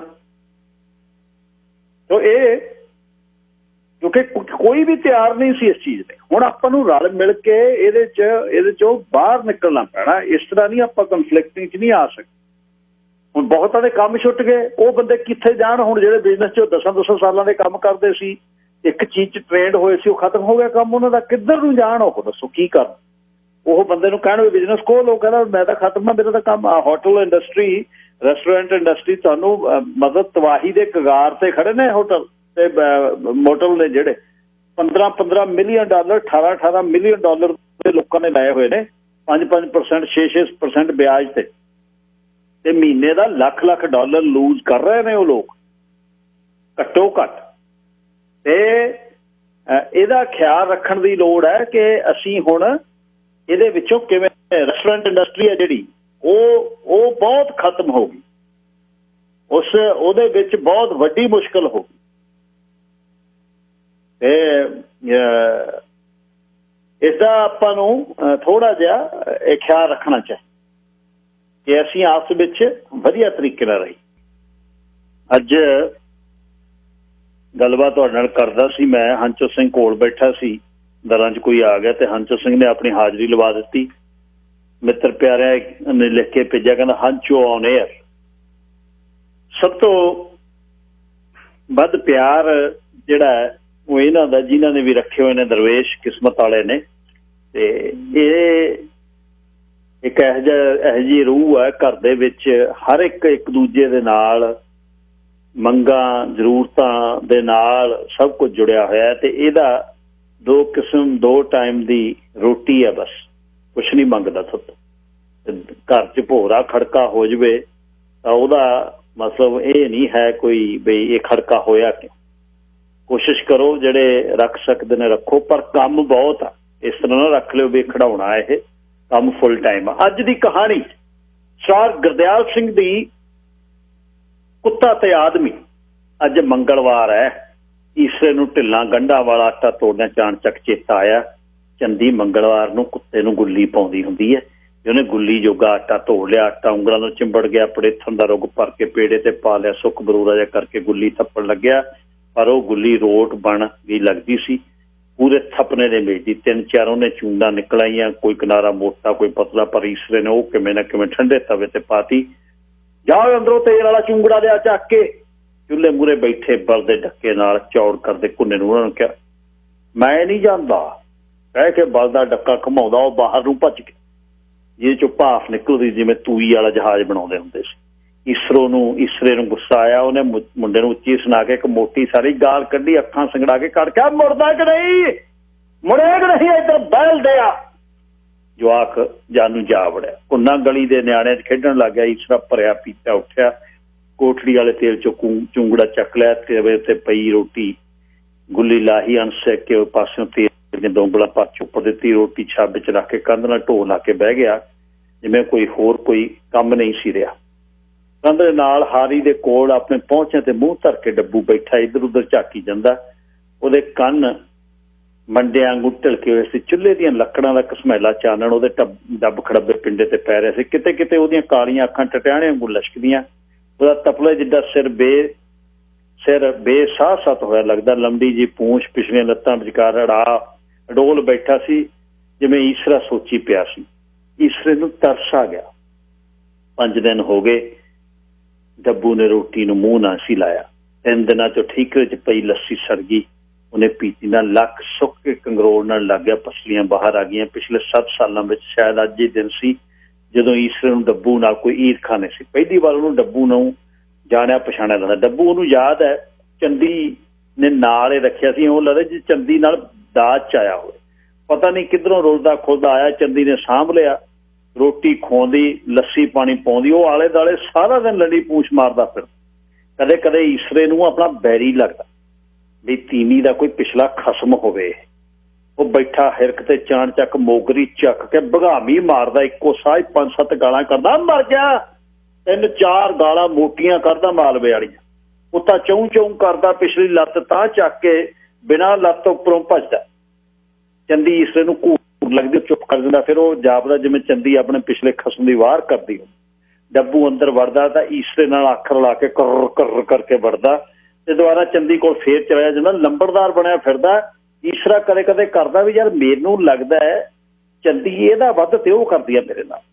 ਈਸਰੇ ਨੇ ਰੋਟ ਗੁੱਲੀ ਨੂੰ ਟੋਹ ਕੇ ਵੇਖਿਆ, ਥੋੜੀ ਜਿਹੀ ਤੱਤੀ ਸੀ, ਬੁਸ਼ਕਰ ਮਾਰੀ, 5-4 ਵਾਰੀ ਹਵਾ 'ਚ ਹਿਲਾਈ ਤੇ ਡੱਬੂ ਨੂੰ ਫੇਰ ਬੁਸ਼ਕਰ ਮਾਰੀ, ਹਵਾ 'ਚ ਠੰਡੀ ਕਰਕੇ ਰੋਟੀ ਉਹਨੇ ਇੱਕ ਵਾਰੀ ਰੱਤਾ ਕੰਨ ਹਿਲਾ ਕੇ ਸੇਲੀਆਂ ਫਰਕਾਈਆਂ, ਪਰ ਉੱਠਿਆ ਨਾ। ਈਸਰੇ ਨੇ ਰੋਟੀ ਤਾਂ ਚੱਕ ਕੇ ਵਿਖਾਉਂਦਿਆਂ ਬੁਸ਼ਕਰ ਮਾਰੀ। ਕੁੱਤੇ ਨੇ ਫੇਰ ਵੀ ਗੱਲ ਨਾ ਗੌਲੀ। ਰੱਤਾ ਗੁੱਸਾ ਆਇਆ, ਰੋਟੀ ਵੀ ਤਾਂ ਚੁੱਕੀ ਰੱਖੀ, ਧਿਆਨ ਨਾਲ ਡੱਬੂ ਵੱਲ ਵੀ ਵੇਖਿਆ। ਬਿੰਦਕ ਪਿੱਛੋਂ ਕੁੱਤਾ ਉੱਠਿਆ, ਬਿਮਾਰਾਂ ਵਾਂਗੂ ਹੌਲੀ ਹੌਲੀ ਉੱਠਿਆ। ਪਹਿਲਾਂ ਕੋਠੜੀ ਦੇ ਬੂਹੇ ਵੱਲ ਗਿਆ ਜਿਵੇਂ ਅੰਦਰ ਹੁੰਦੀ ਹੋਵੇ, ਉਹ ਇੱਧਰ ਇੱਧਰ ਅੰਦਰ ਕੁਛ ਨਹੀਂ ਹੈਗਾ, ਆ ਜਾ ਉਰੇ।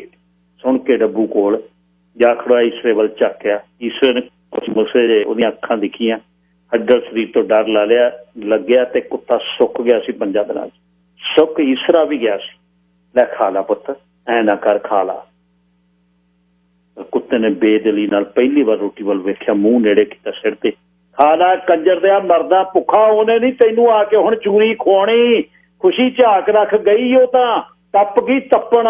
ਵਿਗੜੀ ਹੋਈ ਰੰਨ ਸੀ, ਚਾਂਦੀ ਦੀਆਂ ਬਾਂਕਾਂ ਪਾ ਕੇ ਗਈ ਉਹ, ਉਹਨੇ ਨਹੀਂ ਆਉਣਾ। ਝੁਲਸ ਲੈ, ਨਾਲੇ ਮੈਨੂੰ ਮਾਰਦਾ। ਈਸਰਾ ਆਪਣੇ ਆਪ ਦੀ ਤੜਫ ਉਹਨੇ ਕੁੱਤੇ ਤੇ ਲਾਹੀ। ਡੱਬੂ ਬੇਦਲੀ ਜੀ ਨਾਲ ਰੋਟੀ ਚੁੱਕੀ, ਬਿਮਾਰਾਂ ਵਾਂਗੂ ਤੁਰਦਾ ਮੁੜ ਪਹਿਲੀ ਥਾਂ ਤੇ ਆ ਗਿਆ, ਪਿੱਠ ਕਰਕੇ ਬਹਿ ਗਿਆ। ਈਸਰੇ ਨੂੰ ਉਹਦਾ ਇੱਕ ਸਿਰ ਹਿਲਦਾ ਦੇਖਿਆ, ਫਿਰ ਪਤਾ ਨਹੀਂ ਕਿ ਰੋਟੀ ਖਾਂਦਾ ਸੀ ਕਿ ਬੈਠਾ ਸੀ। ਅੱਗ ਦਾ ਧਿਆਨ ਹੈ, ਚੁੱਲ੍ਹੇ 'ਚ ਧੂੰਆਂ ਧੂੰਆਂ ਹੋ ਗਿਆ, ਸਿੱਲੀਆਂ ਲੱਕੜਾਂ ਗਾਹ ਕੀਤੀਆਂ, ਫੂਕਾਂ ਮਾਰੀਆਂ, ਅੱਖਾਂ ਮਾਰਦਾ ਰਿਹਾ, ਅੱਗ ਨਾ ਮੱਚੀ। ਮੁੜ ਕੁੜਤੇ ਦੀ ਕੰਨੀ ਅੱਖਾਂ ਪੂੰਝਦਾ ਰਿਹਾ, ਮੇਰੇ ਸਾਲੇ ਦੀ ਤੂੰ ਵੀ ਹੁਣ ਬਦਲੇ ਲੈ ਲੈ ਜਿਹੜੇ ਲਈ ਦੇ ਨੇ। ਮੋਟੀ ਲੱਕੜ ਫੜ ਕੇ ਉਹਨੂੰ ਕੁੱਟਣ ਵਾਂਗੂ ਬੱਟੇ ਨਾਲ ਮਾਰਦਾ ਦੰਦ ਪੀ। ਅੱਗ ਫੇਰ ਨਾ ਮੱਚੀ, ਛਿੱਥਾ ਪੈ ਕੇ ਕੰਧ ਨਾਲ ਪਿੱਠ ਜੁਲੀ, ਕੁੜਤੇ ਦੀ ਕੰਨੀ ਨਾਲ ਅੱਖਾਂ ਦੱਬੀਆਂ, ਗੋਡਿਆਂ ਸਿਰ ਦੇ ਕੇ ਬਹਿ ਗਿਆ। ਉਹਨਾਂ ਬਹੁਤ ਚਿਰ ਬੈਠਾ ਰਿਹਾ, ਅੱਗ ਆਪੇ ਮੱਚ ਗਈ। ਖਾਸੀ ਰਾਤ ਗਿਆ ਜਦੋਂ ਵਿੰਗੀਆਂ ਬੋਲੀਆਂ 4 ਖੰਨੀਆਂ ਲਾ ਕੇ ਉਹ ਚੰਦੀ ਦੇ ਪਾਏ ਅੰਬ ਦੇ ਅਚਾਰ ਦੇ ਸੁੱਕੀ ਫਾੜੀ ਨਾਲ ਢਿੱਡ ਨੂੰ ਝੁਲਕਾ ਦੇਣ ਲੱਗਿਆ ਤਾਂ ਚੁੱਲ੍ਹੇ 'ਚੋਂ ਅੱਗ ਦੀਆਂ ਲਾਟਾਂ ਉੱਠੀਆਂ। ਕੰਧੋਲੀ ਤੋਂ ਬਣੀਆਂ ਮੋਰਨੀਆਂ ਦੀਆਂ ਕਲਗੀਆਂ ਚੱਟਣ ਲੱਗੀ। 2 ਹੱਥ ਉੱਚੀਆਂ ਮੋਰਨੀਆਂ ਜਿਹੜੀਆਂ ਕੰਧੋਲੀ ਨੂੰ ਮਿੱਟੀ ਲਾਉਂਦਿਆਂ ਜੇ ਮਹੀਨਾ ਹੋਈਆਂ ਚੰਦੀ ਨੇ ਬਣਾਈਆਂ। ਈਸਰਾਨ ਚੋਪੜੀ ਰੋਟੀ ਦੀ ਬੁਰਕੀ ਨੂੰ ਰੋਗੀ ਦੰਦਾਂ ਨਾਲ ਮੌਲੇ ਵਾਂਗ ਚੱਬਦਿਆਂ ਮੋਰਨੀਆਂ ਵੱਲ ਵੇਖਣ ਲੱਗਿਆ। ਅੰਤਾਂ ਦੀ ਤੇਹ ਲੱਗੀ, ਤੌਲੇ ਕੋਲ ਪਏ ਤੌੜੇ 'ਚੋਂ ਬੱਕਲੀਆਂ ਦੇ ਪਾਣੀ ਵਰਗਾ ਪਾਣੀ ਕੌਲੇ 'ਚ ਪਾ ਕੇ ਇੱਕ ਸਾਰ ਕੌਲਾ ਸੜਾ ਗਿਆ, ਪਰ ਇਹ ਨਾ ਬੁਝੀ। ਫੇਰ ਮੋਰਨੀਆਂ ਵੱਲ ਝਾਕਣ ਲੱਗਾ। ਮੋਰਨੀਆਂ ਦੋਨੇ ਦੇਖਦੀਆਂ, ਮੋਰਨੀਆਂ ਦੇਖਦੇ ਫੇਰ ਚੰਦੀ ਦੀ ਯਾਦ ਆ ਗਈ। ਅੱਗ ਮੱਚੂ ਰੋਟੀਆਂ ਪਕਾ ਕੇ, ਵਾਹ ਵਗੂ ਦਾਣੇ ਕਢਾ ਕੇ, ਤੀਮ ਨੂੰ ਸੁਰਤਾਊ ਖਸਮ ਨੂੰ ਖਾ ਕੇ ਫੇਰ ਗਾਲਾਂ ਕੱਢੀਆਂ। ਨਿਗਾਹ ਪਾ ਕੇ ਵੇਖਿਆ ਡੱਬੂ ਉਵੇਂ ਹੀ ਹਾਰੀ ਦੇ ਸੰਨ 'ਚ ਸਿਰ ਖਲੋਈ ਚੁੱਪ ਚਪੀਤ ਬੈਠਾ, ਬੁਰਕੀ ਚੱਬਦਿਆਂ ਬਿੰਦਕ ਉਧਰ ਝਾਕੀ ਗਿਆ। ਫਿਰ ਰੋਟੀ ਖਾ ਕੇ ਸਾਰੇ ਝੂਠੇ ਭਾਂਡੇ ਚੁੱਲ੍ਹੇ ਮੂਹਰੇ ਇਕੱਠੇ ਕਰ ਉੱਠ ਖੜੋਦਾ ਤੇ ਘੁੰਨੇ ਨੂੰ ਆਵਾਜ਼ਾਂ ਮਾਰਿਆ, ਓਰੇ ਆ ਜਾ ਬੈਰੀਆ, ਕਿਉਂ ਬਦਲੇ ਲੈਣਾ ਤੂੰ ਵੀ।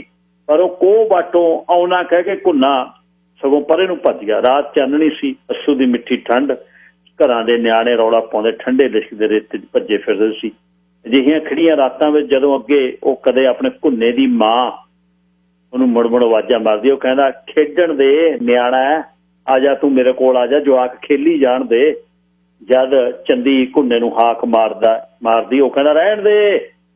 ਅੱਜ ਉਹੀ ਨਿਆਣਾ ਉਹਨੂੰ ਵਿਹੋ ਵਰਗਾ ਲੱਗਦਾ। ਉਹ ਪਤਿਆਰਿਆ ਆਉਣਾ, ਇੱਧਰ ਕਾਮਾ ਇੱਥੇ। ਉਹਨੇ ਆਵਾਜ਼ ਫੇਰ ਭੜਕਾ ਗਈ, ਦੁੱਖ 'ਚ ਸੀ। ਮੁੰਡਾ ਪਛਾਣ ਮੁੜ ਝਾਕਦਾ, ਸਹਿਮਿਆ ਹੌਲੀ ਹੌਲੀ ਕੋਲ ਆ ਗਿਆ। ਜਿਉਂ ਜਿਉਂ ਨੇੜੇ ਆਉਂਦਾ ਗਿਆ ਈਸਰੇ ਦਾ ਗੁੱਸਾ ਮੱਠਾ ਹੁੰਦਾ ਗਿਆ। ਰੋਟੀ ਝੁਲਸਲਾ ਖਾ ਲੈ, ਰੋਟੀ ਪਸ਼ੂ ਜਿਹਾ ਨਾ ਹੋਵੇ ਤਾਂ ਰੋਟੀ ਖਾ ਲੈ। ਕੁੰਨਾ ਕੰਨ ਵਲੇਟ ਕੇ ਬੂਹੇ ਅੰਦਰ ਵੜਿਆ, ਸਿੱਧਾ ਚੁੱਲ੍ਹੇ ਕੋਲ ਜਾ ਕੇ ਥੱਪਣੇ 'ਚ ਪਈਆਂ ਰੋਟੀਆਂ ਚੁੱਕ ਕੇ ਖਾਣ ਲੱਗਿਆ। ਬੁਰਕੀ ਪਹਿਲੀ ਚੱਬਦਿਆਂ ਪੁੰਨੇ ਨੇ ਰੋਣਾ ਮੂੰਹ ਬਣਾ ਕੇ ਕਿਹਾ, ਬਾਪੂ ਦਾਲ ਨਹੀਂ ਹੈਗੀ ਬਾਪੂ। ਪੁੰਨੇ ਨੇ ਜਦ ਕਿਹਾ, ਚੁੱਪ ਕਰਕੇ ਖਾ ਲੈ, ਭਾਲਦਾ ਇੱਥੇ ਸਬਜ਼ੇ, ਸ਼ੁਕਰ ਕਰ ਇਹੋ ਜਿਹੀਆਂ ਮਿਲਦੀਆਂ ਹੁਣ ਪੁੱਤ ਗਈ ਜਿਹੜੀਆਂ ਲਾ ਕੇ ਤੜਕੇ ਖਿਲਾਉਂਦੀ ਸੀ, ਉੱਡ ਗਈ ਉਹ ਤੇਰੀ ਮਾਂ ਜਿਹੜੀ ਸੀ। ਮੈਂ ਨਹੀਂ ਫਿਰ ਖਾਂਦਾ। ਤੇਰੀ ਬੇਬੇ ਨੂੰ ਹੁਣ ਕਰਦਾ ਨਖਰਾ ਸਾਲਿਆ, ਵੱਡਾ ਸੋਢੀਆਂ ਦੇ ਕਾਕਿਆ, ਉਹਨੇ ਜੁੱਤੀ ਚੱਕ ਲਈ। ਕੋਨੇ ਨੇ ਦੋਨੇ ਰੋਟੀਆਂ ਮੁੜ ਥੱਪਣੇ 'ਚ ਰੱਖੀਆਂ, ਅੱਖਾਂ ਤੇ ਹੱਥ ਧਰ ਕੇ ਰੋਣ ਲੱਗ ਗਿਆ। ਜਵਾਕ ਰੋਵੇ ਧਰਤੀ ਪਾਟੇ, ਜਵਾਕ ਵੀ ਰੋਵੇ, ਉਧਰੋਂ ਚੰਦੀ ਹੈ ਨਹੀਂ। ਬਸ ਖੜ ਜਾ ਮੇਰੇ, ਐਂ ਕਹਿ ਕੇ ਈਸਰੇ ਨੇ ਗਾਲ ਕੱਢੀ ਗੁੱਸੇ ਨਾਲ, ਫਾਲੇ ਵਾਂਗੂ ਤਪਦਿਆਂ ਕੁੰਨੇ ਵੱਲ ਔਲਿਆ। ਮੁੰਡਾ ਲੇਰਾ ਮਾਰਦਾ ਬਾਹਰ ਨੂੰ ਭੱਜਿਆ। ਈਸਰੇ ਨੇ ਵਿਹੜੇ ਵਿੱਚ ਪਿਆ ਆਪਣਾ ਛਿੱਤਰ ਭਗਾਤਾ, ਉਹਦੇ ਮਗਰ ਮਾਰਿਆ, ਛਿੱਤਰ ਕੰਧ 'ਚ ਲੱਗਿਆ। ਬਈ ਕੀ ਹੋ ਗਿਆ ਤੁਹਾਨੂੰ ਕੀ ਘੇਸੂ ਫਿਰ ਗਿਆ? ਈਸਰੀ ਦੂਰੋਂ ਲੱਗਦੀ ਚਾਚੀ ਸਾਧੋ ਬੁੜੀ ਰੌਲਾ ਪਾਉਂਦੀ ਬਾਹਰ ਨੂੰ ਨਿਕਲੀ। ਖੰਘਦਿਆਂ ਉਹਨੇ ਪਹਿਲਾਂ ਗਲੀ 'ਚ ਭੱਜੇ ਜਾਂਦੇ ਮੁੰਡੇ ਵੱਲ ਵੇਖਿਆ, ਬੂਹੇ ਖੜੋ ਕੇ ਗਾਲਾਂ ਕੱਢਦੇ ਤੇ ਝੱਗ ਸੁੱਟਦੇ ਈਸਰੇ ਵੱਲ। ਨਾ ਐ ਨਾ ਦਮ ਨਾਲ ਹੱਪਦਿਆਂ ਬੋਲ, ਕੋਈ ਨਹੀਂ ਔਖਾ ਇੰਨਾ ਔਖਾ ਨਾ ਜੋ ਰੱਬ ਦਾ ਪਾਣਾ। ਵੇ ਉਹ ਰਿਹਾ ਕੋ ਨੂੰ ਆ ਮੇਰੇ ਸਾਊ, ਮੇਰੇ ਨਾਲ ਪੈ ਜੀ, ਮੈਂ ਮਾਰ ਨਹੀਂ ਤੇਰੇ ਬਾਪੂ ਨੂੰ, ਆ ਜਾ ਮੇਰਾ ਪੁੱਤ ਆ ਜਾ ਉਰੇ। ਈਸਰਾ ਉਵੇਂ ਭਖਿਆ ਭਖਾਇਆ ਗਾਲਾਂ ਕੱਢਦਾ ਅੰਦਰ ਆ ਗਿਆ। ਵਿਹੜੇ ਵਿੱਚ ਪਏ ਮੰਜੇ ਤੇ ਨਿਸਲ ਹੋ ਕੇ ਪੈ ਗਿਆ। ਗਾਲਾਂ ਅਜੇ ਵੀ ਕੱਢੀ ਜਾਂਦਾ ਸੀ ਬਿਨਾਂ ਕਿਸੇ ਦੇ ਨਾਂ ਲਿਆ, ਪਤਾ ਨਹੀਂ ਕਿਹਨੂੰ। ਚੁੱਲ੍ਹੇ 'ਚ ਅੱਗ ਮੱਚੀ ਜਾਂਦੀ। ਈਸਰੇ ਨੂੰ ਪਿਆ, ਖੱਬੇ ਪਾਸੇ ਵੇਖਿਆ, ਕੰਮ ਕਰਨ ਵਾਲੇ ਛੱਪਰ ਜਿਹਨੂੰ ਉਹ ਦੁਕਾਨ ਕਹਿੰਦਾ ਦੀ ਹੇਠਾਂ ਬੋਰੀ ਤੇ ਉਹਦੇ ਸੰਦ ਪਏ ਸੀ, ਜਿਵੇਂ ਕੋਈ ਖੰਡਾ ਗਿਆ ਹੋਵੇ। ਆਰਾ, ਰੰਬੀ, ਮੋਗਰੀ, ਥੌੜੀ, ਕਲਬੂਤ ਇਉਂ ਸੀ ਜਿਵੇਂ ਹੱਡਾ ਰੋੜੀ ਪਈ ਹੁੰਦੀ। ਈਸਰੇ ਦਾ ਮੂੰਹ ਕਸੌਲਾ ਹੋ ਗਿਆ। ਉਹਨੇ ਮੂੰਹ ਖੜਾ ਕਰਕੇ ਥੁੱਕਿਆ। ਅਣਚੱਕ ਈਸਰੇ ਨੂੰ ਲੱਗਿਆ ਵੀ ਅੰਦਰੋਂ ਕੋਈ ਚੀਖਵੀਂ ਆਵਾਜ਼ ਸੁਣੀ ਤੇ ਉੱਭੜ ਵਾਹੇ ਉੱਠ ਕੇ ਬੈਠਿਆ, ਨਿਗਾਹ ਕੱਢ ਕੇ ਅੰਦਰ ਵੇਖਿਆ। ਦੀਵੇ ਦੀ ਲੋਹ ਮੱਧਮ ਸੀ, ਇਉਂ ਲੱਗਦਾ ਕੋਈ ਡੈਣ ਵਰਗੀ ਸ਼ਕਲ ਅੰਦਰੋਂ ਭੱਜੀ। ਉਹ ਪਲ ਹੀ ਈਸਰੇ ਦਾ ਸਾਰਾ ਪਿੰਡਾ ਮੁੜਕੋ ਮੁੜਕੀ ਹੋ ਗਿਆ। 5 ਰਾਤਾਂ ਹੋ ਗਈਆਂ ਇਸੇ ਵੇਲੇ ਇਵੇਂ ਚੀਕ ਮਾਰ ਕੇ ਕੋਠੜੀ 'ਚ ਕੋਈ ਬਾਹਰ ਨੂੰ ਭੱਜਦੀ ਜਾਂਦੀ, ਉਹਨੂੰ ਚੰਦੀ ਦਿਖਦੀ। ਉਹਨੂੰ ਪੱਕਾ ਭਰੋਸਾ ਗਾ ਜਿੱਦਾਂ ਦੀ ਉਹ ਘਰੋਂ ਨਿਕਲੀ ਖੂਹ ਟੋਬੇ ਪੈ ਗਈ। ਜਿਉਂਦੇ ਬੰਦਿਆਂ ਦੇ ਕਿਤੇ ਪ੍ਰੇਤ ਦਿਸਦੇ ਆ, ਮੈਨੂੰ ਪ੍ਰੇਤ ਦਿਸਦੇ ਨੇ। 5 ਦਿਨ ਹੋ ਗਏ ਅੰਦਰੋਂ ਭੱਜਦੀ ਆ, ਬਾਹਰ ਨੂੰ ਚੀਕ ਮਾਰ ਕੇ। ਮੈਨੂੰ ਨਹੀਂ ਲੱਗਦਾ ਹੈਗੀ ਖੂਹ ਖਾਤੇ ਪੈ ਗਈ ਕਿਤੇ, ਇਕੱਲਾ ਹੀ ਗੱਲਾਂ ਕਰ। ਆਨੰਦਪੁਰੀਏ ਘੁਮਿਆਰਾਂ ਨਾਲ ਦੇ ਮੁੰਡਿਆਂ ਨਾਲ ਨਿਕਲ ਗਈ। ਸਾਰੇ ਪਿੰਡ 'ਚ ਇਸੇ ਗੱਲ ਦੀ ਚਬਚਬੀ ਸੀ। ਈਸਰੇ ਦਾ ਮਨ ਨਹੀਂ ਸੀ ਮੰਨਦਾ, ਭਲਾ ਨਿਕਲਣ ਦੀ ਕੀ ਲੋੜ ਸੀ? ਚੰਦ ਵਰਗਾ 5 ਵਰ੍ਹਿਆਂ ਦਾ ਪੁੱਤ ਤੇ ਵਾਤਾ ਰਹਿੰਦਾ, ਘਰ ਤੀਵੀਂ ਛੱਡ ਕੇ ਕਿੱਥੇ ਗਈ? ਈਸਰੇ ਤੋਂ ਦੁਖੀ ਸਨ ਲੋਕ। ਕਿਤੇ ਵਾਗਾਂ ਖੁੱਲੀਆਂ ਛੱਡੀਆਂ, ਜਿੱਧਰ ਮਰਜੀ ਜਾਵੇ, ਜਿੱਧਰੋਂ ਆਵੇ ਆਪੇ ਮੁੜ ਕੇ ਆਏ। ਫਿਰ ਭਲਾ ਉਹਨੂੰ ਭੱਜਣ ਦੀ ਕੀ ਲੋੜ ਸੀ? ਘੋਗੜਾ ਜਦ ਉਹਦੀ ਮਾਂ ਆਪਦੀ ਨੂੰ ਕਵਾਹ ਚੁਗਣ ਕੱਲੀ ਨੂੰ ਘੱਲਦਾ ਸੀ, ਹਰੀ ਅੰਗੂਰੀ ਚਰਨ ਉੱਥੇ ਭਜਨ ਕੀਰਤਨ ਹੁੰਦਾ ਸੀ। ਤੇਰੇ ਚਿੱਤ 'ਚ ਵੀ ਸਤਵੰਤੀ ਹੈ, ਸਵਿਤਰੀ ਹੈ। ਸਾਧੂ ਮਰਾਬ ਨੇ ਉਦੋਂ ਅਗਲੇ ਦਿਨ ਉਹਦੇ ਹੱਡ ਤੇ ਮਾਰੀ ਸੀ। ਇਕੱਲਾ ਸਾਧੂ ਮਰਾਬ ਜਿਹੜਾ ਉਹਨੂੰ ਮਿਲਦਾ, ਜਿਹਦੇ ਕੋਲੋਂ ਜਾ ਖੜੋਂਦਾ, ਹਰ ਇੱਕ ਉਹਨੂੰ ਟੁੱਟ ਕੇ ਪੈਂਦਾ। ਜਦੋਂ ਲੁੱਚਾ ਘੁਮਿਆਰ ਡੱਬੀਆਂ ਵਾਲਾ ਚਾਦਰਾ ਬੰਨ ਕੇ ਸ਼ਮਲੇ ਵਾਲੀ ਪੱਗ ਦਾ ਲੜ ਕੰਨ ਤੇ ਛੱਡ ਕੇ ਅੱਖਾਂ 'ਚ ਸੁਰਮਾ ਮਟਕਾਉਂਦਾ, ਤੇਰੀ ਦੁਕਾਨ ਤੇ 2-2 ਪਹਿਰ ਜੱਕੜਾ ਮਾਰਦਾ, ਜਦੋਂ ਤੇਰੀਆਂ ਅੱਖਾਂ ਫੁੱਟੀਆਂ ਸੀ। ਐਵੇਂ ਤੇਰੇ ਵਰਗੇ ਝਾਊ ਤੀਮੀ ਦਾ ਅਤਵਾਰ ਕਰਕੇ ਝੁੱਗਾ ਚੌੜ ਕਰਾ ਬਹਿੰਦੇ ਆ। ਤੀਵੀਂ ਜਾਤ ਦਾ ਤਾਂ ਰੱਬ ਨੇ ਅਤਬਾਰ ਨਹੀਂ ਕੀਤਾ। ਨਾਲੇ ਤੂੰ ਜਿਹੜੇ ਸਿਹਰੇ ਬਣ ਕੇ ਵਿਆਹ ਕੇ ਲੈਂਦੀ ਸੀ, ਹੁੰਦੀ ਨਾ ਕੋਈ ਗੱਲ ਮੁੱਲ ਦੀ ਤੀਵੀਂ ਦਾ, ਤੂੰ ਕੀ ਲੱਗਦਾ ਹੈ? ਤੇ ਜਦੋਂ ਸਰਬੇ ਦੀਆਂ ਧਾਰੀਆਂ ਕੱਢ ਕੇ ਨਵੇਂ ਤੋਂ ਨਵਾਂ ਬਾਣਾ ਪਾ ਕੇ ਨਿਕਲਦੀ, ਉਦੋਂ ਅੰਨਾ ਸੀ। ਇਹੋ ਜਿਹੀ ਪਰੀ ਵਰਗੀ ਸਿਆਲਾਂ ਦੀ ਹੀਰ ਤੇਰੇ ਵਰਗੇ ਬੂਝੜ ਦੇ ਰਹਿ ਗਈ ਸੀ। ਭਲਾ ਜਿਹੜਾ ਆਉਂਦਾ ਉਹਨੂੰ ਗੱਲਾਂ ਕਰਕੇ ਜਾਂਦਾ, ਜਿਵੇਂ ਪਿੰਡ ਦੇ ਕੋਲ ਸਾਰਾ ਤਜਰਬਾ ਹੋਵੇ। ਈਸਰਾ ਜਮਾ ਹੀ ਨਵਾਂ ਆਰੇ ਵਾਂਗੂ ਚੁੱਭਦੀ ਆ। ਪਹਿਲੇ ਦਿਨ ਕੋਠੜੀ 'ਚ ਕੋਹੜੀ ਬੰਦੇ ਵਿੱਚ ਤੰਤ ਕਿੱਥੇ, ਕੋਈ ਕੁਛ ਕਹਿੰਦਾ, ਕੋਈ ਕਹਿੰਦਾ ਓਏ ਇਹਦੇ ਕਿੱਥੇ ਆ ਬਸਦੀ, ਕਈ ਇਉਂ ਵੀ ਕਹਿੰਦੇ ਕਿ ਜਾਤੇ ਇਹੋ ਜਿਹੀ ਛਟੀ ਵੀ ਤੀਵੀਂ ਤੇਰੇ ਵਰਗੇ ਦੇ ਮੂਹਰੇ ਰਹਿੰਦੀ ਹੈ। ਸਾਲ ਹੈ ਖਬਰ ਸ਼ੀਵ ਨਹੀਂ ਤੇਰਾ ਝੁੱਗਾ ਕੋਟ ਚੌੜ ਕਰਕੇ ਅਗਲੀ ਗਾਹਾਂ ਜਾਊ। ਬਸੰਤੇ ਕੱਪੇ ਨੇ ਪਹਿਲਾਂ ਹੀ ਭਵਿੱਖਬਾਣੀ ਕਰ ਦਿੱਤੀ, ਕਿਉਂਕਿ ਉਹ ਮੁੱਲ ਦੀ ਲਿਆਂਦੀ ਸੀ, ਸਾਰੇ ਕਹੀ ਜਾਂਦੇ ਸੀ। ਪਰ ਰੱਬ ਦੇ ਭਾਣੇ ਦਾ ਕਿਸੇ ਨੂੰ ਕੀ ਪਤਾ ਹੈ। ਈਸਰੇ ਲੰਮਾ ਹੌਕਾ ਗੋਡਿਆਂ ਤੋਂ ਸਿਰ ਤੋਂ ਚੱਕਿਆ, ਸੱਜੇ ਪਾਸੇ ਝਾਕਣ ਲੱਗਿਆ। ਆਪਣਾ ਲੰਮਾ ਨੱਕ ਤੇ ਅੰਦਰ ਧਸੀਆਂ ਗੱਲਾਂ ਉਹਨੂੰ ਸੁੱਕ ਕੇ ਲੱਕੜ ਵਾਂਗੂ ਲੱਭੀ।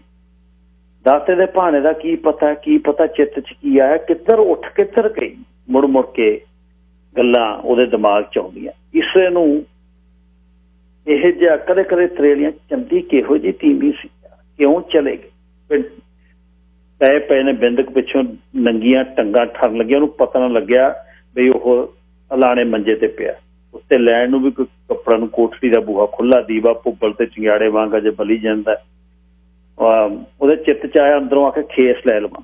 ਪਲਕ ਪਿੱਛੋਂ ਉਹਨੇ ਲੱਤਾਂ ਇਕੱਠੀਆਂ ਕਰਕੇ ਢਿੱਡ 'ਚ ਲਾਈਆਂ, ਸੱਜੀ ਬੱਖੀ ਪਰਨੇ ਹੋ ਕੇ ਬਾਹੀਂ ਦੋਨਾਂ ਹੱਥਾਂ ਨਾਲ ਉਹ ਕੋਠੜੀ ਜਿਵੇਂ ਮੰਜੇ ਤੋਂ ਡਿੱਗਦਾ ਹੋਵੇ, ਸਿਰ ਨੂੰ ਘੂਕੀ ਚੜੀ ਤੇ ਇੱਕ ਵਾਰ ਜ਼ੋਰ ਨਾਲ ਅੱਖਾਂ ਖੋਲ ਕੇ ਉਹਨੂੰ ਫੇਰ ਲੱਗਿਆ ਜਿਵੇਂ ਰੋਹੀ ਬੀਆਬਾਨ 'ਚ ਇਕੱਲਾ ਪਿਆ। ਆਦਮ ਕਰ ਤੋ ਕਰਦਾ ਕੋਈ ਦਿਓ ਦਿਹਾੜਦਾ। ਉਹ ਛੋਟੀ ਉਹਨੇ ਛੇਤੀ ਦੇਣੇ ਧੌਣ ਘੁਮਾ ਕੇ ਵੇਖਿਆ, ਡੱਬੂ ਹਾਰੀ ਦੇ ਨਾਲ ਲੱਗਿਆ ਸੁੱਕੀ ਜਾਂਦਾ ਸੀ। ਬਿੰਦਕ ਉਹਦੇ ਵੱਲ ਝਾਕਿਆ, ਫਿਰ ਬਾਹੀ ਨੂੰ ਪਾਏ ਹੱਥ ਛੱਡ ਕੇ ਕੂਣੀ ਸਿਰ ਹੇਠਾਂ ਉਹਨੇ ਦੇ ਦੂਜੀ ਬਾਂਹ ਮੂੰਹ ਤੇ ਰੱਖ ਕੇ ਸਿਰ ਬਾਹਾਂ 'ਚ ਲਕੋ ਲਿਆ। ਗਿੱਚੀ ਪਿੱਛੋਂ ਹੱਥਾਂ ਦੀ ਕੰਘੀ ਪਾਏ, ਗੋਡੇ ਹੋਰ ਤਾਂ ਚੱਕ ਕੇ ਹਿੱਕ ਨਾਲ ਲਾ ਲਏ।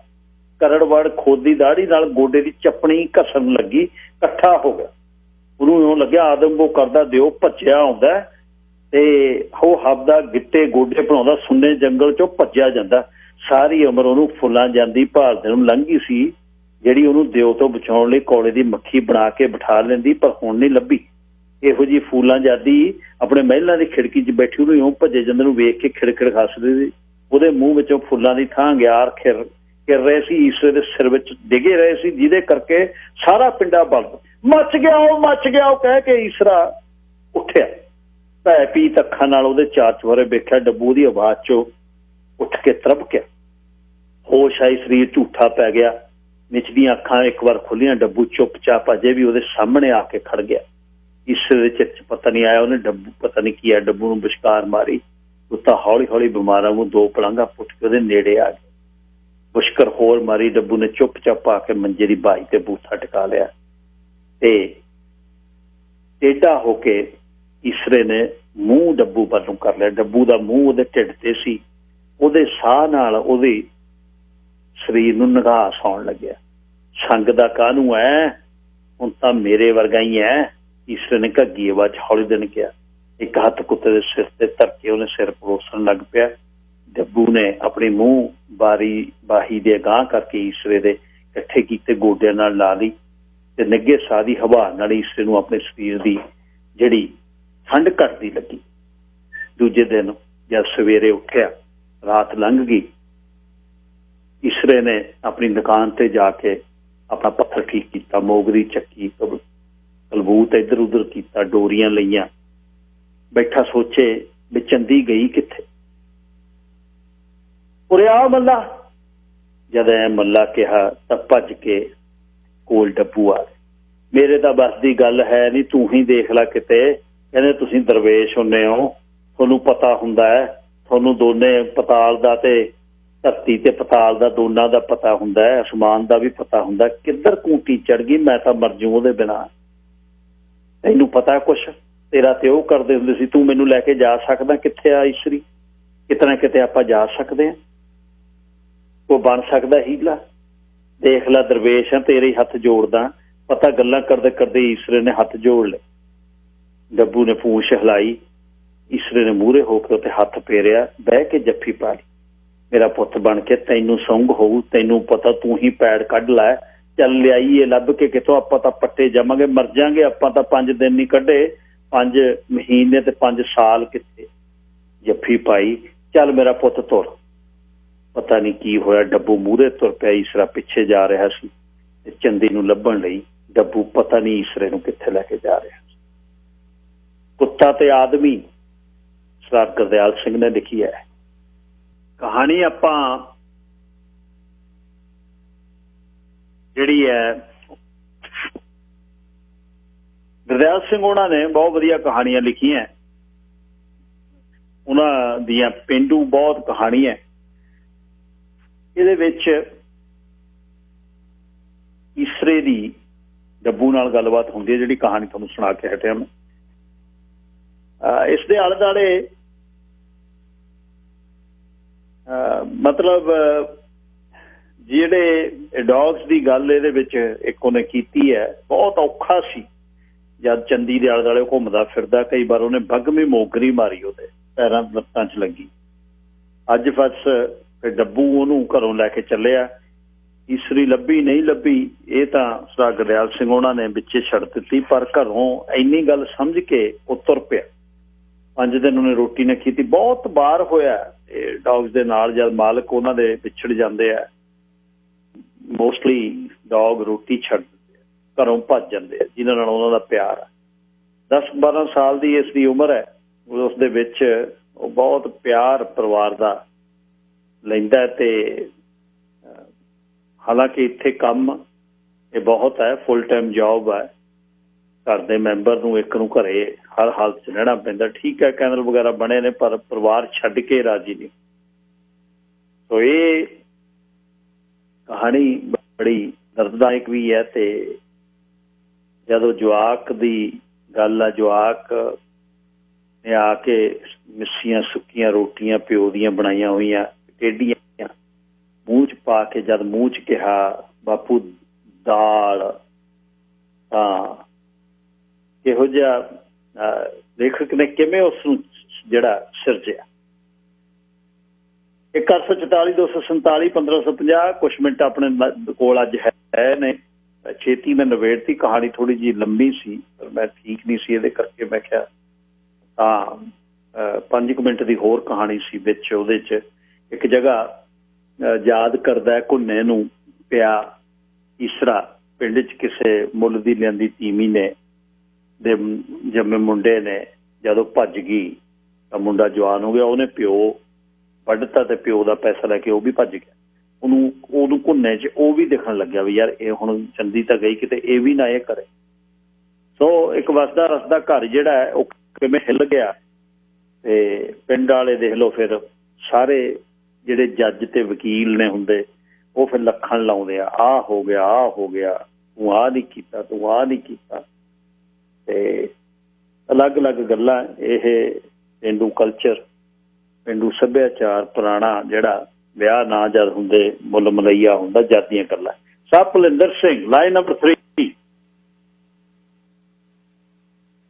ਸਤਿ ਸ੍ਰੀ ਅਕਾਲ ਜੀ ਸਾਰਿਆਂ ਨੂੰ, ਪਿਆਰ ਭਰੀ ਸਤਿ ਸ਼੍ਰੀ ਅਕਾਲ।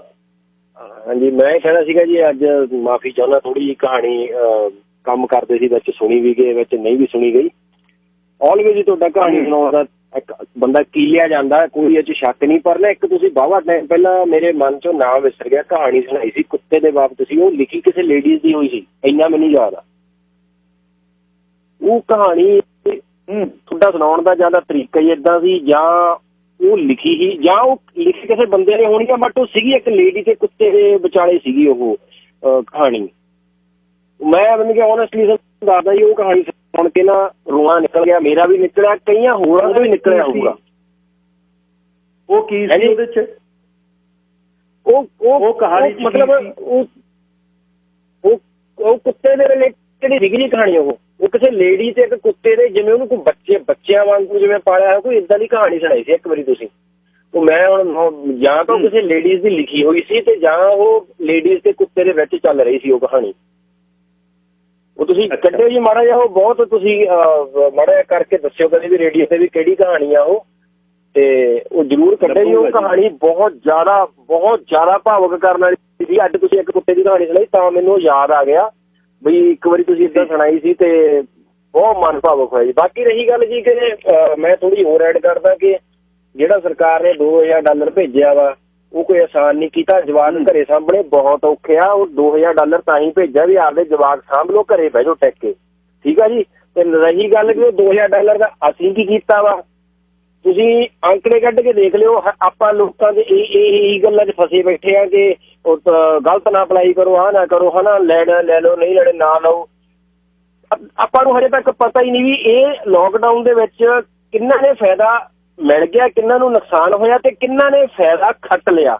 ਇੱਕ ਤਾਂ ਹੁੰਦਾ ਨਾ ਫਾਇਦਾ ਮਿਲ ਗਿਆ, ਇੱਕ ਨੁਕਸਾਨ ਹੋ ਗਿਆ। ਇੱਕ ਵਿੱਚ ਚੋਰ ਬੰਦੇ ਹੁੰਦੇ ਆ ਜਿਹੜੇ ਕਹਿੰਦੇ ਆ ਕਿ ਹੁਣ ਆਹ ਸਿਚੁਏਸ਼ਨ ਆ ਗਈ ਕਿ ਹੁਣ ਫਾਇਦਾ ਚੱਕ ਲਓ। ਉਹ ਦੇਖੋ ਕਿਹਨੇ ਚੱਕਿਆ ਫਾਇਦਾ, ਆਨਲਾਈਨ ਸ਼ਾਪਿੰਗ ਨੇ ਚੱਕਿਆ। ਅੰਕੜੇ ਕੱਢ ਕੇ ਦੇ ਲਿਓ, ਮੇਰੇ ਕੋਲ ਤਾਂ ਅੰਕੜੇ ਹੈਗੇ ਆ। ਅਸੀਂ 50 ਪੀਸ ਚੱਕ ਰਹੇ ਸੀ, ਅਸੀਂ 700 ਪੀਸ ਚੱਕ ਰਹੇ ਹਾਂ ਉੱਥੋਂ, ਸਿਰਫ ਆਨਲਾਈਨ ਸ਼ਾਪਿੰਗ ਦਾ। ਤੇ ਸਭ ਤੋਂ ਜ਼ਿਆਦਾ ਪੈਸੇ ਖਰਚ ਹੋ ਰਹੇ ਆ ਜੁੱਤੀਆਂ ਖਰੀਦਣ ਤੇ। ਮੈਂ ਆਪਦੇ ਵੱਲੋਂ ਇੱਕ ਅੰਕੜਾ ਦੱਸਦਾ ਮਤਲਬ ਮੈਂ ਤੁਹਾਨੂੰ ਦੱਸਦਾ ਵੀ ਇਹ ਚੀਜ਼ਾਂ ਦੇ ਵਿੱਚ ਨਾ ਪਾਓ। ਤੁਸੀਂ ਇਹ ਦੇਖੋ ਕਿ ਤੁਹਾਨੂੰ ਪੈਸੇ ਦੇ ਕੇ ਤੁਸੀਂ ਉਹ ਪੈਸੇ ਖਰਚੇ ਕਿੱਥੇ? ਆਨਲਾਈਨ ਸ਼ਾਪਿੰਗ ਟੋਟਲੀ 90% ਪੈਸਾ, ਮਤਲਬ ਚਲੋ 90 ਮੈਂ ਜ਼ਿਆਦਾ ਕਹਿਤਾ ਹੋਊਗਾ, ਥੋੜਾ ਜਿਹਾ ਭਾਵਕ ਹੋਏ ਨੇ, ਪਰ ਜਾਣੀ ਕਿ 60 ਤੋਂ 70% ਪੈਸਾ ਤੁਹਾਡਾ ਆਨਲਾਈਨ ਤੇ ਚਲਿਆ ਗਿਆ ਦਿਨਾਂ ਦੇ ਵਿੱਚ। ਇਹ ਤੁਸੀਂ ਅੰਕੜੇ ਕੱਢ ਕੇ ਦੇਖ ਲਿਓ। ਧੰਨਵਾਦ ਜੀ। ਇੱਕ ਸਭ ਤੋਂ ਵੱਡਾ ਬਿਜ਼ਨਸ ਹੈ ਆਨਲਾਈਨ ਆ ਜੀ। ਐਮਾਜ਼ੋਨ ਦਾ ਧੂੰਆਂ ਕੱਢਤਾ ਲੋਕਾਂ ਨੇ, ਕਮਾਈ ਹੋ ਰਹੀ ਆ ਬਹੁਤ ਜ਼ਿਆਦਾ। ਸੰਦੇਸ਼ ਸਾਹਿਬ ਲਾਈਨ ਨੰਬਰ 3। ਸਤਿ ਸ਼੍ਰੀ ਅਕਾਲ ਵੀਰ ਜੀ। ਸਤਿ ਸ਼੍ਰੀ ਅਕਾਲ ਵੀਰ ਜੀ। ਸਤਿ ਸ਼੍ਰੀ ਅਕਾਲ ਜੀ।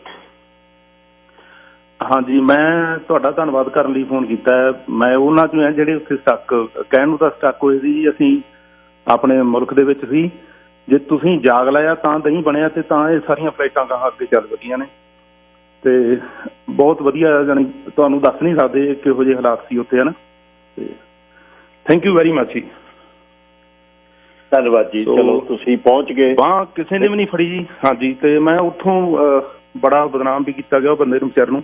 ਤੇ ਉਹਦੇ ਨਾਲ ਮੈਂ ਗੱਲ ਵੀ ਕਰਦਾ ਰਿਹਾ ਉੱਥੋਂ, ਆਪਣੇ ਜੀਨਾ ਤੱਖਰ ਮੈਡਮ ਜੀ ਤੇ ਹਾਂਜੀ ਨਿਊਟਨ ਸਿੱਧੂ ਜੀ, ਉਹਨਾਂ ਨੂੰ ਮੈਂ ਫੋਨ ਵੀ ਕਰਦਾ ਰਿਹਾ ਉੱਥੋਂ। ਤੇ ਬਾਕੀ ਉਹਨਾਂ ਨੇ ਘਰ ਘਰ ਜਾ ਕੇ ਲੋਕਾਂ ਦੀ ਮਦਦ ਕੀਤੀ। ਆਪ ਦੀ ਗੱਡੀ ਦੇ ਵਿੱਚ ਲੋਕਾਂ ਨੂੰ ਮੈਡੀਸਨ ਦੇਣ ਜਾਂਦੇ ਸੀ। ਇਹ ਗੱਲਾਂ ਕਰਨੀਆਂ ਬੜੀਆਂ ਸੌਖੀਆਂ ਨੇ। ਉੱਥੇ ਗਏ ਨੇ, ਕੋਈ ਕਹਿੰਦਾ ਸੀ, ਮਤਲਬ ਇਨਸਾਨੀਅਤ ਦੇ ਦੋ ਚਿਹਰੇ ਦੇਖੇ ਨੇ ਜੀ। ਹੁਣ ਇਹ ਮਤਲਬ ਕਿ ਇਹੋ ਜਿਹਾ ਤਜਰਬਾ ਹੈ ਜ਼ਿੰਦਗੀ ਦੇ ਵਿੱਚ ਜਿਹੜਾ ਮਤਲਬ ਸਾਰੀ ਲਾਈਫ ਤੁਹਾਨੂੰ ਯਾਦ ਰਹੂ। ਦੁਨੀਆ ਦੇ ਚਿਹਰੇ ਦੋ ਨੇ। ਸੁਣਦੇ ਸੀ ਡਬਲ ਸਟੇਟਸ ਕਹਿੰਦੇ ਆ ਨਾ, ਉਹ ਵਾਕਈ ਹੁਣ ਦੇਖਣ ਨੂੰ ਮਿਲਿਆ ਜੀ। ਸੋ ਸੁੱਖੀ ਸਾਂਦੀ ਆ ਗਿਆ ਜੀ, ਬਹੁਤ ਵਧੀਆ। ਹੱਲੇ ਜਿਹੜੇ ਰਹਿ ਗਏ ਨੇ, ਉਮੀਦ ਕਰਦੇ ਹਾਂ ਵੀ ਵਾਹਿਗੁਰੂ ਉਹਨਾਂ ਨੂੰ ਵੀ ਇੱਥੇ ਕੋਈ PR ਵੀ ਵਿਚਾਰੇ ਆਉਣ, ਹਨ, ਕਿਉਂਕਿ ਕੰਮ ਕਰ ਰਹੇ। ਹੋਰ ਉੱਥੇ ਮੁਸ਼ਕਿਲ ਤਾਂ ਕੋਈ ਨਹੀਂ, ਘਰ ਆ ਉੱਥੇ ਸਾਰਾ ਕੁਛ ਹੈ ਜੀ।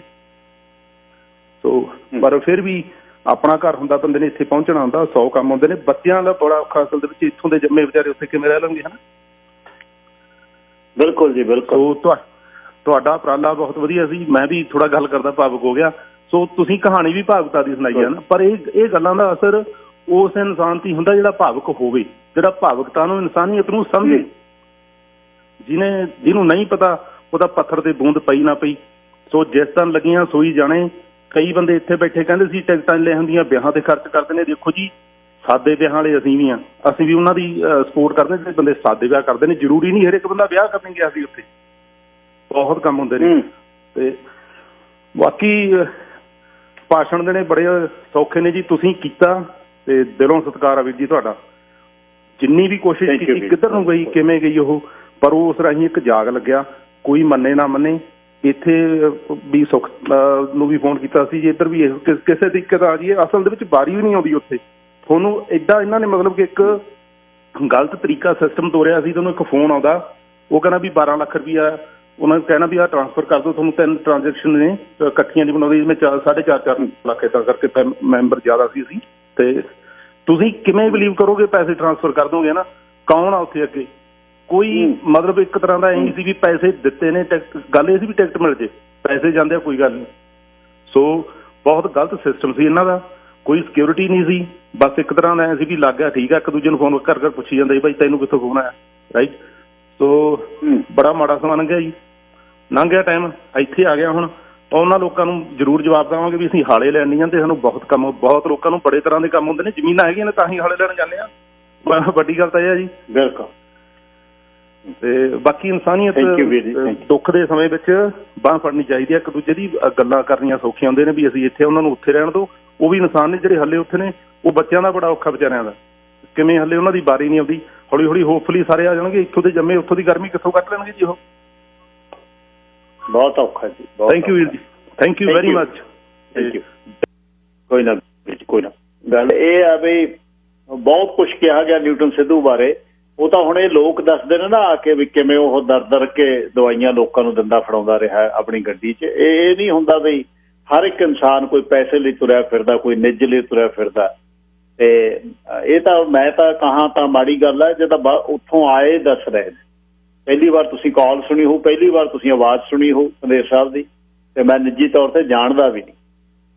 ਅੱਜ ਉਹ ਡਿੱਗ ਰਹੀਆਂ ਫਲਾਈਟਾਂ, ਸਿੱਟ ਰਹੀਆਂ ਫਲਾਈਟਾਂ, ਉਹਦਾ ਰਾਹ ਜਿਹੜਾ ਮੋਕਲਾ ਅੰਮ੍ਰਿਤਸਰ ਦਾ, ਉਹ ਨਿਊਟਨ ਸਿੱਧੂ ਨੇ ਕੀਤਾ। ਇਹ ਯਾਦ ਰੱਖਿਓ, ਤੁਹਾਡੇ ਤੋਂ ਨਹੀਂ ਸੀ ਆਉਣੀਆਂ ਉੱਥੋਂ। ਬਾਅਦ 'ਚ ਹੁਣ ਤੁਸੀਂ ਰੌਲਾ ਪਾ ਲਿਆ ਵੀ ਇਹਨਾਂ ਨੂੰ ਜੇ ਦਿੱਤੀ ਆ ਤਾਂ ਸਾਨੂੰ ਵੀ ਇੱਥੋਂ ਚੜਾਓ। ਗੱਲਾਂ ਜਿਹੜੀਆਂ ਮਰਜ਼ੀ ਕਰੀ ਚਲੋ। Gurpreet Singh ji, line number 2। ਹਾਂਜੀ ਗਿੱਲ ਸਾਹਿਬ ਜੀ, ਵਾਹਿਗੁਰੂ ਜੀ ਕਾ ਖਾਲਸਾ ਵਾਹਿਗੁਰੂ ਜੀ ਕੀ ਫਤਿਹ ਜੀ। ਗੁਰਫਤਿਹ ਜੀ। ਹਾਂਜੀ, ਕਹਾਣੀ ਤੁਹਾਡੀ ਬਹੁਤ ਵਧੀਆ ਸੀ। ਜਿਹੜੇ ਵੀਰ ਜੀ ਕਹਿ ਕੇ ਗਏ ਸੀ ਕਿ ਇੱਕ ਤੁਸੀਂ ਕਹਾਣੀ ਸੁਣਾਈ ਸੀ ਕੁੱਤੇ ਦੇ ਬਾਬਤ ਸੀ, ਲੇਡੀ ਸੀ, ਉਹ ਮੈਨੂੰ ਚੇਤੇ ਆ ਜੀ। ਉਹ ਤੁਸੀਂ ਸੁਣਾਈ ਸੀ ਇੰਗਲੈਂਡ ਤੋਂ ਕਿਸੇ ਲੇਡੀ ਨੇ ਲਿਖੀ ਸੀ, ਉਹ ਕੁੱਤੇ ਨੂੰ ਅਲਰਜੀ ਹੋ ਜਾਂਦੀ ਆ। ਕਾਫੀ ਭਾਵਕ ਸੀ ਉਹ ਕਹਾਣੀ। ਜਿੱਦਣ ਉਹ ਤੁਸੀਂ ਕਹਾਣੀ ਸੁਣਾ ਰਹੇ ਸੀ ਮੈਂ ਟਰੱਕ ਤੇ ਸੀ ਤੇ ਮੈਂ ਸੱਚੀ ਗਿੱਲ ਸਾਹਿਬ ਰੋ ਪਿਆ ਸੀ ਉਦੋਂ ਉਹ ਕਹਾਣੀ ਸੁਣ ਕੇ, ਇੰਨਾ ਭਾਵਕ ਹੋ ਗਿਆ। ਉਹ ਲੇਡੀ ਦੀ ਲਿਖੀ ਹੋਈ ਹੈ ਜੀ? ਮੈਨੂੰ ਲੱਗਦਾ ਜਿੱਥੋਂ ਤੱਕ ਉਹ ਲੇਡੀ ਦੀ ਉਹਨੇ ਆਪ ਲਿਖੀ ਸੀ। ਉਹ ਅਲਰਜੀ ਹੋ ਜਾਂਦੀ ਆ, ਬੱਚੇ ਵੀ ਹੁੰਦੇ ਆ, ਮਤਲਬ ਲੇਡੀ ਦੇ ਆਪਣੇ ਵੀ। ਤੇ ਇੰਗਲੈਂਡ ਦੀ ਕੋਈ ਨਾ ਲੱਭ ਲੈਣੀ ਆਪਾਂ। ਹਾਂਜੀ, ਇਹ ਆਲਮੋਸਟ 3-4 ਮਹੀਨੇ ਦੇ ਪਿੱਛੇ ਚੱਲ ਜਾਓ ਥੋੜਾ ਜਿਹਾ, ਉਦੋਂ ਜੇ ਸੁਣਾਈ ਸੀ ਤੁਸੀਂ। ਉੱਥੇ ਦੀ ਤਾਂ ਬੀਨਾ ਵਰਮਾ ਜੀ ਦੀਆਂ ਕਹਾਣੀਆਂ ਮੈਂ ਸੁਣਾਉਣਾ, ਲੱਭ ਲੈਣੀ ਹੈ ਜੀ, ਫਿਰ ਆਪਾਂ ਸੁਣਾਵਾਂਗੇ, ਛੇਤੀ ਸੁਣਾਵਾਂਗੇ। ਸ਼ਾਇਦ ਉਹਦੇ ਵਿੱਚ ਹੀ ਸੀ, ਉਹਨਾਂ ਦੀ ਹੋਊਗੀ। ਲੇਡੀ ਦੀ ਸੀ, ਅਲਰਜੀ ਹੋ ਜਾਂਦੀ ਕੁੱਤੇ ਨੂੰ, ਤੇ ਉਹ ਜਿਹੜੇ ਕੁੱਤਾ ਲੈਣ ਆਉਂਦੇ ਹੁੰਦੇ ਆ, ਜਿੱਦਾਂ ਪਤਾ ਨਹੀਂ ਡਾਕਟਰ ਹੁੰਦੇ ਜਾਂ ਕਿੱਦਾਂ ਕੇਅਰ ਵਾਲੇ, ਉਹ ਲੈਣ ਆਉਂਦੇ ਆ, ਫਿਰ ਸਾਰਾ ਪਰਿਵਾਰ ਆਉਂਦਾ ਆ। ਏਦਾਂ ਕਾਫੀ ਮਤਲਬ ਡਿਫਰੈਂਟ ਜੀ ਹਟ ਕੇ ਕਹਾਣੀ ਸੀ, ਬਹੁਤ ਵਧੀਆ ਸੀ। ਠੀਕ ਹੈ, ਉਹ ਕਹਾਣੀ ਹੈ ਜੀ। Thank you Singh Sahib, thank you. Khalsa Waheguru ji. ਸੁਣਨ ਵਾਲੇ ਕਈ ਬਹੁਤ ਨੇੜਿਓਂ ਯਾਦ ਰੱਖਦੇ ਆ, ਕਿਸੇ ਦੇ ਯਾਦ ਹੋਵੇ ਉਹ ਕਹਾਣੀ ਜਿਹੜੀ ਭਲਿੰਦਰ ਨੇ ਕਹਿ ਕੇ ਗਏ ਨੇ। ਜਿਹੜੀ ਲੇਖਕਾ ਤਾਂ ਵੀਨਾ ਵਰਮਾ ਹੈ। ਮੇਰੇ ਦਿਮਾਗ ਦੇ ਵਿੱਚ ਉਹਨਾਂ ਦੀਆਂ 4 ਕਹਾਣੀਆਂ ਵਾਲੀਆਂ ਕਿਤਾਬਾਂ ਦੇ ਵਿੱਚੋਂ ਕੋਈ ਡੌਗ ਦੀ ਗੱਲ ਮੇਰੇ ਯਾਦ ਨਹੀਂ ਆ ਰਹੀ। ਮੋਸਟਲੀ ਕਹਾਣੀਆਂ ਜਿਹੜੀਆਂ ਰਾਦਰ ਨਾਵਲ ਬਾਈ ਜੱਗੀ ਕੁੱਸੇ ਦਾ ਮੇਰੇ ਜਵਾਨੀ ਯਾਦ ਨੇ, ਜਿੰਨੇ ਉਹਦੇ ਨਾਵਲ ਨੇ। ਕੋਈ ਕਾਂਡ ਮੇਰੇ ਯਾਦ ਕਰਾ ਲਓ, ਮੈਂ ਜਿਹੜੇ ਦੱਸ ਦਿਨਾਂ ਫਲਾਣੇ ਨਾਵਲ 'ਚੋਂ। ਕਿਹੜੀ ਇਹ ਹੁਣ ਮੈਨੂੰ ਚਿਤਮਣੀ ਲੱਗੀ ਰਹਿਣੀ ਆ, ਸੁਣਾਉਣੀ ਪੈਣੀ ਆ ਮੈਨੂੰ ਵੀ ਕਿਹੜੀ ਹੋਈ ਉਹ ਜਿਹਦੇ 'ਚ ਡੌਗ ਹੈ ਤੇ ਪਰਿਵਾਰ ਦੇ ਵਿੱਚ।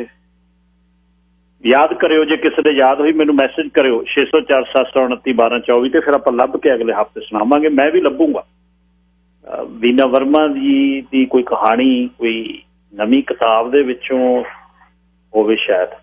ਐਨੀਵੇਜ਼, ਖਿਆਲ ਰੱਖੋ ਆਪਣਾ। ਆ ਜਿਹੜਾ ਖੁੱਲ ਗਿਆ ਸੈਕੰਡ ਫੇਜ਼, ਇਹਦੇ ਵਿੱਚ ਅਣਗਹਿਲੀ ਨਾ ਪਲੀਜ਼ ਕਰਿਓ, ਇਹ ਖਾਸ ਖਿਆਲ ਰੱਖਣਾ ਤੁਸੀਂ। ਬਾਹਰ ਮੈਂ ਦੁਕਾਨਾਂ ਤੇ ਵੇਖਦਾ 6 ਫੁੱਟ ਉਹਨਾਂ ਨੇ ਲਾਹੇ ਤਾਂ ਹੋਏ ਨੇ ਸਾਈਨ, ਪਰ ਉਹਨਾਂ ਤੇ ਜਿਵੇਂ ਬੀਬੀਆਂ ਆਪਣੇ ਪਿੰਡ ਵਾਲੀ ਬੈਂਕ 'ਚ ਚੱਪਲਾਂ ਰੱਖ ਕੇ ਆਪ ਇਕੱਠੀਆਂ ਹੋ ਕੇ ਟਾਹਲੀ ਥੱਲੇ ਬਹਿ ਗਈਆਂ, ਉਸ ਤਰ੍ਹਾਂ ਨਾ ਹੋਵੇ। ਕੱਲ ਨੂੰ 11 ਵਜੇ ਮੁੜਦਾ, ਰੱਬ ਰੱਖਾ।